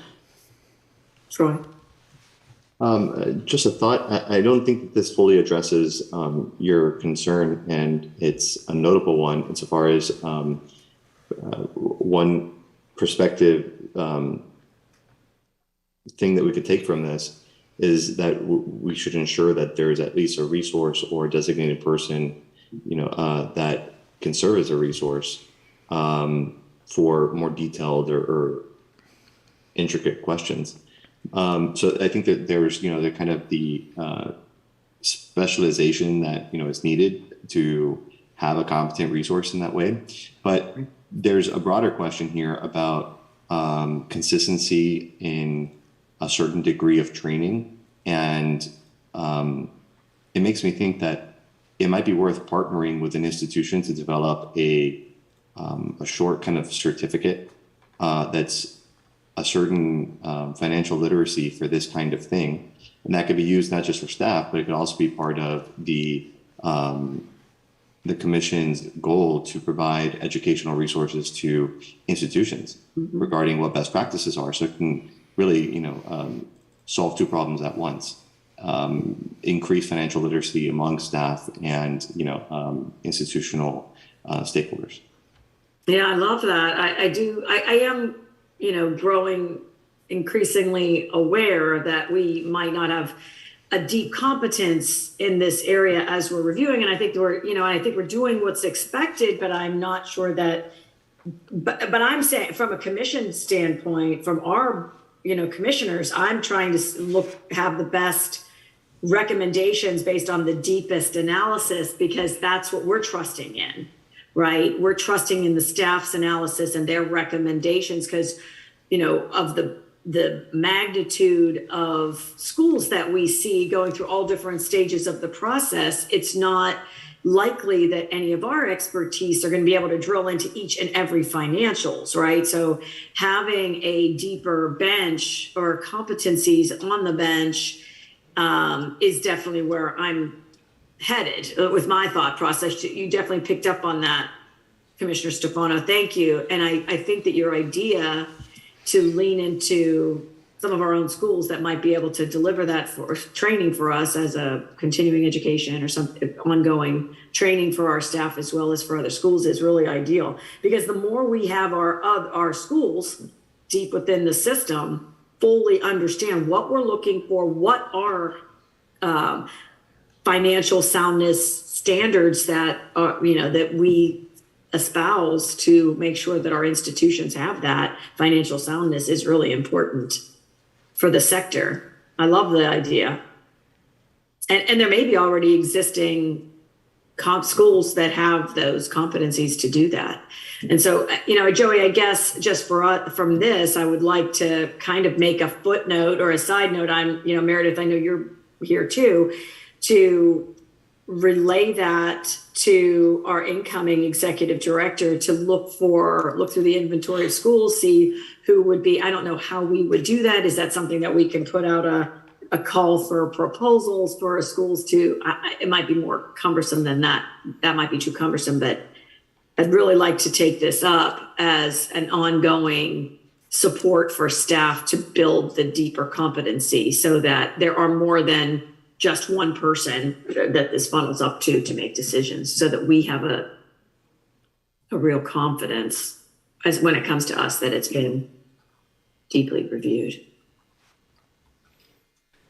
So noted. I know with the Rules Committee looking at the financials, the standard for annualizes now, again, is just working capital and a profit or surplus.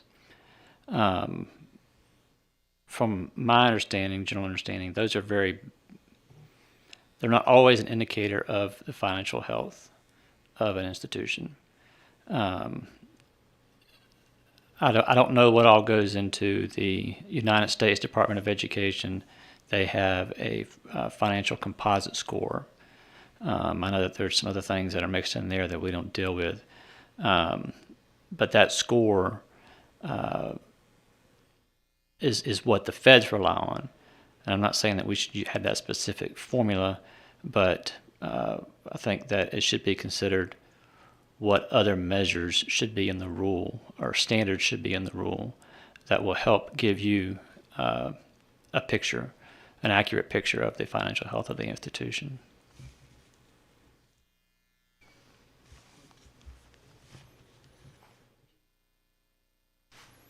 May I jump in? So, for example, just to give you some food for thought, something that has come up in discussion with a couple of commissioners, at least with me in the past, is considering, a cash on hand type standard.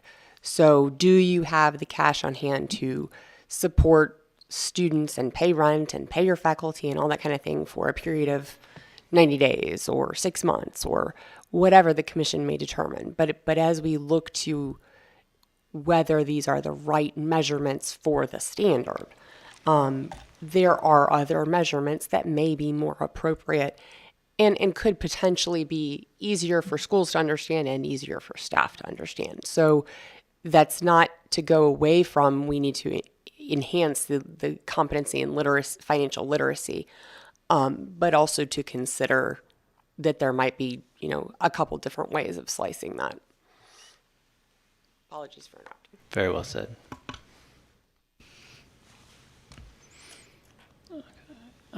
License by means of accreditation. The rule requires an audit.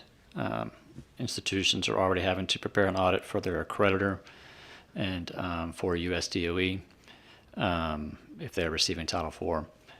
The generally should be for a full 12-month period, and same standard applies. It's current assets exceed current liabilities, and if they had a profit or a surplus. A little bit different with LBMA, with schools that are accredited, and especially those who are receiving Title IV. We are looking to see if they're meeting their accrediting agency standards, and are they meeting or having issues with USDOE. Institutions can be placed on heightened cash monitoring with USDOE. There's HCM1, and then there's HCM2. When we see a school that's been placed on HCM2, we would typically take additional action because an institutional HCM2 runs into a major cash flow problem. And we've seen many of those, most of them, in fact, don't survive because of the delay in receiving funds from the USDOE. So we do check other areas in addition to our standards just to see how they are doing with the feds or with their accreditor.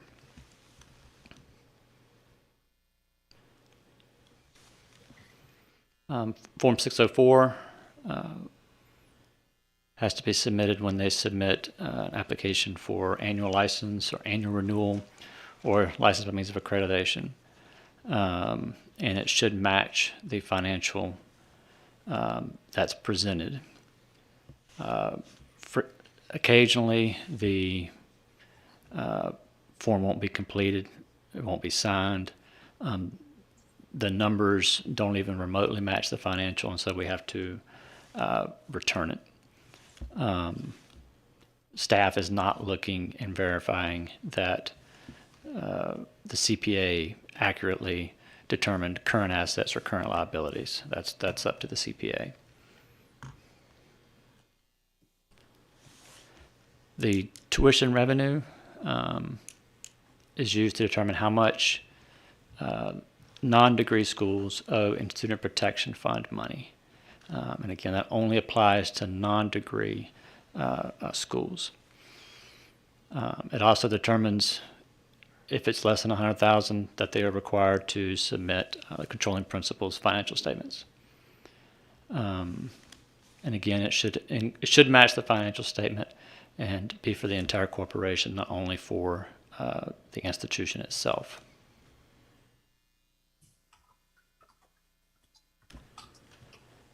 Institutions that fail to meet the standard, whether it's a net loss or negative working capital, staff will ask for a financial improvement plan. There is not a form or any guidance beyond that in the rule. It's that they have to submit a plan.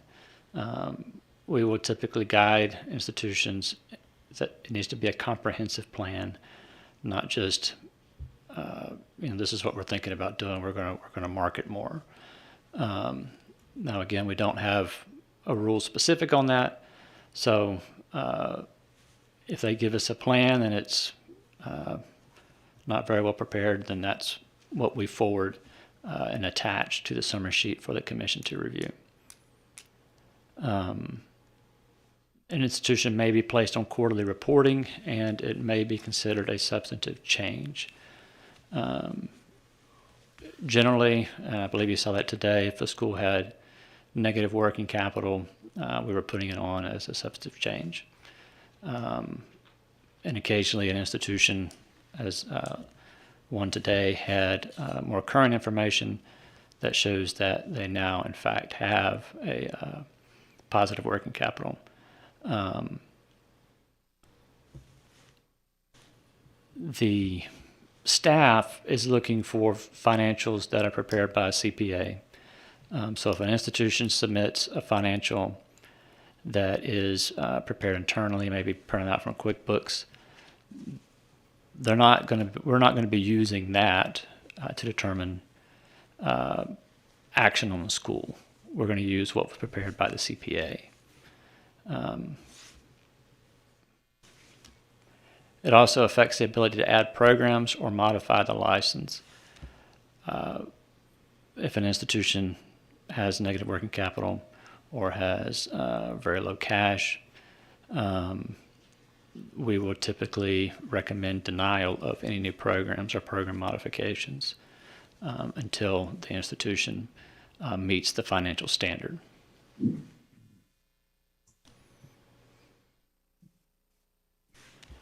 Oh, okay, perfect. Actually, I was going to ask about this. I was going to ask if there are standardized templates for the financial improvement plan and teach outs, or if there are specific metrics or indicators that you're looking for in them.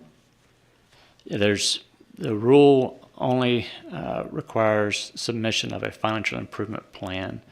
There's no forms, there's no specifics, there's no metrics. It's just that they have to submit a plan. And then if, in the last part of that rule, if they don't make improvements, the commission can take further action up to and including revoking the license.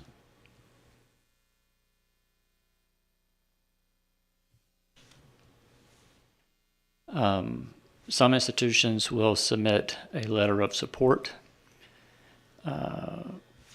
in lieu of a financial improvement plan, and we guide those institutions that you are required to submit an improvement plan, that a letter of financial support is great, but it does not comply with the rule.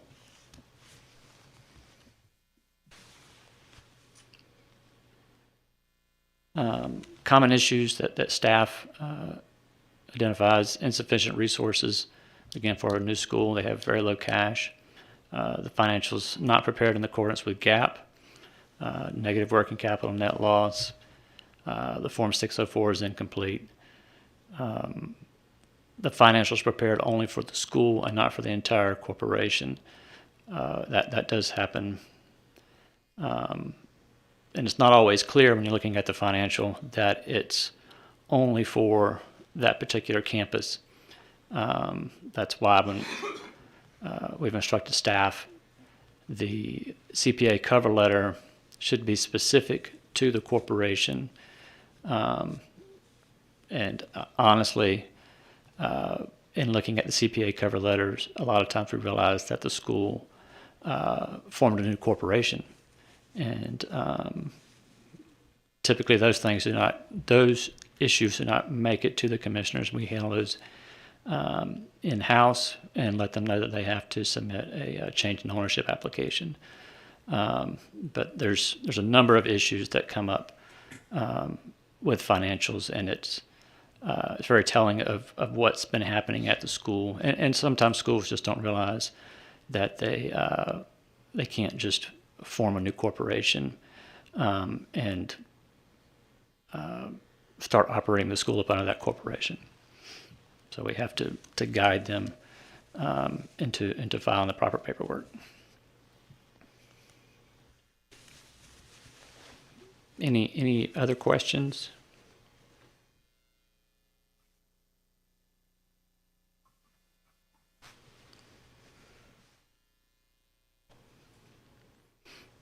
All right, thank you for the opportunity, and thank you for all of your support through the years. Thank you, Joey. I think that was really, I hope that it was helpful to you all. It was certainly helpful to me. And I really do think that I want to make sure that as we continue to develop our team at the commission, that we have the financial competence too. I think that's a real important piece for us. Joey, I'm going to ask one question late to this, but when you've seen a school that has financial issues and goes on an improvement plan, have you monitored the percent that successfully get off and get back on their feet versus those that have further actions taken by the commission?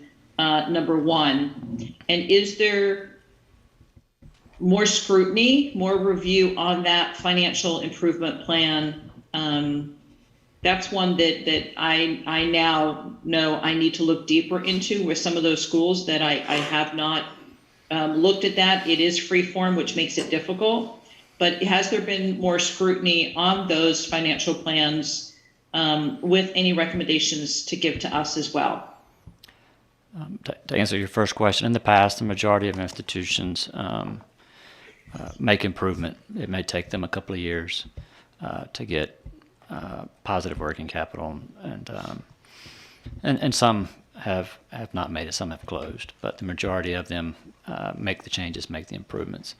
As far as the improvement plan, staff is not analyzing the plans, and they're taking it at face value.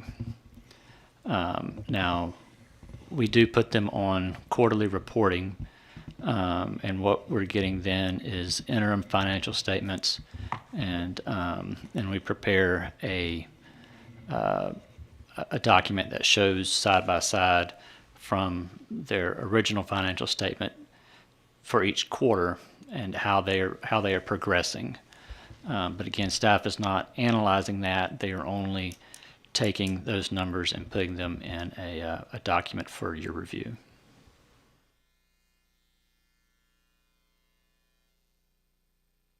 Okay, thank you.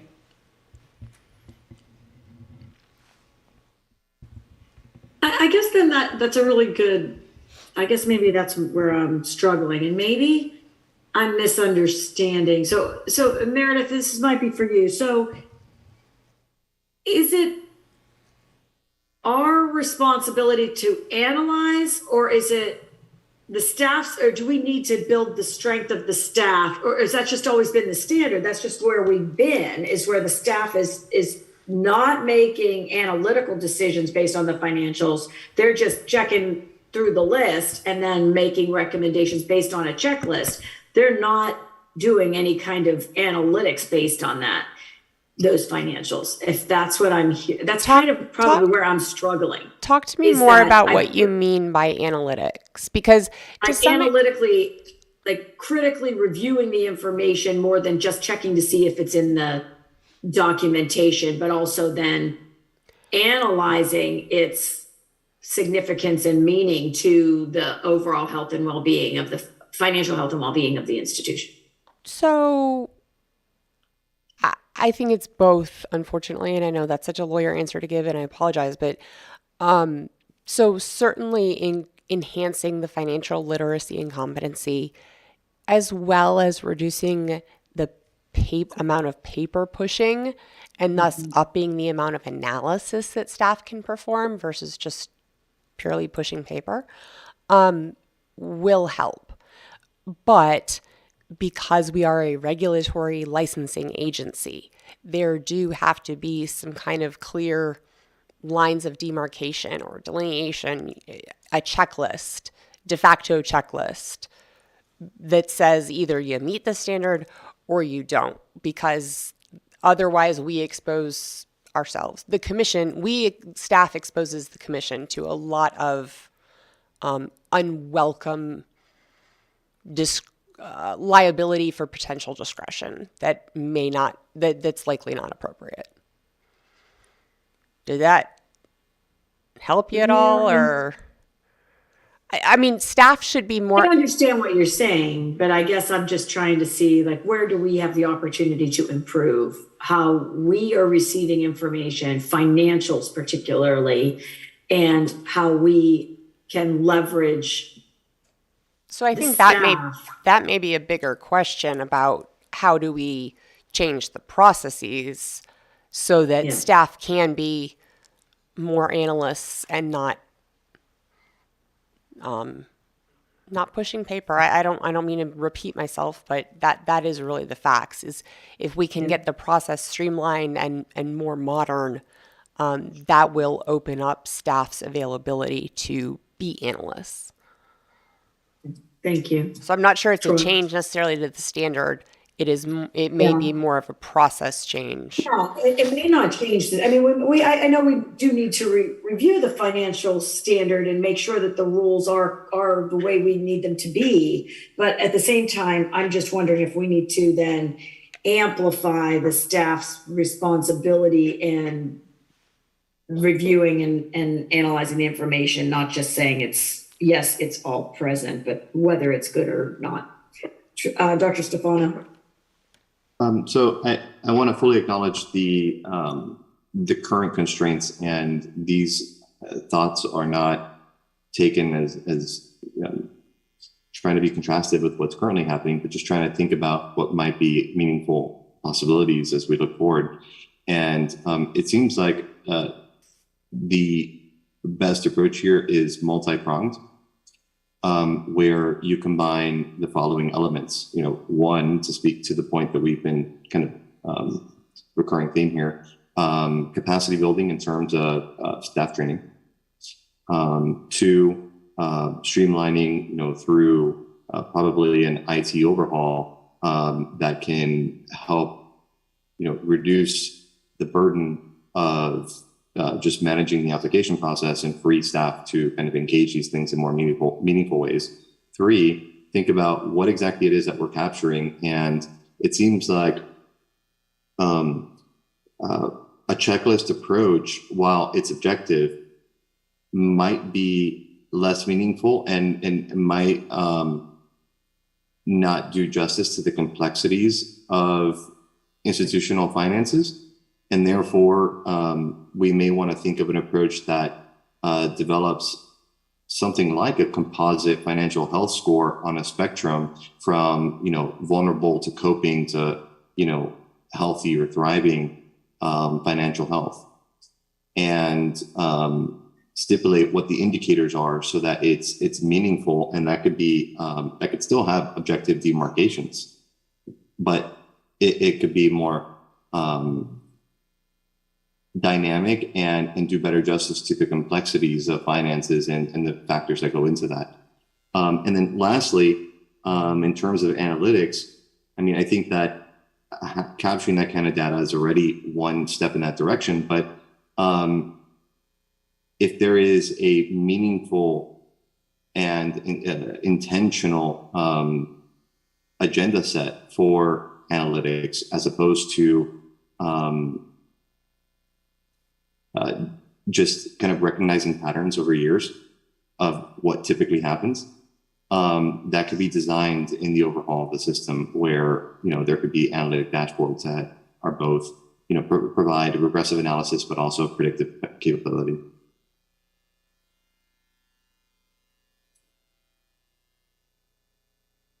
I agree with everything you said. You lost me a little bit on the analytics piece at the last one, but I definitely think that I love the idea of a composite health score from thriving to coping with all those descriptions in between. I think that's So really for the last interesting. one, I was just stipulating that analytics doesn't seem to be something that you do incidentally. It works best when it's intentional and it's like a formal process. Right. Yeah.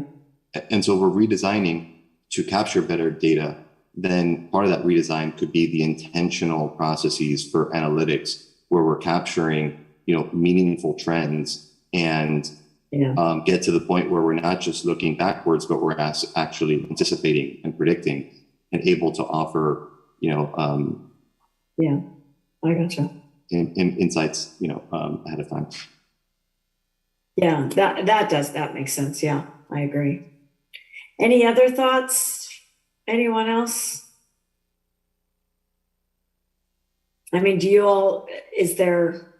I definitely think that we're going to need to get to I think a stronger level of confidence and maybe it's just me. Maybe y'all are fine with it, but I just feel like I need a higher level of confidence in what we're seeing and reviewing. And I agree. I think there's a need there. I know exactly what you're saying. Having that evaluation and having certain criteria that, gives a more educated analysis rather than a completion would be helpful. And there's a gap there, probably among, a lot of us and staff. Agreed. Dr. Judy, are you talking to us? Yeah, I'm sorry. No, go ahead. I really think that I would really like to get more information, that not only that they turned it in, but is it appropriate? How big is the improvement? So whatever we can do to get, and I understand the reluctance due to the possibility of liability, but I think that our liability is even bigger when we're voting like blind.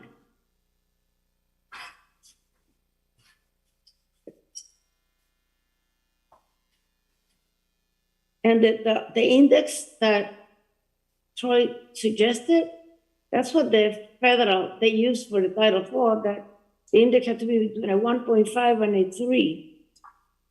So I don't know. Okay.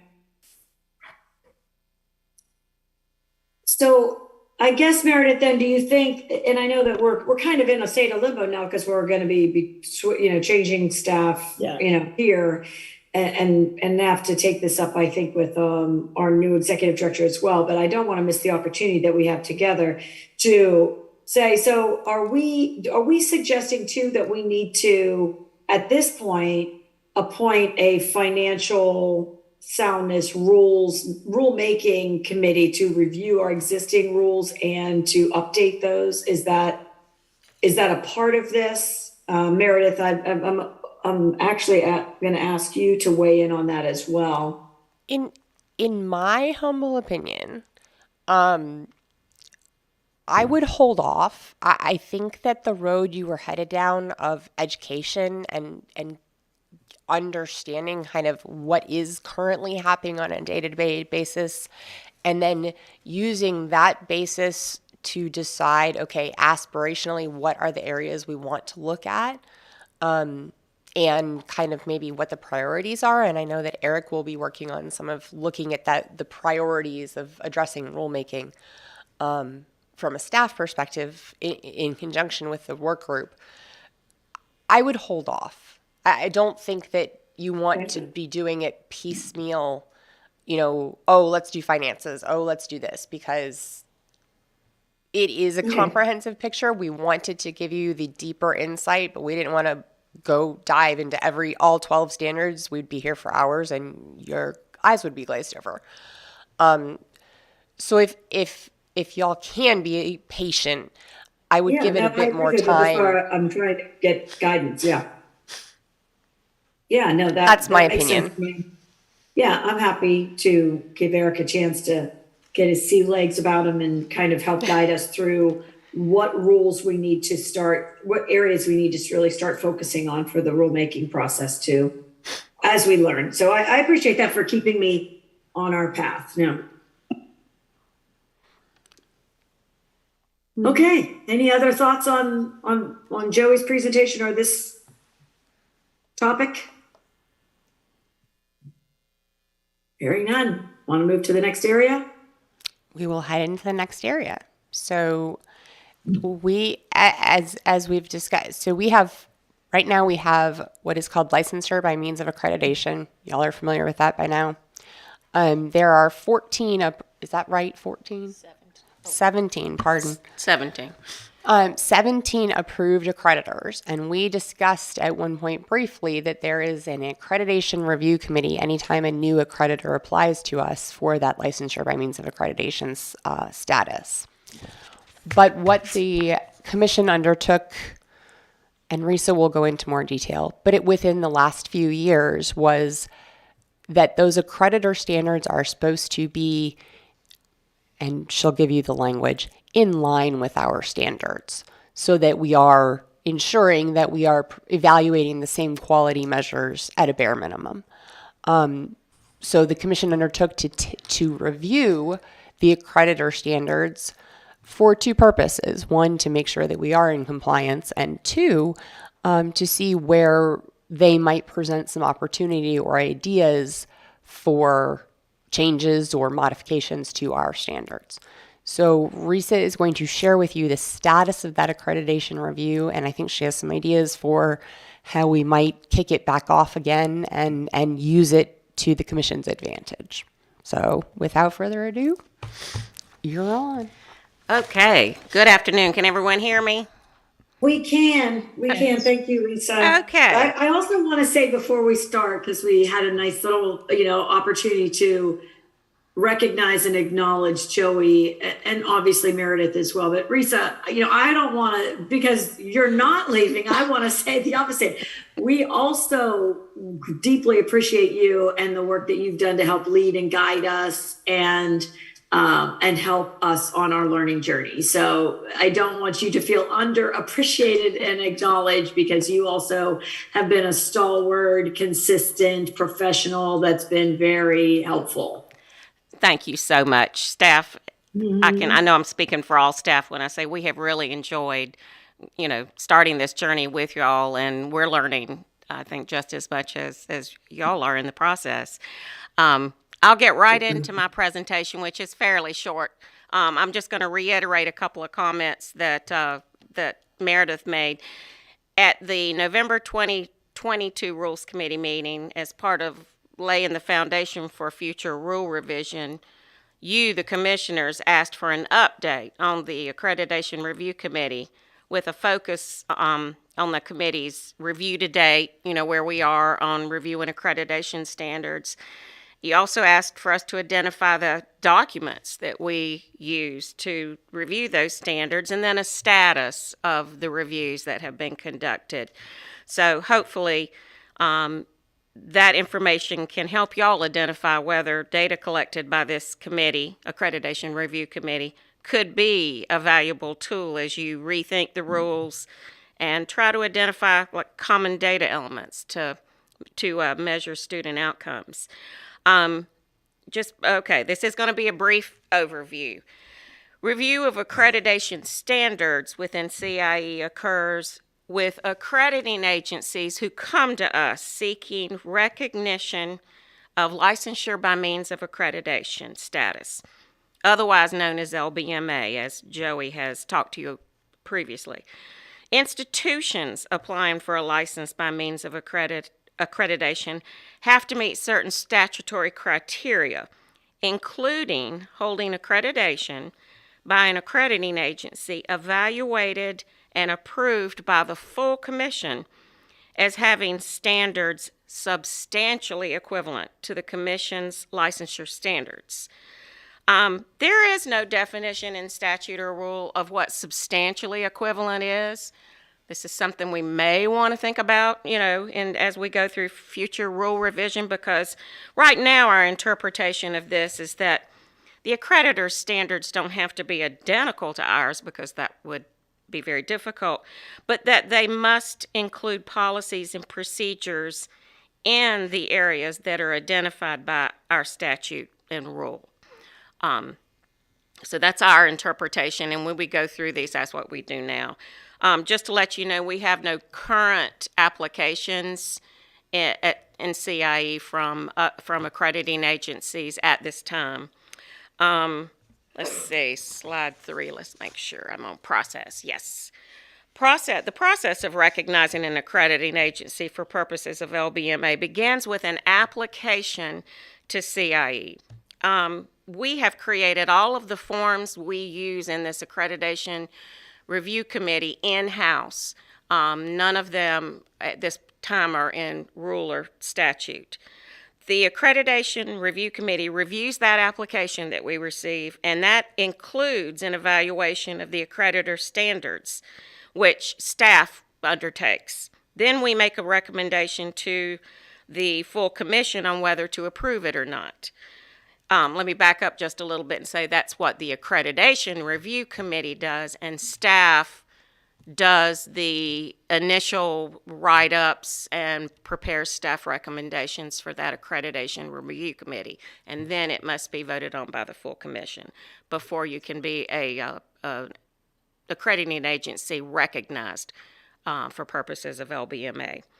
To assist the committee members in their evaluation, we use a data gathering type document that compares the agency's accreditation standards to the CIE standards. And once that application is approved by the full commission, institutions that are accredited by that particular accrediting agency can then apply to CIE for a license by means of accreditation. Next slide. Okay. Our rules also provide for periodic reviews of standards of already recognized accrediting agencies as needed to ensure continuing substantial equivalence to commission standards. And I highlight the words as needed. Right now, we don't really have a formal process to do that. We might want to consider that. Trying to review all of these at one time is quite burdensome. So it might be good to set up a schedule with the newer accrediting agencies that have been recognized. We may not need to look at their standards right now, and maybe look at the ones that have been around for 10 or so years that we haven't periodically reviewed. Next slide, Brandon. This slide lists the 10 areas that accrediting agencies must have policies and procedures in order to obtain LBMA recognition. These areas, for the most part, track the CIE licensure and fair consumer practices standards found in statute and rule. And I'm not going to go through them one by one because you, the commissioners, are well familiar with our standards and what constitutes fair consumer practices, but just to show you that it tracks our statute and rule as to what we are asking these accrediting agencies to provide. Okay, next. There we go. Nor am I going to go through all of the 17 accrediting agencies. Y'all can refer to back to this later, but here are the 17. The most recent one we approved was Middle States. And as you notice, ACICS has been removed from this list as they have been de-recognized by US DOE. And we still have some ACICS schools seeking accreditation with other accrediting agencies, as I'm sure you've heard, Can you remind me what that stands for, please? ACICS, Association of Career, it should be right in front of them. Oh, it's still on here? Accrediting, I thought you said it was removed from us. Accrediting Council for Independent Colleges and Schools, I think. Is that it? Thank you. Thanks, guys. Say it again. Accrediting Council for Independent Colleges and Schools. Thank you. There are so many acronyms around here. We'll get you a list if that would be helpful. No, I have this list. I just couldn't remember ACICS. So. Anyway, next slide, Brandon.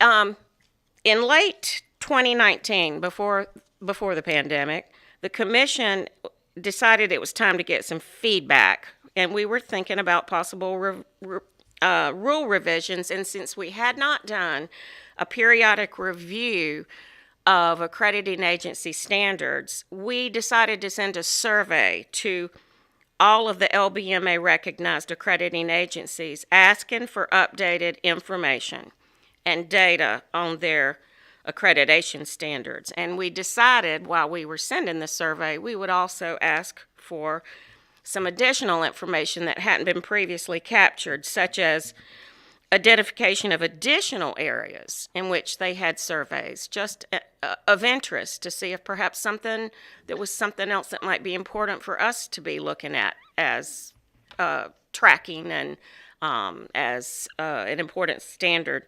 We wanted to know whether they conduct on-sites of institutions located in Florida that they accredit, and there was a reason for that, because some accrediting agencies are nice enough to reach out to us and let us know when they're in Florida and invite us to attend their on-site evaluations as an observer. So that didn't really have anything to do as much with accreditation review, but it certainly has something to do with the importance of information sharing. We wanted to know what they consider adverse action to see if perhaps there were some changes we might like to make here in Florida. And we asked for specifics on transcripts, other student records, and institutional closures, because that's been a very significant issue. This survey is not pretty. We apologize, but it's just a copy this went to all of the accrediting agency and depicts the type of information and data requested. I just wanted to show you that we do have this in-house document. So you can, next slide. We sent that survey out, and then we in-house created this survey response Excel spreadsheet. And the goal was for us to go through each accrediting agency's submissions and actually fill this out for each accrediting agency to see if they were in compliance and were tracking our standards. I know the text is very small, but I just wanted you to see the first 2 pages of this 34-page document, because it captures in much greater detail the 17 accreditors' responses, although there weren't 17 in 2019. There were a few.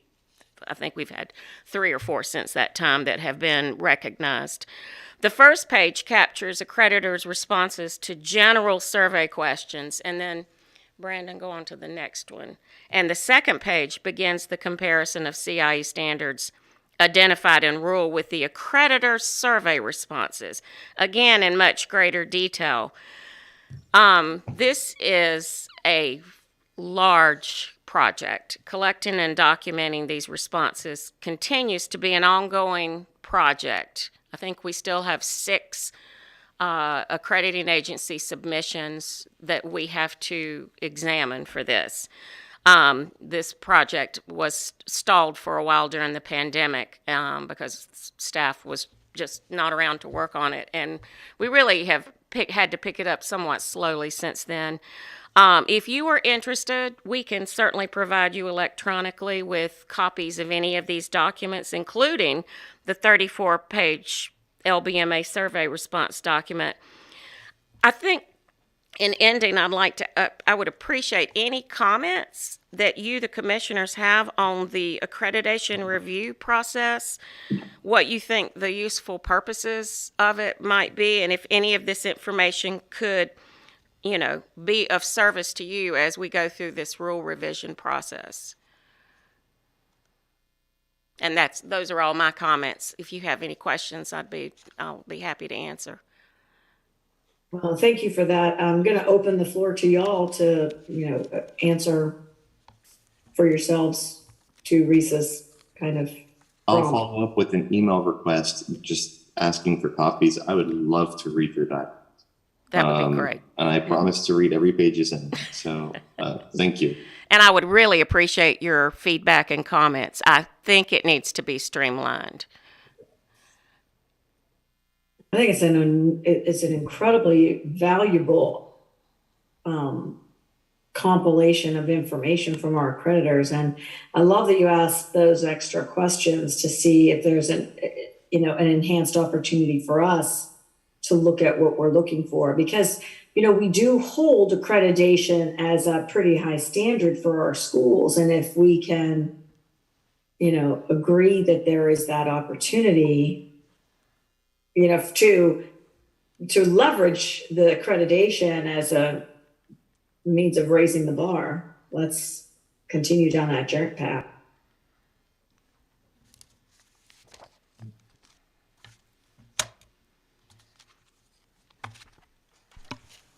So commissioners, at this time, that is all we have for today.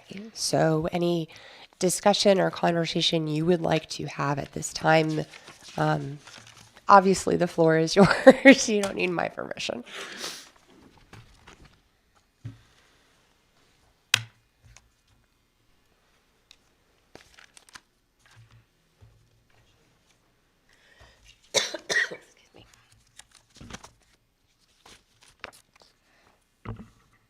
And it looks like we may have lost Chair Coyne temporary, so we'll give her just a second to sign back on to see if there's anything else that we want to address. Thank you for your patience.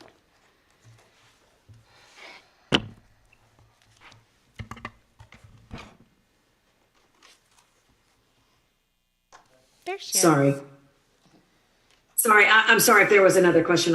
I'm fielding some important developments. Well, congratulations. So that is all that staff has to share with the commission at this time. So I said, Well, I appreciate that, and it's really helpful. Chair Coyne, I would encourage you just to remind you when the commission is finished with the conversation, we do need to open the floor for public comment, please. Okay, thank you. I appreciate that. I would have forgotten. Yeah. So Reese, I really do appreciate the work that you led in 2019. I would love to have the remaining schools, if we can, and I know staff we're thin and busy, but if we can kind of make sure that that's getting all of those remaining schools get compiled into the big spreadsheet, if that's what I was hearing you say, that there's still like 6 schools that still might be outstanding in that would be great, so that we can have it all together. Because I do think it's going to be a really great way for us to look at standards that we want to consider. And Eric, I'll be certainly excited to see, as you, like I said, embark on your saturation of all this, how you see us, where you see us prioritizing standards for rulemaking, et cetera. And then any other comments from commissioners before we open it up to the public?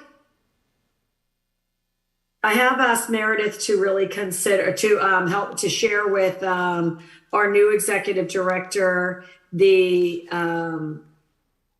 priority that we want to place on appointing others to the nursing rulemaking. I don't know if it's called, what is it called, Meredith? I call it the nursing rulemaking, but I don't know that that's the right title for it. Nursing Rules Subcommittee. Say it? Nursing Rules Subcommittee. The nursing subcommittee. We've asked Commissioner Cross to lead that, but we haven't appointed anybody to it. So we have, we definitely know that we need to do that and move forward.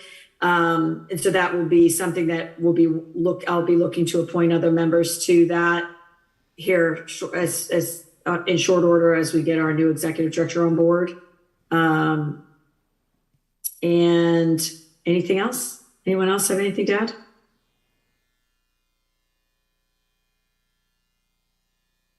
Okay, let's open it up to the public. Do we have any comments from our esteemed colleagues in the public? Yeah, Madam Chair, this is Bob Harris. Bob. Hey, thank you all for your time today. And I too want to echo, I don't know how you all are going to survive without Joey Smith. I don't know if it's possible. You may have to close down. And Ms. Pelton, same thing. Best of luck to you. You've been awesome since you've been here. I want to talk very quickly about the financial stuff. I've been, again, watching this for so many years. As Ms. Pelton said, the difficulty is if you're going to have a rule, you've got to have standards. And the difficulty for that in the financial point of view, and Joey was correct, the feds use the composite score, which they're very comfortable with, and you may want to think about going in that kind of a direction.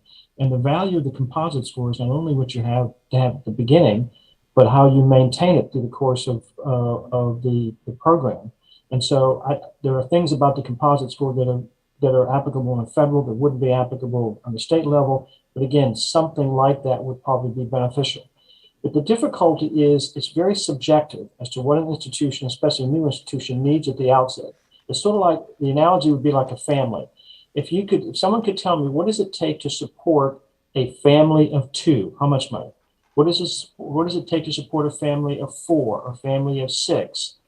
No one can really tell because everyone's a little bit different. Well, the same thing with these schools. They're all a little bit different. They have different programs. There's different needs. And so it's hard to lay out what they would need to become a school. But what I think you can do, and I think the data is available, you can use some comparisons. And that information should be given to you by the schools, not by the staff. So the staff doesn't have to focus on it.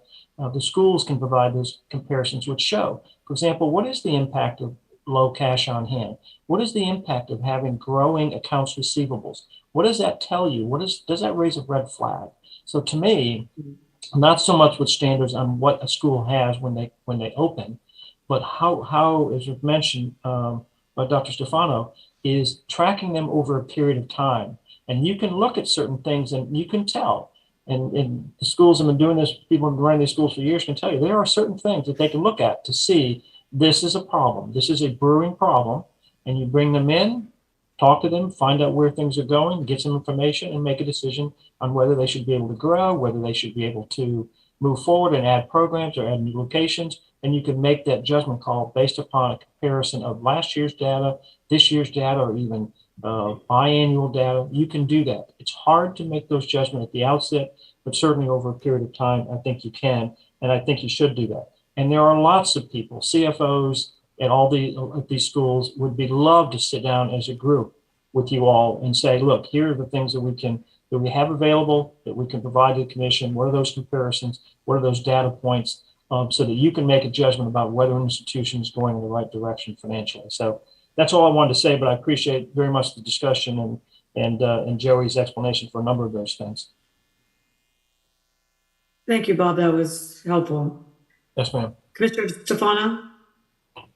If we were to follow through with what he just described, the commission would become a hub and aggregating center for the dissemination of best practices.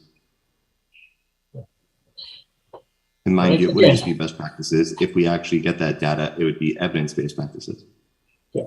Again, and it's hard to do it at the outset, but there are things that you can track that a good school owner will tell you, this is a problem brewing at a school. And it talks about attention to detail, who's coming into programs, who's leaving. You can tie it to dropout rates, graduation rates. There's a lot of things that you can do that you can then say, okay, we've now got a red flag that requires more of our attention. Again, take it as much out of the staff's hand because the information that the schools need to provide to you all, those comparison, those data points, take it out of the staff's hands. It's hard to require them, considering all the things they have to do, hundreds of schools and so forth, to also be financial experts. But the data is out there and it can be compared year to year or even less than that.